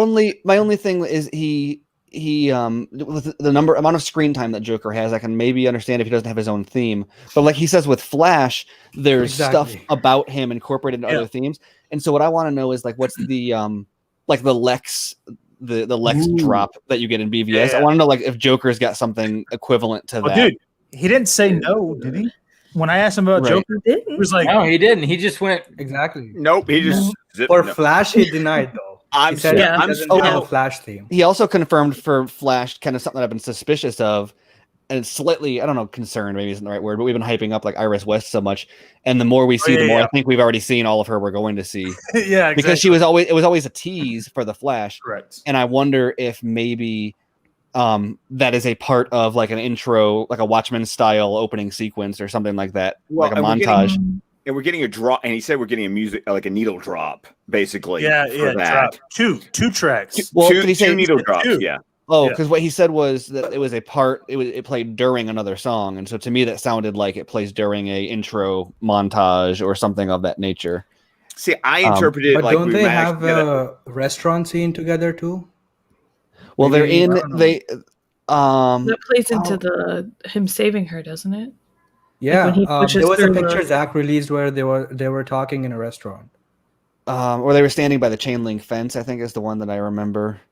Hmm. But with those set photos, you never know if it was like especially with Zach. Like for example, I don't think the Jared Leto Jesus thing is in the movie at all. I think that was just him on set being like, "Hey Zach, I brought my crown of thorns." Oh, Like he just Jesus. has it. Oh with yeah. him. Oh, yeah. Like I can just see that like Zach's got his like Leicas with him, and Jared Leto's like, "Hey, I'm dressed as Joker. Can we do like a photo shoot?" Like the two, and then I feel like Deb had to go over and be like, "Guys, we're shooting a movie here." But we're It's like stop skateboarding in the scout ship Yeah, and stop 'cause, like- shooting Jesus pictures of Joker. I mean, yeah. dude, I just feel like I love Deborah, but I really get the sense that sometimes Zach's like, but mom. Oh, no. That's that. No, I can actually. Yes, that is what happens sometimes. It's like, she's like the voice of reason. He's like, no, fuck that. Yeah. Kind of thing. It's like, That's come on. why she's his producer. Exactly. Exactly. Well, that's the thing. I mean, that's why, like, when we talk about these big movies, and it's like, yeah, when like they were like, oh, why isn't there more women directors? I'm like, well, talk about the women producers. They're the like, hey, they keep the fucking kids in line. They're like, hey, fuck, relax, hold and on. with both hold on. Zach and and Chris Nolan, they're both of them have their wife as their producer and everything. Don't forget about Emma Thomas. Yeah, Emma Thomas, and as A, because they obviously they work well together, but B, the thing that they talked about in like my favorite interview with the two of them, it's like in the New York Times in like 2011, was where they talk about how the fact that she's his producing partner it makes it easier for like him to be gone on sets because they're together. Then when they do that, they're staying together, they're whatever. And part of the problem in Hollywood and why like relationships in Hollywood are so like notoriously don't last is because you've got people going off for months at a time to live with other groups of people. And so the fact that she's his producer is like, no, our family lives together when we go shoot a movie. Actually, and what they said at SnyderCon, how if he had his way, they would all like live in a I've got some stuff. I mean, this is a very conversational chat. So I love how you made that drop. I was like, I know. I was like, Jesus. Well, I wasn't trying. Blah, blah, blah. Fake. Fucking fucked. The second it came out, I was like, that is not how oh well. Yeah, well, it came out that way. Yeah. So, yeah. It was going to happen anyway. No, it was fine. No, I'll figure it out. I mean, it's going to be for print, so it'll be a different vibe. This was way more like motherfuckers and beers. Oh my god! I do want to find out how. That is the title, like Dave. That is your memoir. Yes, there's your memoir. Yes. Motherfuckers and beers. There it is. Yes. Oh my god, man! That was So I did want to hear more from him though. On he talked about when he went to do Mad Max, and that was just a hilarious. Like, oh my god, it's so perfectly fitting for that movie too. The sleepless flight and everything, dude. But the fact that like the first thing he saw was the Doof Warrior. I want to know if since that existed before the score existed, I have to know how influential the Doof Warrior was on the entirety of the score. It had to be because to me the Doof Warrior feels like something where like they're like, dude, we've got to personify this part of this song. Let's give a flamethrower guitar guy. But no, the Doof Warrior existed before the music existed, and that's crazy. Dude, I mean, can you imagine? And then you heard what he said, like a 3.5 hour Mad Max that had no beginning or end. You know, it just shows you there's different ways that people make movies. You've got the George Millers who are just like go out there with and like MacGyver a movie out of a 3.5 hour middle section. Oh my god! And then you have Zach who goes on to set and he's got like every single scene storyboarded from the beginning to the but end. also going to that though, you go like, all right, but then you go, hey Junkie, look, hey, I know you created all these riffs and these themes for an older movie. Guess what? I got 4 hours of. Let's just go ahead and start over. Well, like, dude, I thought it was fascinating too how he talked about the original 2 hour. His score for the 2 hour Zach version was like really high octane, and I don't know that I want to. I want to see every version of this movie. So when I say that, I mean like I want to see it instead of this version. Yeah. But I want to see the version that he was showing people at his house, green screen and everything. You want my 25th anniversary like Blade Runner voice contest version? It's got like all 5 versions like in the DVDs where I just like pop it in. If only to prove that I was right. That's all I'm saying. Oh god, that's all I'm saying. You were right about what? Why are you the way that you are? Exactly. I was right about the 40 million, about it needing to be finished. Oh my god. I made a joke tweet about that a few days ago, and I was shocked to find out that it wasn't commonly accepted now that you've had Zach say it, you had the VFX supervisor explicit, like the way that we described it, we said it had some finished VFX, it had some storyboards, it had some previs, temp music. Like that was exactly what we said, and that's exactly how she described it. People are still like, "Oh no, that was the you see, that was the 2020 version. That was the version they showed. No, 214 is a different movie." Yeah. I'm like, we're still. Like, I thought. I'm not even frustrated because like I want credit about anything. I'm just frustrated because it's like how many times does that have to be said? Explicitly. Hey, by the way, I have now purchased in 2 different places. That Snyder Cut article is in the print magazine version of Variety, Vanity Fair. The 2021 Hollywood issue. If you here's the beauty. The cover price of Vanity Fair for that issue is $9.99. You can get a year subscription to Vanity Fair for $8 right now. And if you subscribe by March 8th, the first issue you will receive will be the 2021 Hollywood issue. So I subscribed so I can get the Hollywood issue, and then I cancel my subscription because I got the magazine that I wanted. Yeah. But once I found out, because the article is going to be called The Justice System, that's what the name of the article is for but it's in an actual print article. So you better believe, with all the Empire magazines, the collections that I do, I'm getting a print copy. I think that's one of the finest pieces of like film journalism that I think I've like. Anthony Bresnikan, for anyone who isn't familiar with him, he was at Entertainment Weekly for a while, and he did a lot of their Star Wars stuff. And when he went to nice. Thank you. Yes, when he went to Vanity Fair, it was like kind of a big deal. Or when he left Entertainment Weekly, it was a big deal because it was like he was their guy. And then when he went in at Vanity Fair, all of a sudden he started doing some awesome stuff. And it's great because he's not a scooper like the trade guys like Boris Kit and all those guys. And they're cool. But he like whenever he comes out with like an exclusive, it's like when he did like the Affleck in the Flash exclusive, he had quotes from Muschietti in there. Like it's never like, oh, sources say, XYZ. Right. It's always, and that's part of what was so great about this one was compare this to any other like Justice League article that has been written.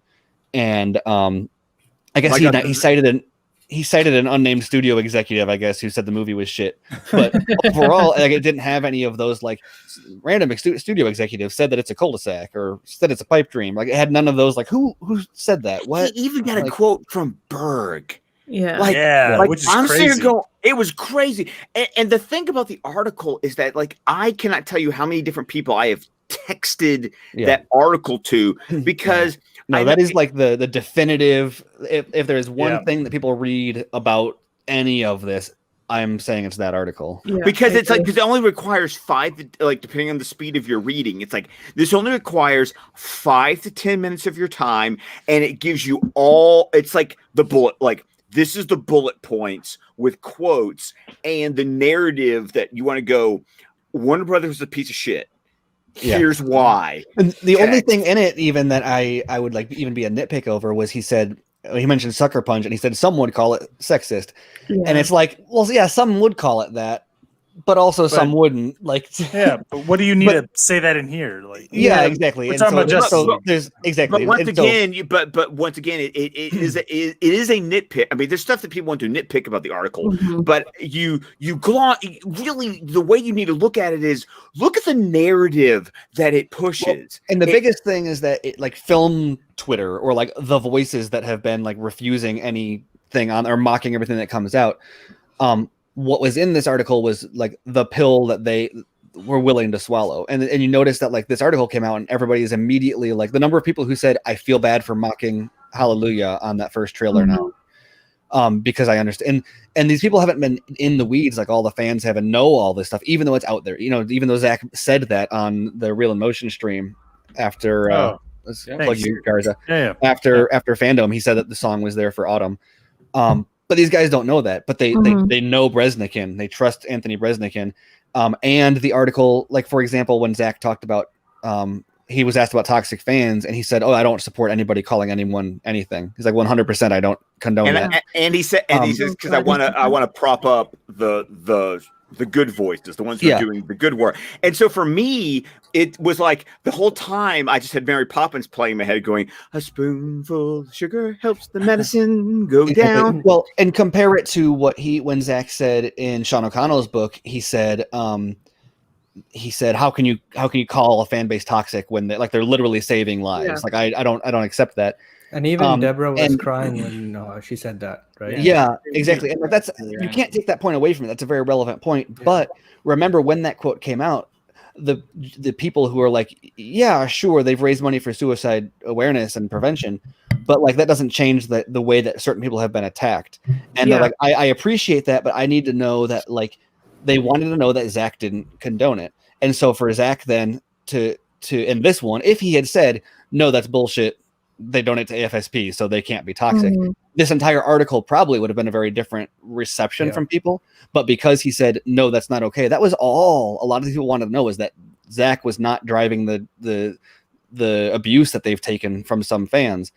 And so the fact that he said that, all of a sudden they're like, okay, I buy the whole thing. I buy the entire narrative from Anthony Breznican, and that was like really cool to see because that's been a 3-year fight of like this is how things happened, and the article lined up exactly with all that. Yeah, because And the article, he has to disown or like discount those guys, and then it's like he there you go, that's what he wants. And Ray on his personal podcast, the Flightcast, he did a great like 45-minute breakdown of the article, and even he was like, guys, we have to accept they exist.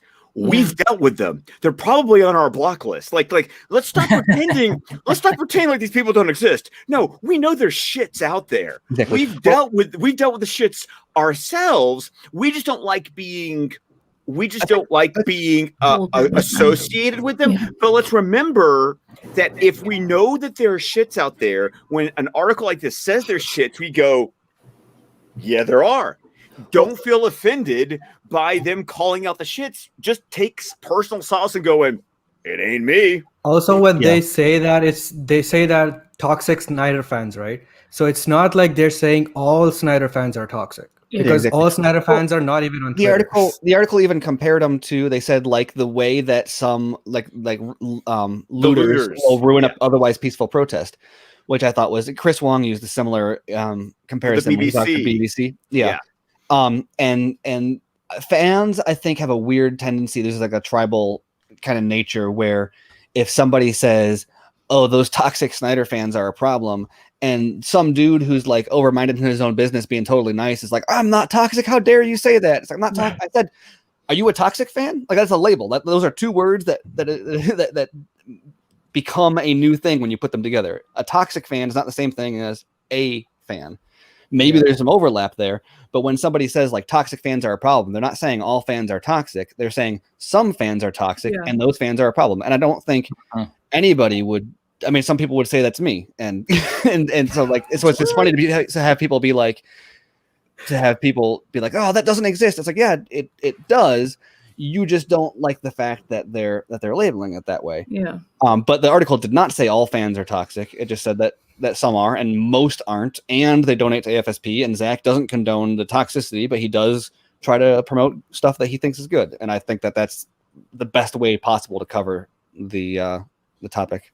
And the best part is that when I've shared it with normies, the people, my coworkers who I am, I'm wearing my shirts at work. I'm doing, my ministerial work at school, trying to like, hey guys, this thing's coming out. And once again, the article was really great because I've shared it with like 3 or 4 different people. They start reading it immediately, and within like the first 2 or 3 paragraphs, they're like, damn, like I had the social studies teacher next door to me was like, is there a trailer I can watch? I said, oh, is there a trailer you can watch? The headline itself is very justified. Well, and then the way that he ended it too was like, it wasn't just an article. It was like a piece of literature. It was. And the ending of it was like, what do you say? You're Zack Snyder's discovering, are you important? What is your worth? What do you mean? Zack Snyder's discovering that.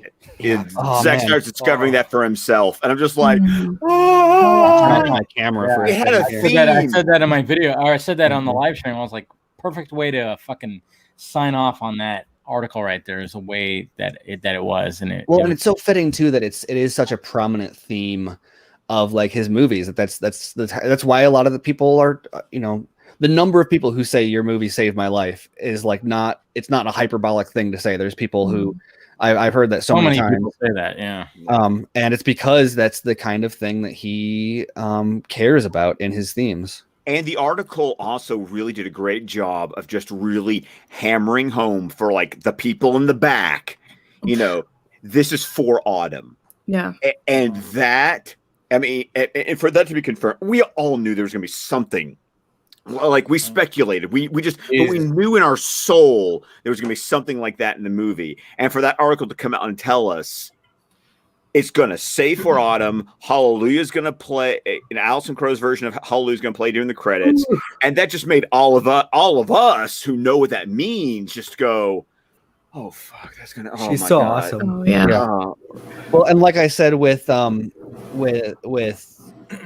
saw multiple people unprompted come out and say, after reading that article, I want to apologize for mocking his obsession with that song. I get it now, and if Oh, I yeah. had known that at the time, I wouldn't have said it. There's some people that are like, "Oh shit, I didn't mean Yeah. to. Now I get it. I'm sorry. I am so sorry." You know, I Yeah. thought you Like were even not only did they want to apologize for that, there was the self-reflection of I really need to be more careful what I say online. I'm like, Yeah. thank you for the self-reflection. Yeah, That's you never know what appreciated. someone's going through. Maybe we should think about that before tweeting stuff online. I was like, that's so cool that someone could read that article and that's their takeaway. Yeah. I love the reactions that came out of it. Even some people on YouTube were reading the whole thing, right? So even their reactions, knowing it for the first time, it was just so refreshing to see, like, okay, you finally understand now. And so that's why I want to say anyone who had a beef or a problem with any part of the article, deal with it. Right. Deal with it because the article is doing what the article is getting people to understand something that we feel like we've spent 3 years trying to get people to understand. And all it took was this one article to finally just click for everyone. And I'm here for it. right. Exactly. And Najid, your question is probably the most popular question for Junkie tonight. Everybody was like, "Oh yeah, good question," because it was so off the cuff, and it was like, "Oh wow, that's something like." And the fact that when filter, really, that's the question. Okay. I mean, Garza's question. I could answer that fucking question. Like, literally, no, it's nice to. I mean, you were doing a good job of this anyway, but it's nice how I feel like on a lot of things like this, it's easier for it to just devolve into like, Batman, Right. Batman, Yeah, Superman, like, yeah. the fact that you asked, like, I was like, I love when you sent me your question. I was like, oh, cool. This is going to be a question that is not about this. It's something like he's going to, and the fact that when you joined the stream, he knew exactly. Oh, it's the. That's exactly what he said. You know, he said that, but he totally recognized who you were. You know, and that's what was so awesome about it. So thank you for doing that, man. I'm actually glad that actually got it like a really involved answer for this. For doing that, man. I mean, that's what I love. I love the fact that like we can like ask these people like not just, hey, so what'd you think when you were talking to Snyder about this? So, you know, and it's like, you know, let's ask about different things too. You know, they don't want to just answer constantly about one specific thing. Whenever I totally told Meg this was happening. By the way, Meg I was waiting this ready. whole time. As soon as you popped up on the screen, I was waiting. Whenever someone like him is asked, like, "Oh, I'm going to bring in some other people onto this panel, or do you want to stick around, or what?" And the answer is something like, "Oh, I've got a call I've got to get to in like 10 minutes." I'm like, they want to make sure we're not weird fuckers. Like that was the whole reason why. The second he got up to get that beer, I was like, we passed the test. Yep. We totally did. No motherfuckers All right. I was like, I didn't know how to approach it because I even told him, Jayla, I was like, hey, I'm gonna play your question, but if I can, I'll bring you on live. And then of course, you know, obviously I bring you guys in here. And I was like, I wasn't sure. I was like, is he gonna leave after like the initial interview? I wasn't sure. I was like, and when it came, you know, to the end of like my interview, like I had a list of stuff, and then we pretty much, you know what's great about it? It was like some of the stuff that I had prepared to ask, he was already answering himself. Yes. You know, it was like, I was like, he was going on, and I was like, oh, sweet. He's just fucking saying everything I was going to ask, you know? And it was like, I was like, great, he's doing the work for me. I'm like, oh man, I love this. Well, and I knew there was a possibility of Zach stopping by, and so he's doing that. I'm like, oh man, if Zach shows up, it just dude, I was like, I was in anticipation. I was like, is he every like 5 minutes? I was like, where's Zach? Is he gonna show up? I'm like, shit. And then all of a sudden he sends me that fucking like message, and I'm like, ah, damn it. But it's okay. But Dave, it's also amazing how you've like your show and you have also grown in this interview format. That like that you knew you were comfortable enough to just sit there and let him talk. And the fact that he did go through like, you know, I've been there before where like you ask a question and all of a sudden like you're sitting there going check because you just answered 3 of my questions. I didn't even have to say anything. Cool, dude. Like it was so great. It was like when he was just talking about stories and everything, and then going into things. I was like, he is covering like this shit. When he said 10 minutes, shit right here, and he was going through it. You know, when he said 10 minutes, I was like, we'll see. Yeah, I know. When he said that, I was like, okay. because he said that because it was like at a fucking 9:40 or something. I was like 10 minutes, like or whatever, whatever time my time is. So it was like, okay. No, it was perfect. We'll it see. was perfect. Yeah, we'll see. Oh no, I was waiting because I've been burned before, so I'm sitting there going, okay, I'll see if I actually make it onto the stream. I'm going to see how this goes. And then Garza, of course, asked the first question. I'm like, fucker, if you I know. That's why I was like, time that's why I was like, I'm only going to ask 2 questions, then I'm going to let Scott go. Like I was like, after that, that was it. I couldn't go. Like I was But like, I love that no. you actually asked him about the one theme thing. I know. Yeah. I know. that was It great. had to be asked, That man. was good, man.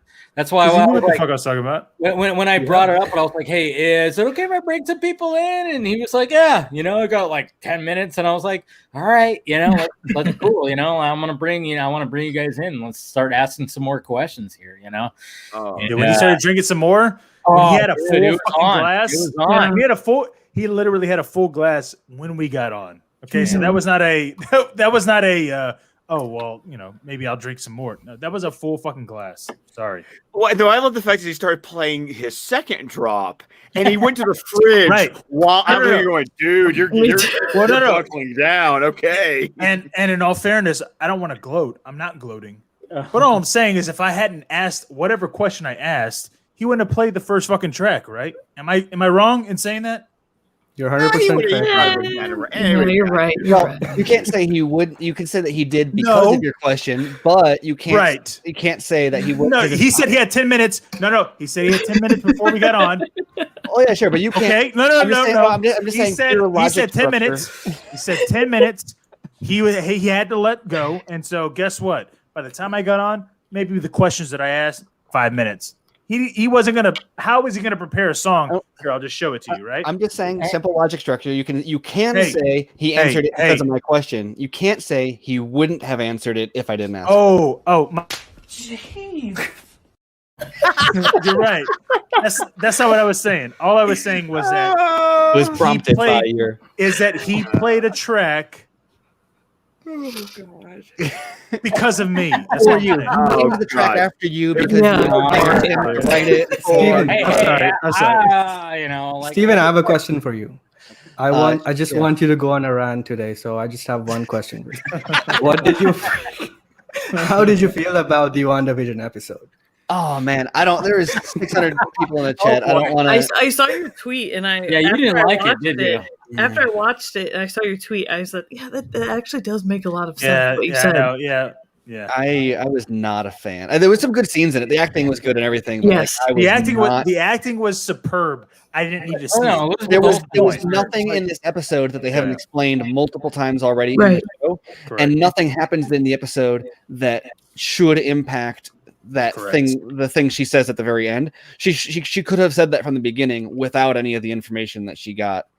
Yeah, but I enjoyed the episode giving Elizabeth Olsen some moments. For sure. The acting. But I don't think that as the penultimate episode leading into the finale for it to be this big exposition jump, especially when it's stuff that these could have really been well worked into other points. Like imagine if these interactions were had more casually before we found out who Agnes was. Right. And it had been so why don't you tell me about whatever? And you get to see throughout a course of episodes that building, and then when the reveal comes, you're like, wait, that's why she was quizzing her that whole time. I'm okay because but I've also been someone who with WandaVision, I've enjoyed more the episodes where they commit to the sitcom. The more the episode committed, that's why I enjoyed people who have problems with the first couple of episodes, I can't relate with because I dug the first couple of episodes because they were all in on the sitcom montage, and I dug that. This episode was actually because there was practically no sitcom homage at all, and it was the first episode that didn't commit to a sitcom homage that I really dug, but it was because the moment with Wanda and Vision at the Avengers facility, that scene, it's sitting here going, you almost wanted to go, this was something that, quote, should have been in the movie between Age of Ultron and Civil War to explain that relationship. Like that. Vision always has the best lines. Yes. Oh yeah, I thought that. Yeah, he had a great line at the end. Well, like the best line of Age of Ultron. I don't even remember what I was born yesterday. After all, Yes. I think. Yes. And so I thought that scene was phenomenal. What was it? Grief is just love persevering. Love persevering. Yes. And I thought you know what that reminded me. That reminded me, and I don't want to get emotional, but you know, when you deal with somebody that you know that you've lost, that you can't. I mean, there's nothing you could do about it, right? I mean, and I watched Westworld, and this fucked me up when I heard it. But you know, one of the lines there was 15 people. It was like, we were talking about. Yeah, exactly, right. So in Westworld, one of the lines when you know, Gordon, who is playing Gordon in Batman v Superman, Jeffrey Wright, the new Batman, Jeffrey Wright, when he's talking about the loss of his son, he says, you know, his wife asks him, like, you know, do you ever, you know, why do you even bring it up? And he's like, well, you know, this pain is all that I have left of him. Mm-hmm. And I went, holy shit, like that, like hearing that, I went, fuck, dude, like that line fucked me up to another level that I wasn't prepared for. It was kind of the same thing when she was like, you know, I can't feel him. Like, and hearing her like talk about that grief, I was like, dude, it was on another level. It wasn't as deep as Westworld was when they said that line. Because believe me, the writer Jonathan Nolan for Westworld, when he wrote that line, like I felt it. You know, not to give WandaVision any shit, but it wasn't that deep. But that was the same kind of connotation that I got, where it was like, listen, when you have grief and something that's real in Westworld is that when you're grieving, that's when you're most real. Like when that's your most real as a human. And that's why most of the, you know, the hosts in Westworld become sentient, because they're dealing with all that, you know, grief and all that bullshit. And so, like, when I saw that with Wanda, I was like, oh, okay, yes. I did love that line that Catherine Hahn says, is like, wow, that accent just come and goes. Yeah. Yes, it does. Yeah. Yes, it does. Wanda always has these tragic scenes. Even in Age of Ultron, there was one scene when Ultron was dying, and she wanted to show Ultron what it feels like to lose her brother, right? Mm-hmm. And then she just picks his heart out, she rips his heart out. Like that's what it feels like. I'm like, wow. Yeah. That was actually, the Wanda scenes are pretty damn good in Age of Ultron. Yeah. Age of Ultron has its issues, of course, but the Wanda scenes are actually pretty damn good in that. You know, I mean, I even like when Hawkeye is like, when he's explaining to her and trying to like get her to like, hey, he's like, none of this makes sense. You know, it's just the way he's like, the city's flying. You know, it's just like, and I have a bow and arrow. You know, I absolutely love that scene, to be honest, because the way that Renner plays it, just because he's like, I don't know why the fuck I'm here. Everybody's thinking it. I don't know why I'm here. You know, I always like it when they kind of get to that moment of like, it's ridiculous that there's a human with a bow and arrow just like on this floating city with a bunch of robots. I love that scene. Well, because they hang people didn't understand they hang a lantern on it. You know, it's like that's why sometimes in these genre things, when there's a certain level of self-awareness, it's for a genre fan, you like it because you're thinking it, but you know, there's that I'm drunk and so I'm forgetting the phrase, where you just accept it, help me, guys, help me. You're less drunk than I am. I know. What are you talking about? Lay down? What are you talking about? Like, I haven't drinking. No. You know, when you, the phrase that means. Secede? No. Where you accept, like, there's a certain amount that you'll just accept because you're like, verisimilitude? No, not verisimilitude. What? That's tolerance. There's a like. What are you guys talking about? Yeah, I came back and I'm like, what? Okay, Meg, help me out here because I'm like three. I'm literally three. No help, but I'm very drunk as well. So go ahead. 3 beers in. That phrase that you say because it's like there's just a certain amount of bullshit you accept because you just go whatever. Like you just whatever it. I'm trying to remember what that phrase is. That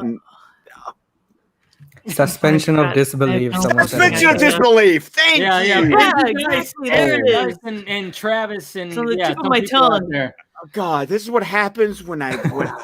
So why do I drink? Like, why am I so drunk right now? Suspension of disbelief. Yes, I that's why you, as genre people, you appreciate when they hang a lantern or something where you have suspension of disbelief. You just go with it, but then they're like, no, we're going to help you out. We're going to point it out for you. It's like I appreciate that. Damn it, I feel so dumb right now. Oh God, it's like when you're playing charades, all of us, and they're like spot on, and you're not catching it. Like Pictionary, same thing.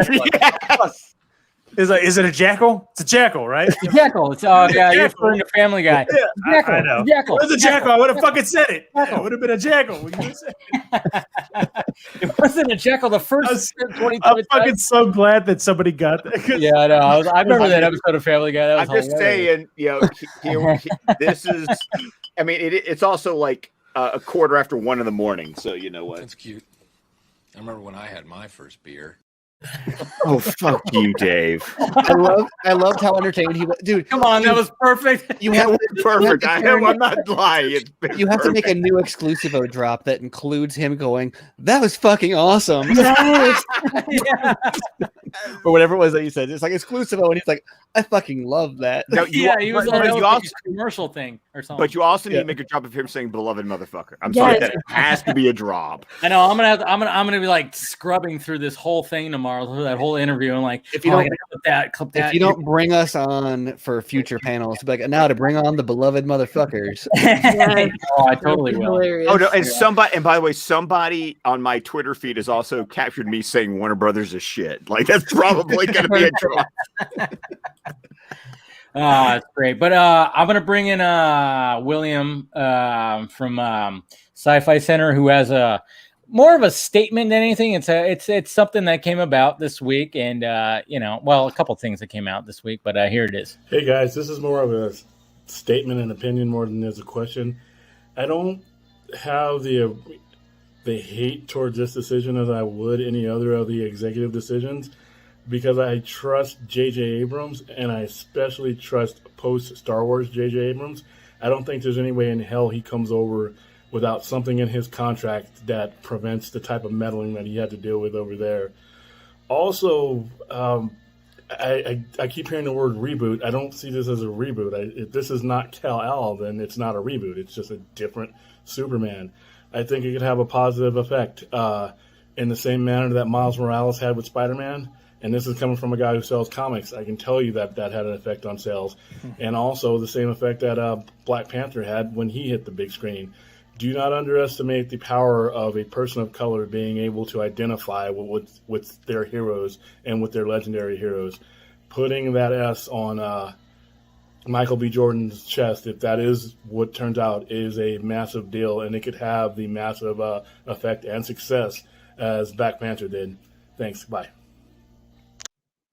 All right, so we got to talk about the Superman reboot news that came about today, and I know we all have opinions. I posted my video today, and yeah, I mean, it's when you first see it, you're like, okay, what the fuck? And then you kind of read into it, and then yeah, like you said, like he was saying, it's just like it doesn't seem like they're going to be rebooting Clark Kent because they don't really need to.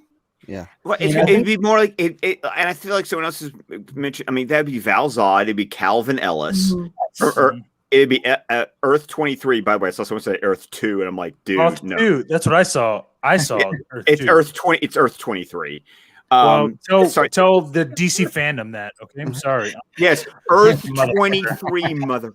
Well, tell them that. I'm telling them. It's not like I said it.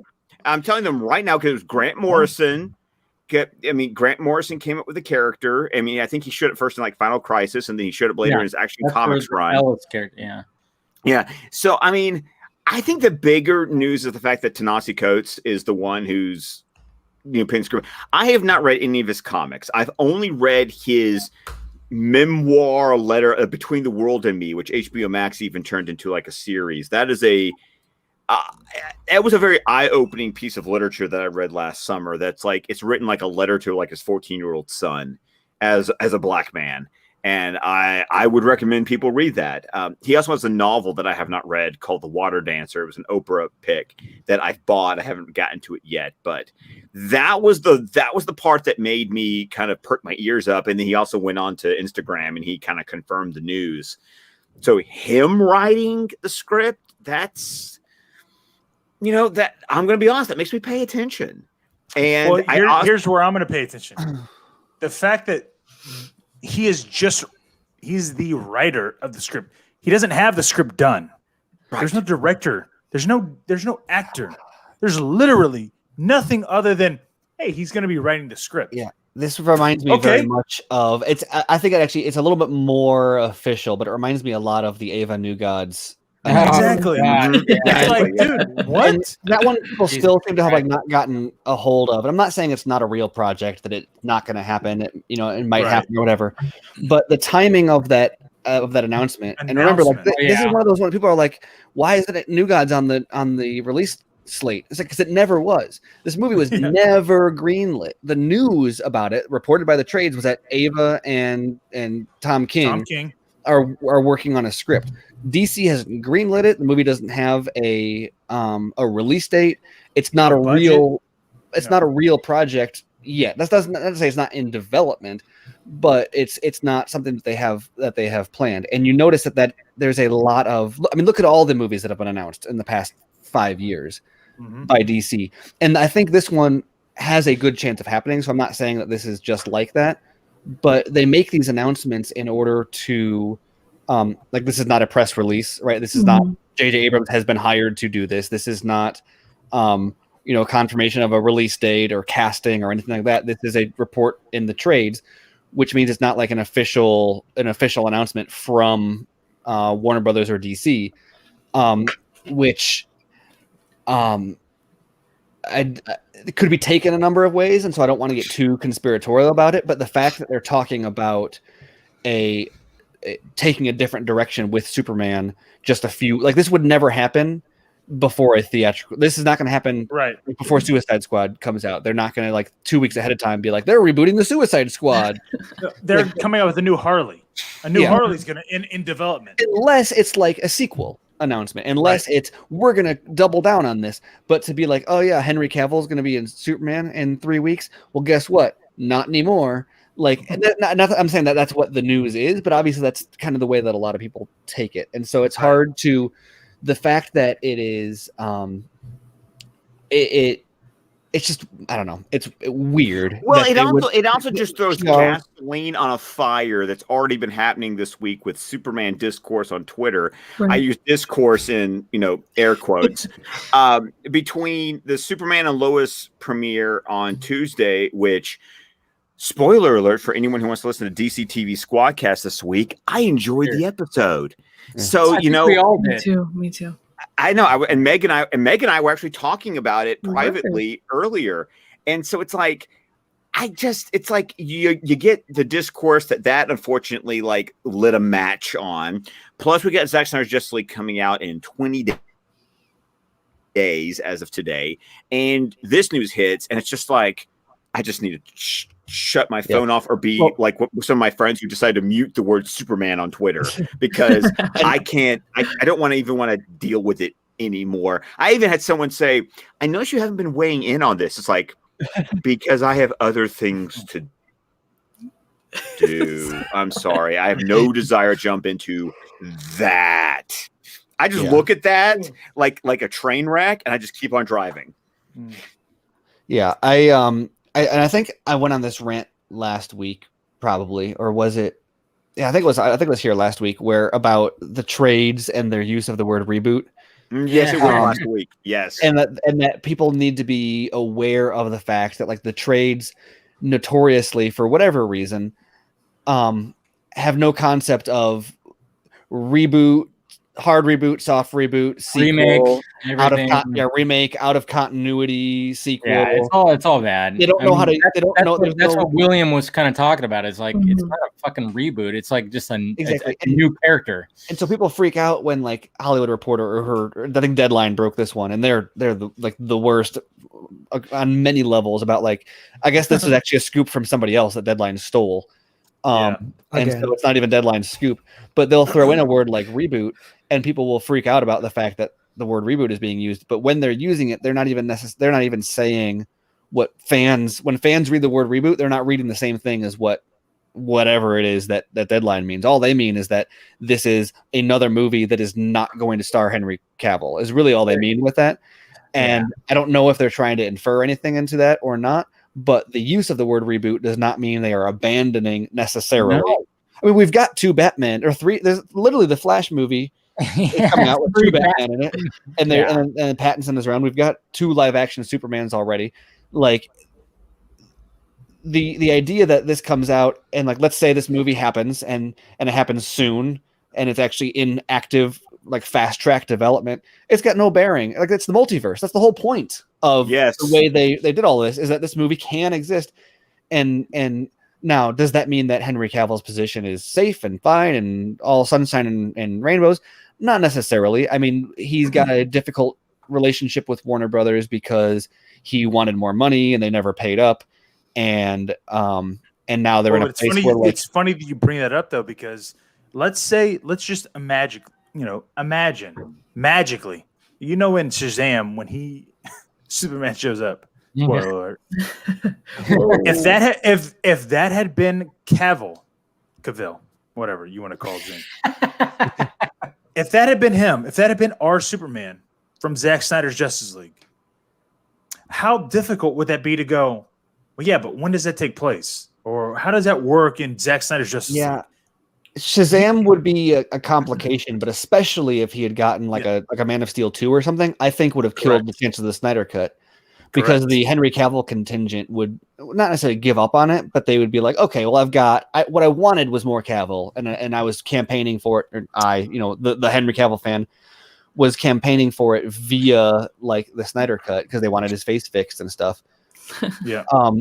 But I think that like if a Man of Steel 2 would have come out, they would have been like, yeah, I still want the Snyder Cut, but like I'll be fully happy with a Man of Steel 2, which maybe retcons the Snyder Cut, maybe does all these things. But the fact that Cavill was like, no, give me my paycheck, kind of stopped that from happening, which meant that like the perfect storm of there is not a single movie that came out in continuity that really, even though the Snyder Cut is not necessarily going to be canon to Birds of Prey and all of that, at least explicitly so. Oh no! Nothing has happened that's going to make people watch the Snyder Cut and say, "I have no idea what's going on." Hey, by the way, I wanted to ask you guys. Do you remember how this whole mind-blowing quote unquote is supposed to be at the end, right? So if I'm correct, and I know that I am, okay, that Martian. The most Garza thing to ever Garza. No. Listen. What an idiot. You're not going to tell me that a Martian Manhunter showing up at the end of the film, when we would potentially be seeing him at some point in the film before the end of the film, would be mind-blowing. Right, like we already know he's in the movie. That's my point. So tell me that this whole mind-blowing character surely is not Martian Manhunter, right? It might be. No, it's not. Well, because you're making a lot of assumptions about like we don't know that we don't know that they didn't change. But we're gonna see him in the fucking film already. You gotta remember that these quotes were during the additional photography. Well, not only that, but like there's a possibility that, like, for example, like that we know that the initial intention was to use him in the Martha Lois scene. But maybe like we were always like, oh, it's a little bit weird that they're going to take that away. Like that's not an actual Martha and Lois interaction. And maybe that this new scene gives them an angle to now it's a different reveal, right? Because it sounds like he's revealing himself, and so maybe we don't get that earlier Martha Lois scene where he becomes Martian Manhunter afterwards. I don't know. I'm just saying. I don't think we know enough to say definitively. You know what it is? It's Garza going like he wants it to be Ryan Reynolds. My intern. Fake laugh, hiding real pain. My mind goes to the same place, so I get like after that came out, I really started wondering like, is there something they're trying to hide here? So I get it. I would not, but I'm also pumping the brakes on like we don't know as much as we think we do. Right. And and I don't want to get people all hyped up of like there's definitely something other than Martian Manhunter there. I wasn't even saying that was Martian Manhunter. 20 days. Can I just wait and watch the fucking movie in 20 days? Right. I'm at this point. I'm taking the day off from work. I plan on watching it I'm taking the whole fucking week off. But isn't that? Hey, Meg, I have spring break the next week. It's coming. But listen though, is that not fucking shocking that you would have some fat fuck named Jermaine Lucene fucking go, hey guys, listen, I found out the fucking secret. Don't tell me. I haven't read it. I've avoided it. I've muted it. I haven't read it either. All I know is I'm going. Either way, it doesn't fucking matter, dude. You don't write an article like that if you're a professional. You don't sit there and go, hey guys. You know what though? I found out who the secret cameo. Like, dude, okay, then tell me what the fucking secret cameo is in WandaVision. You fucking asshole. Like, dude, come on. Like, what the fuck are you talking about? I will fuck you up. Absolutely. Like, fuck that guy. It's really weird. Like any other movie like literally that kind of behavior would be unacceptable in any other context. That literally everybody would be like, "What the fuck is your problem, dude?" And not just in a like because like the tweet even said explicitly, like hopefully this dampens people's expectations. Yes, or something he like said that. What yes, the fuck, seriously. And it's like I get that this movie is weird and that there's stuff that we know about it, there's stuff that we don't know, but like it's coming out and there's like hundreds of thousands of people that are going to watch it who don't know that yet. Right. And so the fact that you're on Twitter, just a weird thing. And some of this stuff is like an open secret and some of it's not, like, and regardless, to state that your intent is to dampen expectations, imagine that approach being taken to literally any other franchise. Exactly. Like, imagine going like this. Hey, listen, I know that, what's his name? Paul, or what's Vision's name? Paul Bettany. Oh, yeah, Paul Bettany. Hey, I know Paul Bettany was talking about a big cameo. I just want to go ahead and let you know that I reached out to my contacts. It's not that big of a deal. Believe me. Here's the real deal. You'd be like, who the fuck are you? Like, you dick. Right. Well, you'd be like this. It's literally a spoiler at this point. Like, exactly. It's one thing if there's like a leak or something, and it's like, ooh, there's a rumor that it's I don't know, it's Zatanna or whatever. Yeah. Like that's one thing because it's speculative and you can. I don't know. I even think that's like edgy territory. But to say like I talked to a source and they confirmed what is a spoiler, literally what is like this is a spoiler at the end of the movie. Yeah.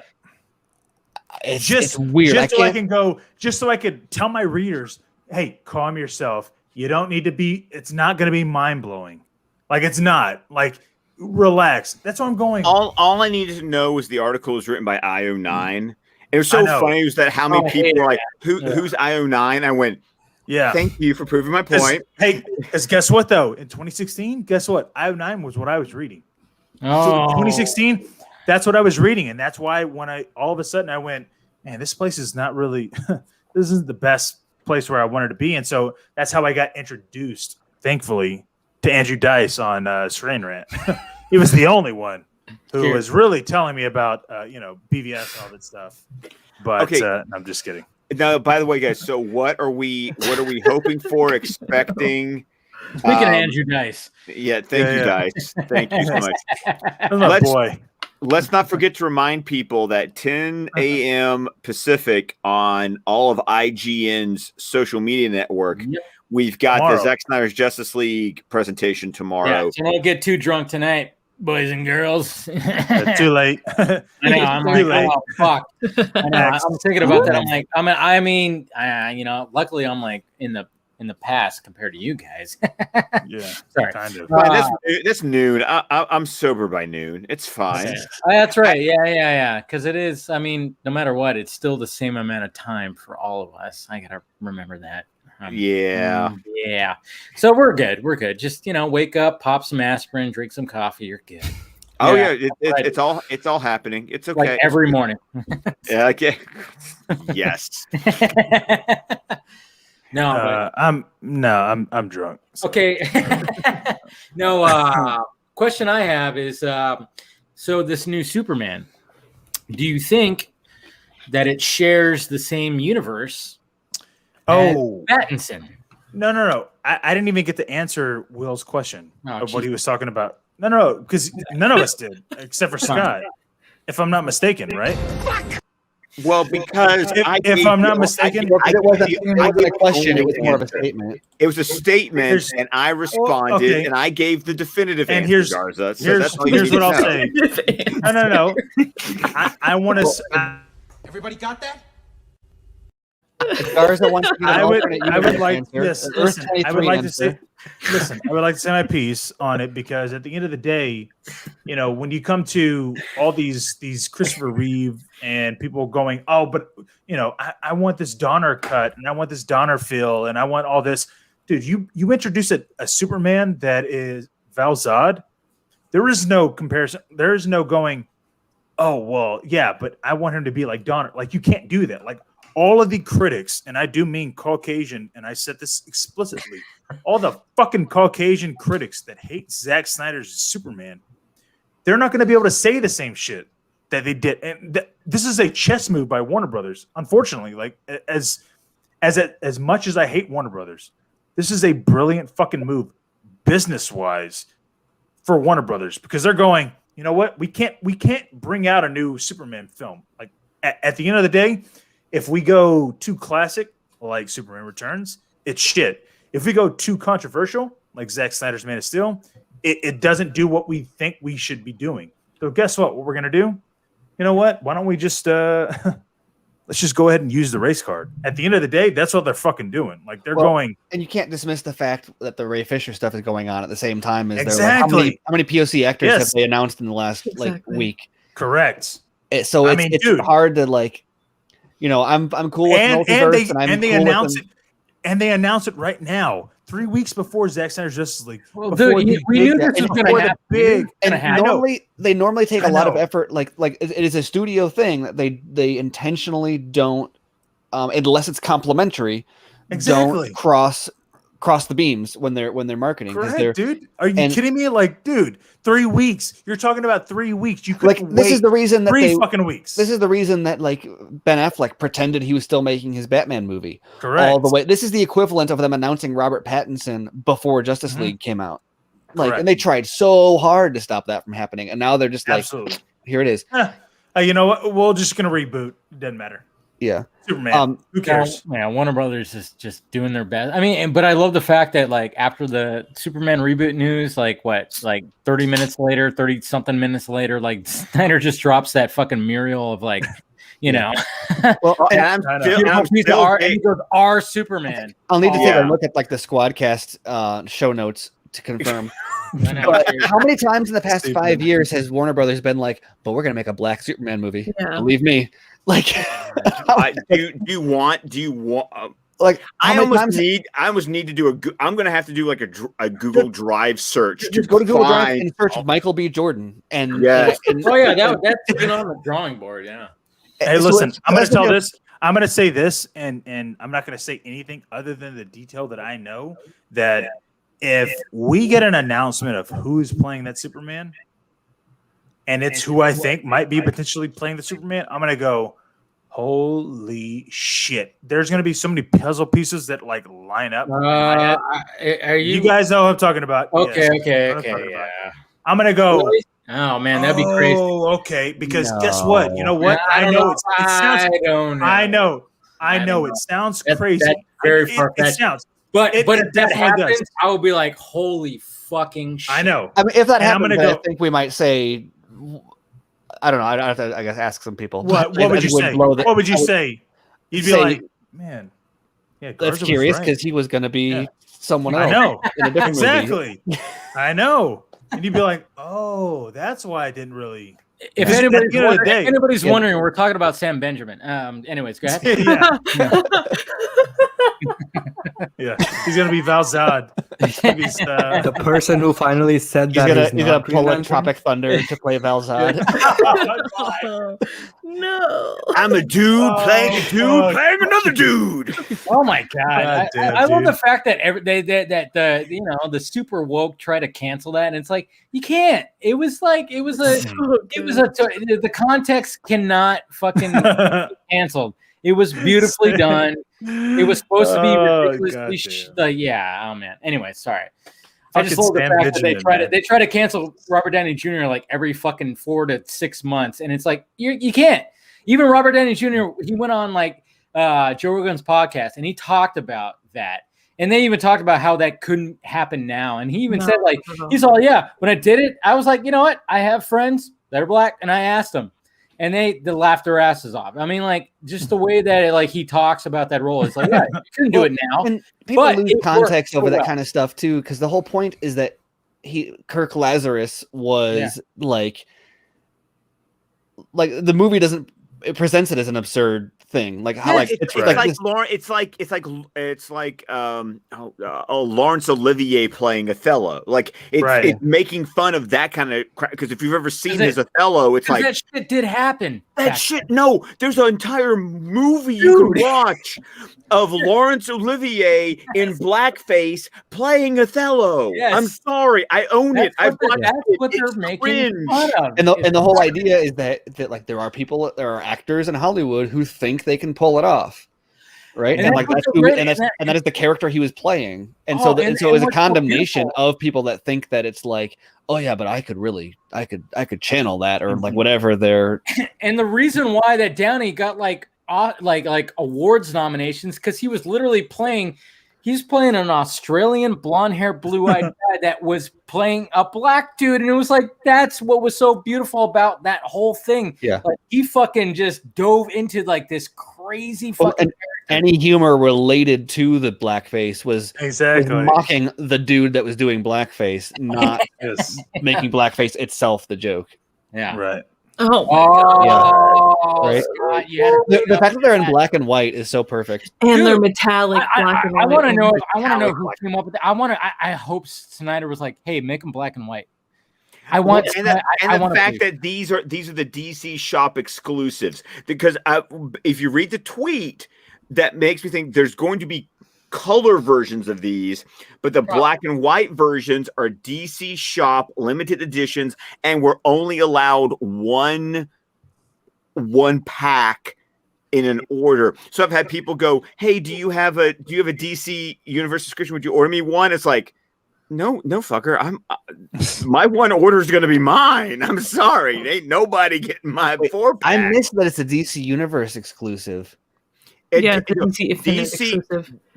Universe Infinite subscribers are going to get to pre-order these next week. Oh, pre-order. Okay, but it's going to be available to the DC shop. Yeah. But any of us who are DC Universe Infinite subscribers get first dibs. Okay. I'm not going to join for that, but I will try to get them on launch if there's any available. Crazy. Najit, are you getting those? You getting all those? Fuck yeah, right? I don't collect, so. What? How dare you? He's just over here with a Boca to canceled you. Well, Meg and I are going to go to our like. The fuck out! Exactly. It's okay, Meg. That just leaves more for Meg and myself. And me? Hey, come on, I got Dave. You've joined us.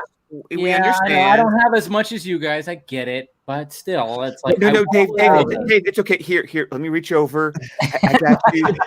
I got you. You know, I'll give you a hug. I know. Like, there you go. Yeah, over here. Yeah. Okay, I got you, man. Yeah, we're good. So they've got to reveal fight. Like, there's no way they announce Funkos for this movie and not have a Zack Snyder Funko at this point, right? Like, it's literally. I know that he really wants one, so we just have to. We just have to. The question is he wearing the white V-neck, or is he wearing the suit? You think so? Or is he wearing like what he wore like on when we see him on set, where he has like the vest and shit like that? 3-piece suit. Okay, there should be two. There should be an We exclusive. variant. There's a variant. There's a Chase variant where he has a white V-neck on. I want one where he's wearing a white V-neck and holding an IMAX camera. Yes. Yes. Oh my god! The only Funko with big guns. True. And Meg, by the way, if that happens, we do everything we can to make sure that the three of us get a Chase variant. Yes. Like that. Like I would literally sell my whole fucking collection for that. Jesus. And Okay. there's like 400. So Wait, for what variation? the V-neck variant. Oh yeah. Just saying. Oh, it's gonna be interesting. I don't know, but I love that. Yeah, like you said, Steven, I love the fact that they are black and white, and I'm like, I want to know. Not only are they black and white, they're also metallic. Metallic. So, Oh my god, I know. I was just like, who made that decision? Was it Snyder going, hey, or was it just like people going, what if we did this? And Snyder was like, you know what, that's cool. You know, I want to know that answer, like, because that makes it, and that makes him so unique. It's like, oh yeah. You know how Snyder is like all about the black and white, and he's like, Justice League is your Justice is gray. It's like, yeah, look at this. Now we got these, you know, oh my god. You know. Are there Now color I'm just waiting for available in the limited edition, or just the black and white ones, or are those the only versions of those that we know are going to be available? Funko usually makes like they make a lot of variants of certain pops, so like I'm sure that there will be colored versions. Yes. Well, because they even say the tweet from DC Comics even says But it's exclusive. These black and white metallic ones are exclusive to DC shop, which suggests by implication that there will be colored versions that are going to be the more widely retail distributed versions. Interesting. And I love the fact that you know, like the sod just like makes the cut. Well, he's in the synopsis. I mean, but it's just funny because like I was when I was looking at the four, I'm like, okay, obviously black silver suit Superman, dark side cool, and then you got Diana with the arrow in her, you know, her white dress, and then it's just like the sod. I'm like, huh. You guys think about from the old Justice League pops that were released back in 2017. So many of those designs are still relevant designs. Like they don't change, except for Steppenwolf. Like Steppenwolf is way different. Garza has this enough. Garza, go ahead. I wanted to ask, did you guys get the sense that the when he was talking about the sod or Dark Side, Steppenwolf, the themes, the mother boxes, I got the feeling like they're going to be a lot more than what we probably are assuming. Oh no, like, I got that a lot. I was like, I think we all did. Holy shit, dude! Like, I feel like he was going to go, Dark Side, Steppenwolf, and Mother. I was like, wait, did you just give us like the whole like? I feel like we're going to see like 25 minutes worth of the new gods. I mean, think about this. Blows my mind every once in a while when I start out like thinking about this movie in my head, and I still don't think most people even grasp how big it is. I think Junkie tried to talk about how big it was during the stream today, but it's 4 hours, and then you've got like start listing the set pieces that you're aware of. Right, it opens with a recreation of the Doomsday fight, and then we've got Batman exploring the Parademon tunnels. We've got Wonder Woman at the Old Bailey. We've got the team in the tunnels. We've got Aquaman fighting Steppenwolf. I think we've got something else with Steppenwolf and Atlantean soldiers. No, and you got the Amazons and and we got Amazons and Steppenwolf, and then you've got the League versus Supes. Yeah, the League versus Superman, which we've seen almost none of in the new marketing, and then you've got Steppenwolf inside of Star Labs. Yep. I did the League in the Tunnels already, right? Yes. And then the third act, it's got to be like an hour long. I mean, I was watching Man of Steel the other day, and I realized that third act is really like 3 third acts. Yes, it is. Because you got the attack on the Black Zero. You've got the what else? Because the world engine. Because then you get to the part where it's like, then when Zod comes out of the wreckage, I remember the reaction when I watched it going, "Oh fuck, this movie's still going to go on." Exactly, I know. The scene in the church is like the halfway point where he's in the church with the pastor, and that's where like, if I turn myself in, and so he goes up to the ship, and that's a big action sequence too. He goes up to the ship, and then he flies down, and he catches Lois and all of that, and then there's you can hurt my mother, and then there's the Smallville fight. And then, well, it's not even that. It's like Scott said. Like, dude, when I was in a theater, and we see Lois and Superman kiss, I'm like, oh, okay, cool. And all of a sudden, you see something move in the background. You hear it. You don't see it. You just kind of hear it. You're like, oh fuck, I forgot. There's still Zod. Like, dude, we haven't even finished Zod off. Like, dude, yeah. And so when that happens, I'm like, holy, like it was overwhelming. And so that was Superman versus Zod. There's no way Superman, Batman, Wonder Woman, Flash, Cyborg, Steppenwolf, Aquaman, and an army of parademons. There's no way that's not like an hour long. And also you look at, once again, you have multiple stages of the take down the shield, get to the tower, scale the tower or siege the tower, and then fight Steppenwolf. Well, what are they? But then to reverse time in order to even create the boom tube. Like, why is a boom tube showing up? Like, yeah, exactly. It's Darkseid's boom tube. It's not Steppenwolf's boom tube. And then I skipped the history lesson, by the way, when I was listening. Yeah, that's right. So like, I can't think of another single movie, like maybe Return of the King, but Return of the King is like one long battle, right? Yes. And I guess not one, but multiple, like kind of stacked on top of each other. Or like, even 2 towers, I don't think is that big. It's insane how much is going to be in this movie. And even with a 4-hour runtime, I'm not totally sure how it all fits in there. But I don't remember why I got into that now, because it was like a long time ago before I listed all those scenes there in this movie. But I think that's something that a lot of people like don't fully. I don't even fully grasp it until I start to list them, and then I always forget like the history lesson. I'm like, whoa, that's like another 20 minutes of. No, I literally sit here sometimes just go, with all the crap that we've heard about in the last 3 years, but it's still a 4-hour movie. Like I'm still pondering what I don't know is in this movie. I think I know so much, and then I stop and go, but it's 4 hours. Yeah. Like, dude, believe me, as somebody that has watched Justice League as much as I have, like I'm going, what could and when Zach made that comment to Vanity Fair when he was like, apparently, you could do it in 2 hours because that's what they did in the theatrical cut. You're right. No, they did do it in the theatrical cut, and it just didn't make sense. You were just like, okay, you didn't feel anything. It was like, they're finding mother boxes in parking lots and stuff. Yeah, like it's just like Steppenwolf shows up. All right, cool. He gets defeated. He's pouring out purple blood, and you're like, what? He doesn't get killed. His parademons turn on him, and you're just like, okay, the boom tube happens, and you're okay. Well, cool. And there's no connection to like Apocalypse or no. Sorry.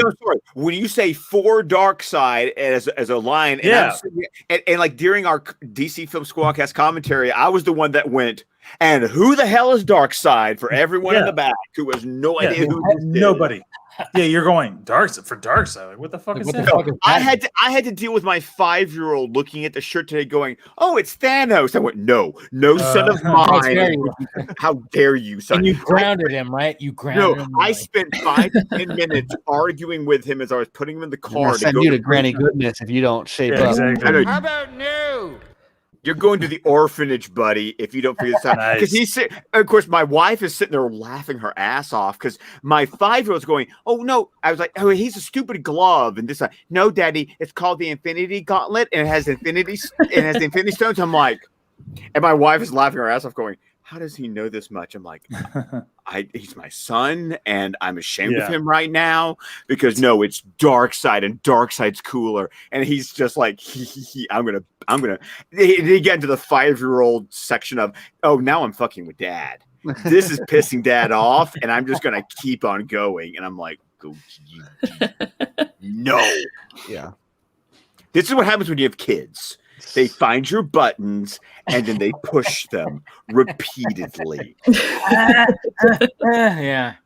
I can see that. I mean, Garza. I mean, does I gotta imagine Avery does that sometimes. No, dude. Literally, my daughter is the incarnate of me. Like I have no idea how I've done it. Like, dude, like I'm telling you, my daughter watches BVS. Like she puts it on HBO Max while she's doing her homework. Like it's not. She's like, yeah, I got to put it on like in the background, like just as it plays. Like it doesn't matter. She's doing her homework to BVS. You know what I mean? Like that is amazing. Yeah. So I was like, we were talking about, with again with the Snyder Cut. She was like, yeah, you can't watch it without me. Like no, like they were like, dude, this is a 13-year-old. She's going, nope, you can't watch it without me. Like she's already made the decision. There was never a well, maybe maybe you could. It was just a definite no. You're watching it with me. We've waited this long because this was her exact words were, we've waited this long. You're not watching it without me. And I went, oh, okay. Like I can't. And so it's weird to like for me because you got to remember it was like around 7 and I that's a weird age. And I know I told Steven this about it too. Like 7, it was weird because it was like my niece right now, she's about to be 6 and not to, drown anybody out, but like my second daughter, she would have been the same age right now at this point in time as Avery was when she was like, hey dad, what are you watching? And I was like watching Kill Bill and, Game of Thrones. She was like, hey, I kind of want to see what you're like. What are you watching? I'm interested. And so like in my head, I'm going, man, it's so weird to think of like Avery watched Kill Bill when she was 8. Like she was okay with BVS when she was, I think 9 or, whatever. She was not even double digits. And so her mindset on what is and what isn't, like, it's kind of like with the MCU, like she knows the MCU is not, whatever.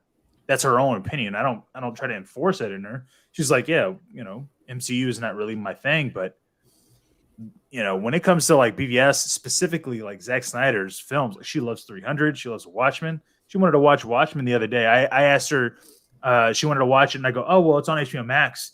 She goes, okay, cool. And I go, oh, actually, you know what, though? It's a theatrical cut. So there's about 25 minutes left that they cut out. She was like, what? And I go, well, you may not notice it, but I was like, but like even in it was something simple. Like I mentioned this, I go, like in Manhattan's scene, whenever he's like, putting his own symbol on his forehead, like they kind of cut that up and they kind of made it a little quicker. She went, we're not watching that. Like, no, we're watching the real version that I've only seen because that's all she's ever seen. And I was like, okay, dude, like that's her mindset. Like she's like, no, I'm not watching something that's going to cut out Zach's vision. So, I mean, it's weird. And, luckily I've only had this one child. So I don't know like what I would do if I had another child. Like, I don't know. And that's why like in the Vanity Fair, piece when Zach was talking about Autumn, I was like, dude, I understood that. I was like, dude, you have a daughter, one daughter to connect to that you're just like, she gets you. Like, she like, yeah, I know. Like it hit me. Like that's what sucks about I know, dude. When I read that and I was just like, damn, that was the daughter. Yeah, like I had to pause. I was like, fuck, dude. Like, yeah. Well, in my head, I'm going, what? Go on. No, I was also going to say that also totally connected with, because I read Justin's novel back in like December, and that's completely Chapter 19. Ooh, fucking A, that was a hard chapter. Yeah, hard shit. Yeah, but also his characterization of the Autumn proxy in his novel, like, like when I read the Vanity Fair article, it was just that moment of going,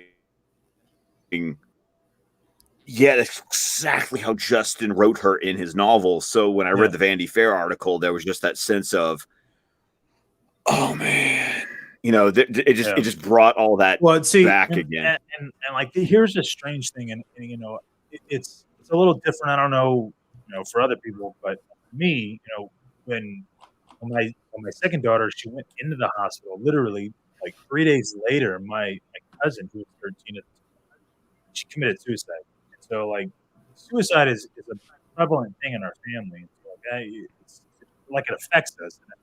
And I remember at that point in time when I got the news, I was like, my daughter was sitting there fighting for her life, and then my cousin, is just 13-year-old thinking that life is at the end, and she couldn't make it, and she just wanted to give it up so easily, when at the end of the day my daughter's sitting here at 6 months and fighting for her life, and this one's what I mean. So I was torn. I was like, I didn't really know how to grasp it, because at the end of the day, this is my flesh and blood, and so is that, but that one's giving up on life, and this one's trying to fight for life, and it fucked me up mentally. And so one of the things that I'm proud of, at least with Avery, is that even when she reads about the story, because as I was reading the Vanity Fair thing and I was going through the situation, she understands it. She still, to this day, she's like, but why did she do it? The only thing I could tell her is like, I don't know, sweetheart. I can't explain it, because I don't go through it, but it's one of the things that I am thankful for, that my daughter is like, she is so like dumbfounded on why that would even be an option. You get what I mean? Like, for her being 13, she understands in her head, like, I would never decide to do that in my head right now. That I'm like, I'm thankful for. You get what I mean?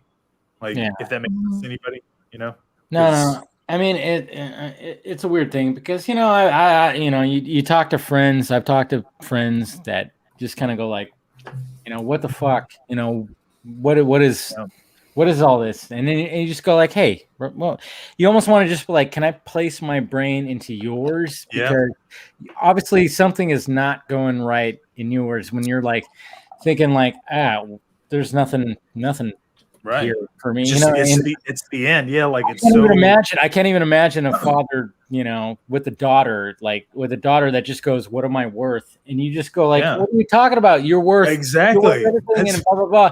And then the daughter just goes, okay. Yeah, kind of. Yeah, like what do you say to that? That's what I'm saying. Like with my daughter, like, how do you respond? The fact that my daughter's kind of questioning, she was like, why though? It's like in her head, she can't process it, because in her, fortunately, like, she's going, I don't understand it. I don't understand what it is that would make you think that. And so it's like I am thankful for my daughter, just because, my daughter is, for the most part, she's lived a rough life. Like, nobody her age should be going through the shit that she's gone through. And she's just kind of like, she's taking it in stride, and she's the strongest person I've ever met, other than my other daughter. And I'm like, dude, you know what? At the end of the day, if anything can come out of this, is that my daughter goes, I understand what happened. I don't get why it happened, but I don't want that to happen. Like, that's a huge, and something that even what Zach was saying, like, if it wasn't for Autumn, this wouldn't have happened, which is, but at the end of the day, dude, that's so fucking mind blowing, because but I at the also end of the would day, go on. But I'm also going to say this, also coming from the perspective of an educator and also being a middle school teacher, that has to. I mean, I'm so thankful for this fandom, and the education that it has provided me, and the resources that it has provided me. Because between this, and I remember when 13 Reasons Why, as the series on Netflix came out, which, by the way, read the book. The book deals with the topic in such a respectful, a powerful way that I do not appreciate what the series did on Netflix. Personally, I have issues with the Netflix series, but just all the crap that caused in a middle school and high school environment. But I was glad that I was able to be a resource to the counselors to go, hey, I know you're trying to find some stuff. here's all this stuff that now I'm like neck deep in because of my fandom. And it just, when we talk about how we have worked so hard in the last 3 years to help build awareness, it's also been ourselves becoming more aware that we can become a resource for other people.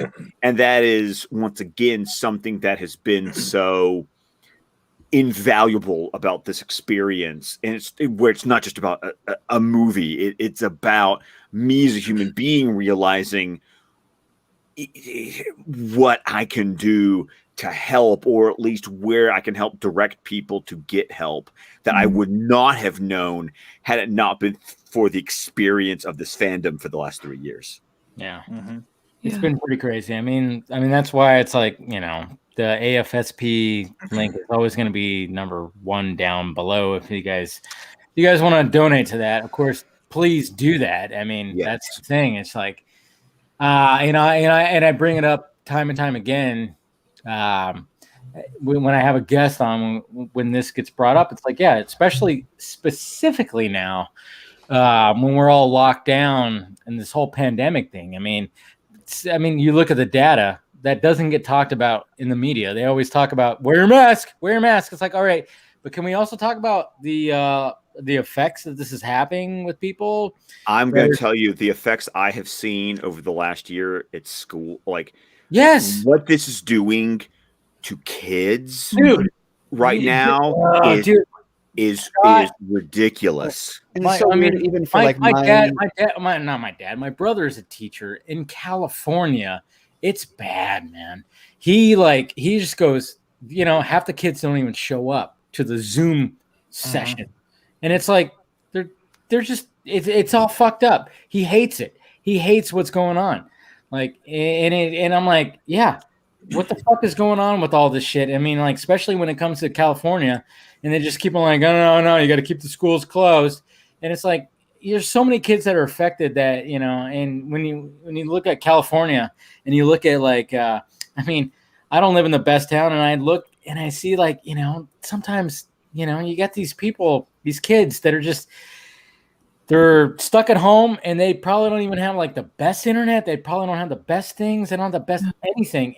And the parents are trying to like work, and they can't deal. I mean, it's all just a bunch of craziness, and it's all fucked up, man. Which is why, what goes back to the fact that we have to show grace to one another, but also be supportive to one another in this time, because we might not understand what someone else is going through. We might not experience what someone else is going through, but that doesn't put us off the hook about trying to help other people through this experience. Yeah, it's all crazy. What were we gonna say, Steven? Well, it's just really funny because my daughter is 3 and my son is 4. He'll be 5 in a couple months, and so especially with him going places and like putting the mask on and stuff, and he'll have questions, and so he'll say like to put the mask on, and he's like, oh yeah, I have to put on the mask on because I have the virus. And I was like, no, you don't have the virus. Like, oh, I don't have the virus anymore. I'm like, no, you never had it. Like, you're just wearing, you're wearing this for other people's benefit. Psychological. And he's like, so I do have the virus. I'm like, no, you don't. And like, in trying to teach him, like, no, we're doing this as a courtesy, like, for other people. So that no. I know exactly. And how old is your son? How old is he's almost 5. Because my niece, she is 4. She's almost 5. Her sister, who is 6, who literally was my second daughter's, she was like a couple months later born than my daughter. So she tells her teacher, because she'd gotten sick, but like with a cold. She tells her teacher, "Oh yeah, she's sick. She got COVID," and it was like, like it was not even the case. And so it like made her have to get a test, made her sister have to get a test, made everybody had to get a test. And I'm like, you know, these kids, they don't realize it's like saying bomb on an airplane. Exactly. You know what I mean? And there's a lot of things that, like, especially at this age, that you can easily be like, like, in so many other contexts, he'd be like, oh, so I don't have the virus anymore. I'm like, yeah, don't worry about it. You're fine. But knowing that he has this, it's you don't realize it. Like the amount of like anxiety that a 5-year-old won't tell you about is kind of crazy. That all of a sudden you're like, wait, I have to stop him and I'll be like, wait, have you been worried this whole time that you were going to get other people sick? And he's like, yeah. You know, my oldest has gone, like, especially last year. I can't tell you how many sleepless nights, the sleepwalking, the night terrors, like all that stuff. And the fact that I cannot tell you how many times, because Liam's going to be 8 in April. The last time we've had a real birthday party was for Declan when he turned 4 last February, because everyone else has had Rona birthdays since then. And all I hear, like every 3 or 4 weeks from Liam, who's about to turn 8, is, I wish the coronavirus was over. And I just look at him, and my only response to him is to go, me too, buddy. Yeah. Me too. Like it's all I can say is because like I'm validating his feelings, because it's like, dude, I feel the same way. Yeah, exactly. And kind of just threading that line between like, no, you're not sick. You weren't sick. Like, you don't need to be scared about your health, but also you need to be considerate of other people. And that's why we wear the mask.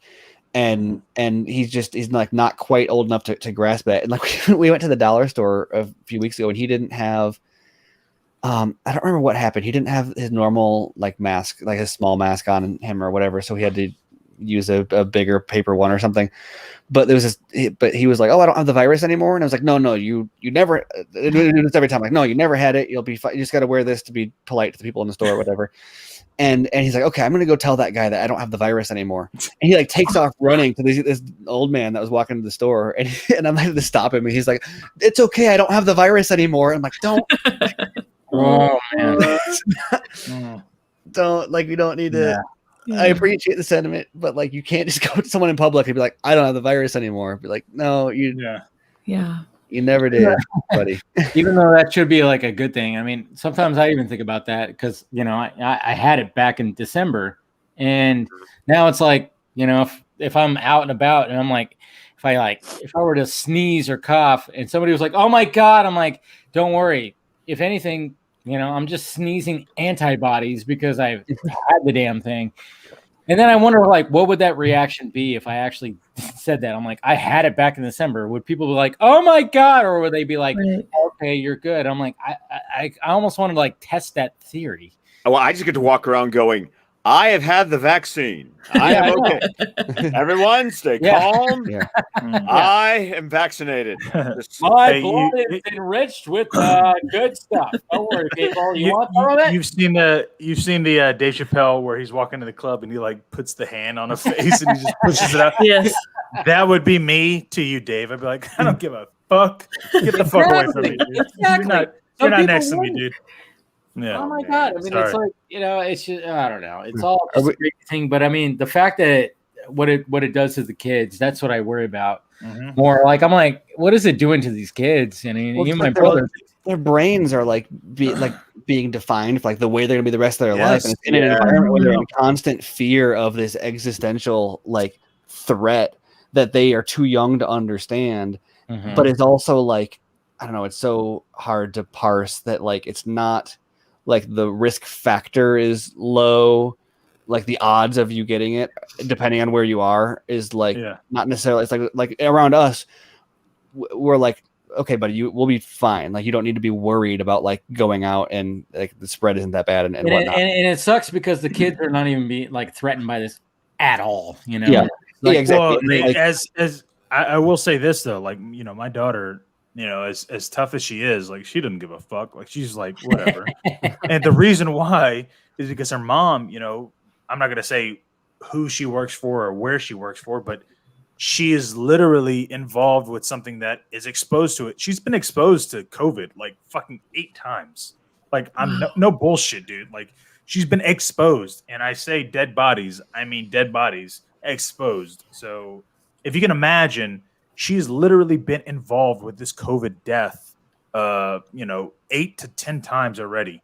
And still, either she hasn't gotten it, I don't know what happened or what, but, you know, obviously I still see my daughter. So, you know, either her mother is, you know, antibodies up the wazoo, or she just is immune to it. But my daughter's just like, well, whatever. Like, if I get it, I get it. Whatever, you know, I can't help it. Like, my mom's going to get it. You know what I mean?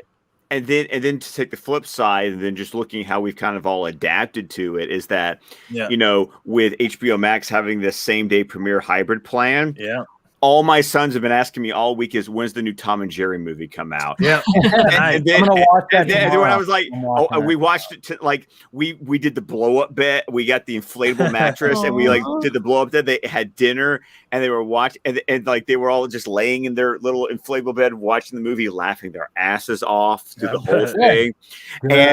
And the whole week was like, Daddy, when's the new Tom and Jerry movie come out? Because they love watching old Tom and Jerry cartoons. And it was so great to be like, this is where the hybrid plan is great. Because I'm sitting here going, I don't have to make a big event of taking us all to the movie theater. I literally just had to, even Liam, the 8-year-old, was like, it's on HBO Max, right? It's like, yes, sir, it is. And we have HBO Max. And so when he got home today, we had dinner and the whole thing was, can we watch the movie now? And it's like, well, after Daddy finishes WandaVision, yes, we can watch the movie. and so then part of me is like, I love going to the movie theater, but I also, as Dave and I've talked about, I love going to the movie theater by myself. Yes. So now with the family, it's great to just go, we'll inflate the mattress and we'll watch the movie at home. This is fantastic. Yeah. Totally get that. Well, I totally get that. I will say though, Avery, when I showed her the Mortal Kombat trailer, because she, I never really told her, hey, look, they're making a Mortal Kombat movie. So I showed it to her without giving her context. So as the trailer was going on, keep in mind, she's going, wait, I think I kind of know about this. So when it ended and it was like Mortal Kombat, she's like, they're making a movie about this? I was like, yeah. And she's like, oh my God, we need to go see that. I go, yeah, guess what? It's going to be on HBO Max too. She goes, done. Dude, she wasn't even going, oh, am I going to have to see this in a theater? Or, it was just the fact that she knew that it was coming out, April 16th, guaranteed she's going to be able to watch it. She was like, I'm good. All right, fine. Dude, I mean, HBO Max, they're set right now. Oh, and Paramount Plus is like, yes, we're going to have Mission Impossible 7 and Quiet Place Part 2. It's like, no, Paramount Plus was looking at HBO Max going, yes. Yeah. That's what they were saying. Yep. Because you look at Paramount Plus was but I mean, let's be real. Are you gonna pay $30 for Raya and the Last Dragon? As a big DC fan, and I say that because I'm a Disney Plus, whatever. I'm not gonna pay $30 for that. I don't give a fuck about that movie. Yeah. You kidding me? Bullshit.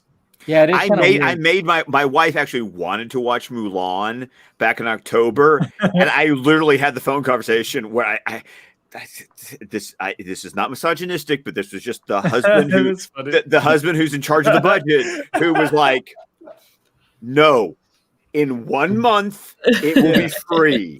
You can wait a month, but no, I'm putting my foot down. Go get a pedicure. Yeah, fine. Yeah, but don't go chasing waterfalls. Yeah. Okay, it's okay, Scott. You mansplain. Anyways. No. You know what? No, it's true though. Sometimes I have responsibilities. No. But you made sense. You made sense with it, and the fact that they released that information, but if you wait, it'll be free. It'll be included with your subscription. And it's like, all right, can we just wait? That was the mistake that they made with Mulan. That was the mistake that they made. Big time. And I mean, when it comes to HBO Max, it's like they were like, no, just fucking. I mean, why would I don't know? It's such a weird thing because, like I said, Paramount, Mission Impossible and A Quiet Place 2 are going to be 30 to 45 days after theater release. 45 days was the number that I saw. But I think they actually might have backed it up to 30. I mean, I remember hearing something about that too. Just because people were like, really 45 days? And they're like, okay, how about 30? Is that okay, guys? People? Yeah. You fucking lazy assholes. Yeah. Meg just adjusted her glasses at me. So, I'm worried. Yo. When I see that. That's bad. That I just know I'm in trouble. I'm going to be hearing stuff. She's been creeping in my DMs later, and I'm going to hear about it. It's already in my head what I'm going to say to you. Nah, that's it. Jesus. Of course it is. It's all crazy, man. It's all crazy. But yeah, I think we should wrap it up right there. Right there. I think we gone 4+ hours, or at least, you know. Almost the runtime. Holy shit.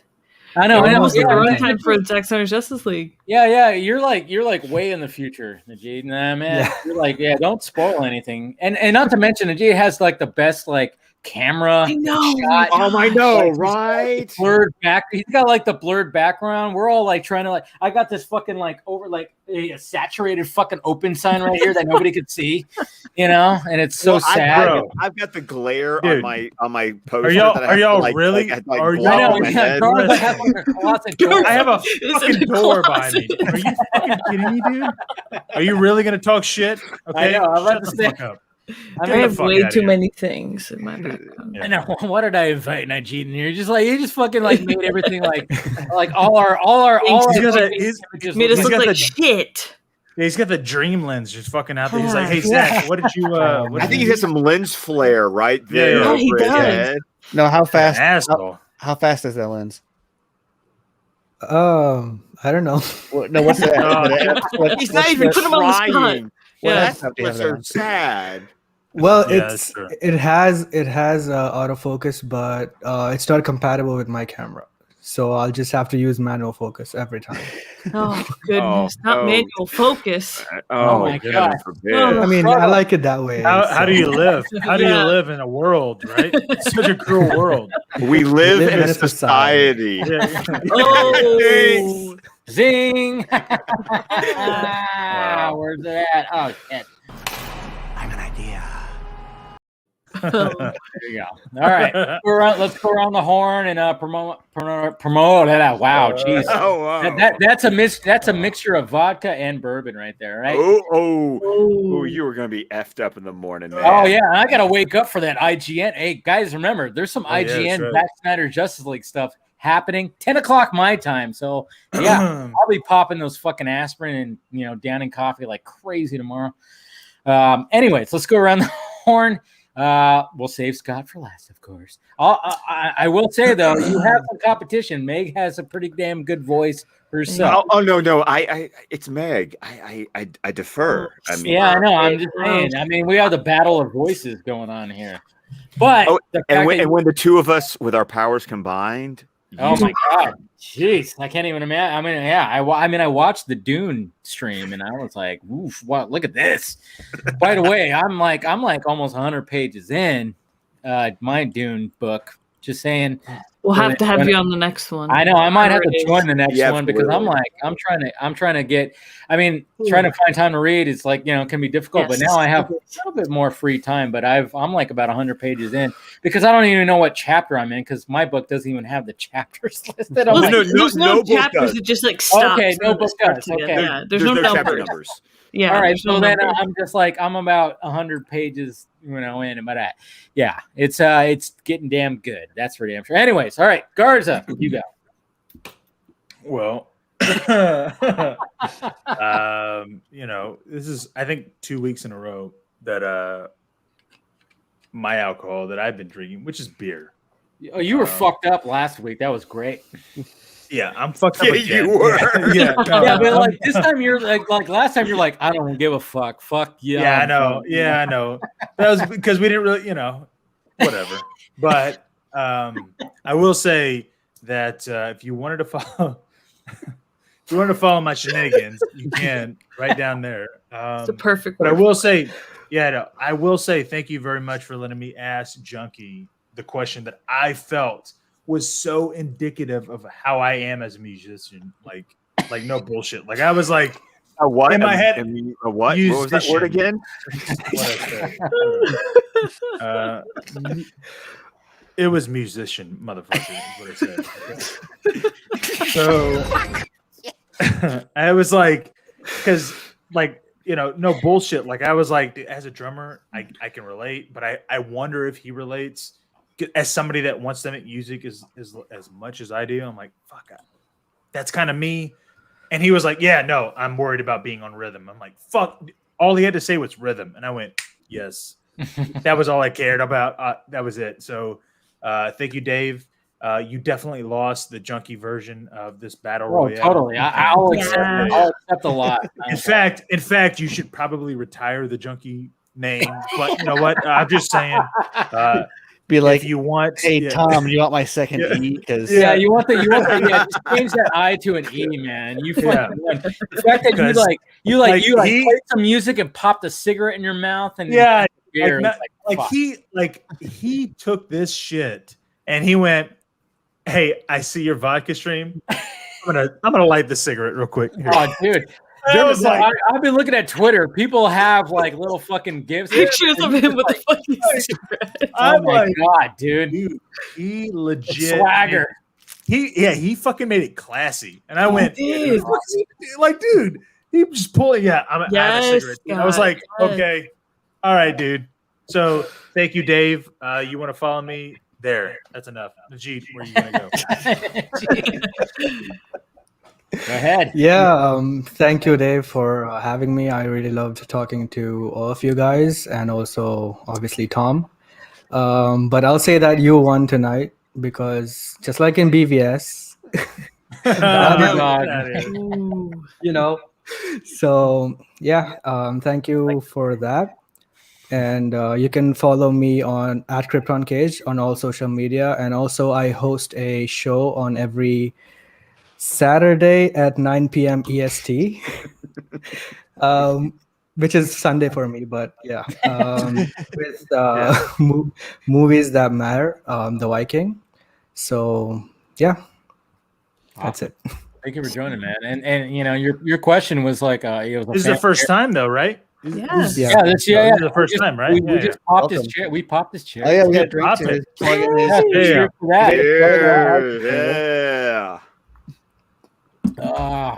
You bitch. Motherfucker.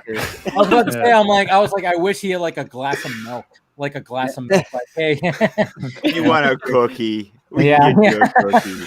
Cookie. Anyway, sorry. I don't know why I busted out the Cookie Monster impression, but I did. All right. Go ahead, Steven.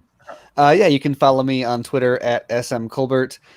You can follow my podcast with Andrew Dice at SnyderMinute.com. We've got both BVS by the minute and Justice League by the minute spinning up. And you can find my writing at ScreenRant.com. And that's all of it. Well, what about the new Junkie fucking interview seriously, dude, what the throughout? fuck? Yeah. Oh, When is that no, gonna happen? And when is Justice League by the minute coming out? Yes. Yeah, when is the BVS by the minute coming out? These are the real Asshole. questions. Yeah. No, we've got a trailer breakdown for Justice League coming out still, and then and we've got more. Obviously, more. I'm sorry, that's like 2 weeks late. Like ours is came out special, like though. the same week. I mean, No, the same ours- day actually. Ours is different. You'll see when it comes out. Oh, Is it 4 hours? Ooh. Almost. It's 4 hours. That's why.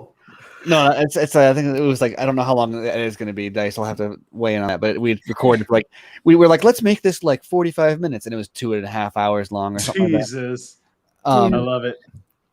And we do have a special kickoff episode I'm trying to put together for Justice League by the minute though, so that'll be fun. That'll be like What the week about before it comes out. Yeah, but what about Junkie? It's an interview. I'll have a print interview with him in a couple weeks. There it is. Making shit happen. That's what we're doing here, folks. Anyways, all right. Now the battle of the best voices on this whole thing. Here. All right, we got. There is no battle. Okay, there is okay, only sorry. a partnership. Partnership. Yes. Okay, here we go. Now we got Miss Wonder Meg.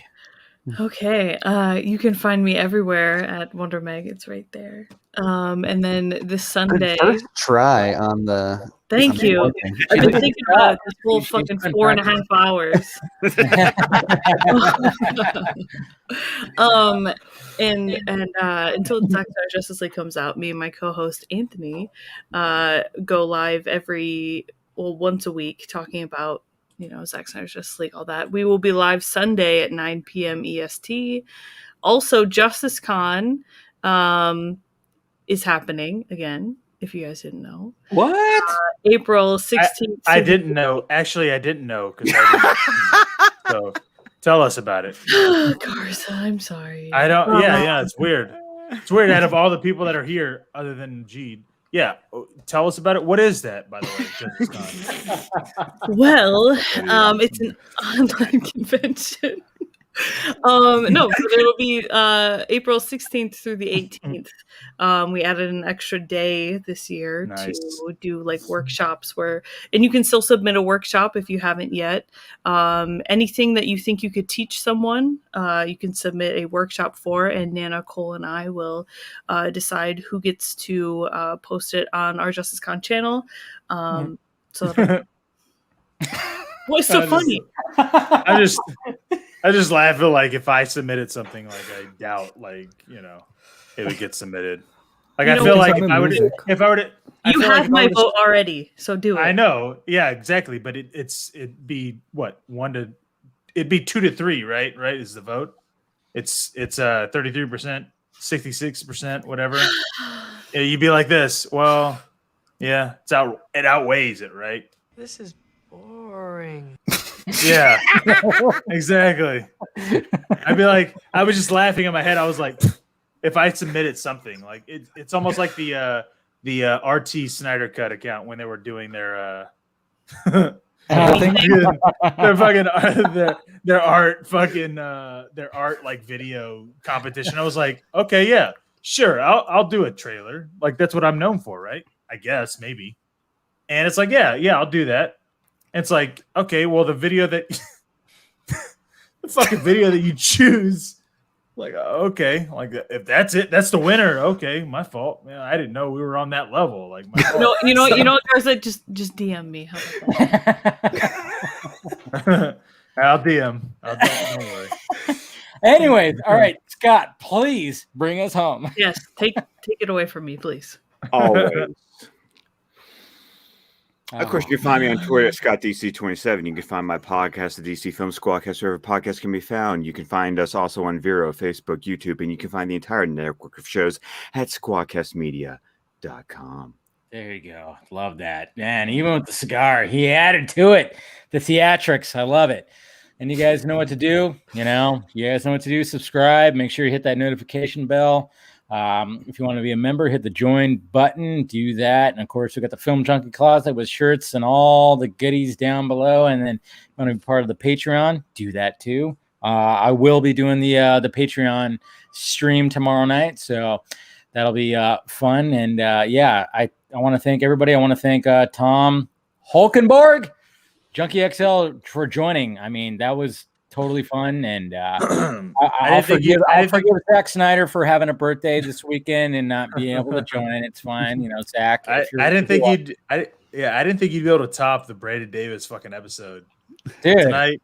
I mean, sometimes like you just don't know with certain guests. Yeah. I mean, I was just like, and I was like, I'm like, and like going through and just kind of like, before this course, just watching stuff and listening to his, making sure I'm like, all right, let me make sure I'm like on top of my Junkie XL game. I mean, I could tell I was like, oh, he's going to be a fun dude. I'm like, this is going to be a breeze. And sure enough, it was. He was he was fucking awesome. The beloved motherfucker stream. That's all. That's what it is. So anyways, thank you guys for joining. And as per usual. And also, I'm excited to watch the Snyder Cut. Because Joss Whedon sucks. I believe Joss Whedon. I had to. Come on. I had to do that because it's just funny. It's just funny because people hate. I just had it. I had to do it. Hard fact. All right, guys. I love you guys. Talk to you later.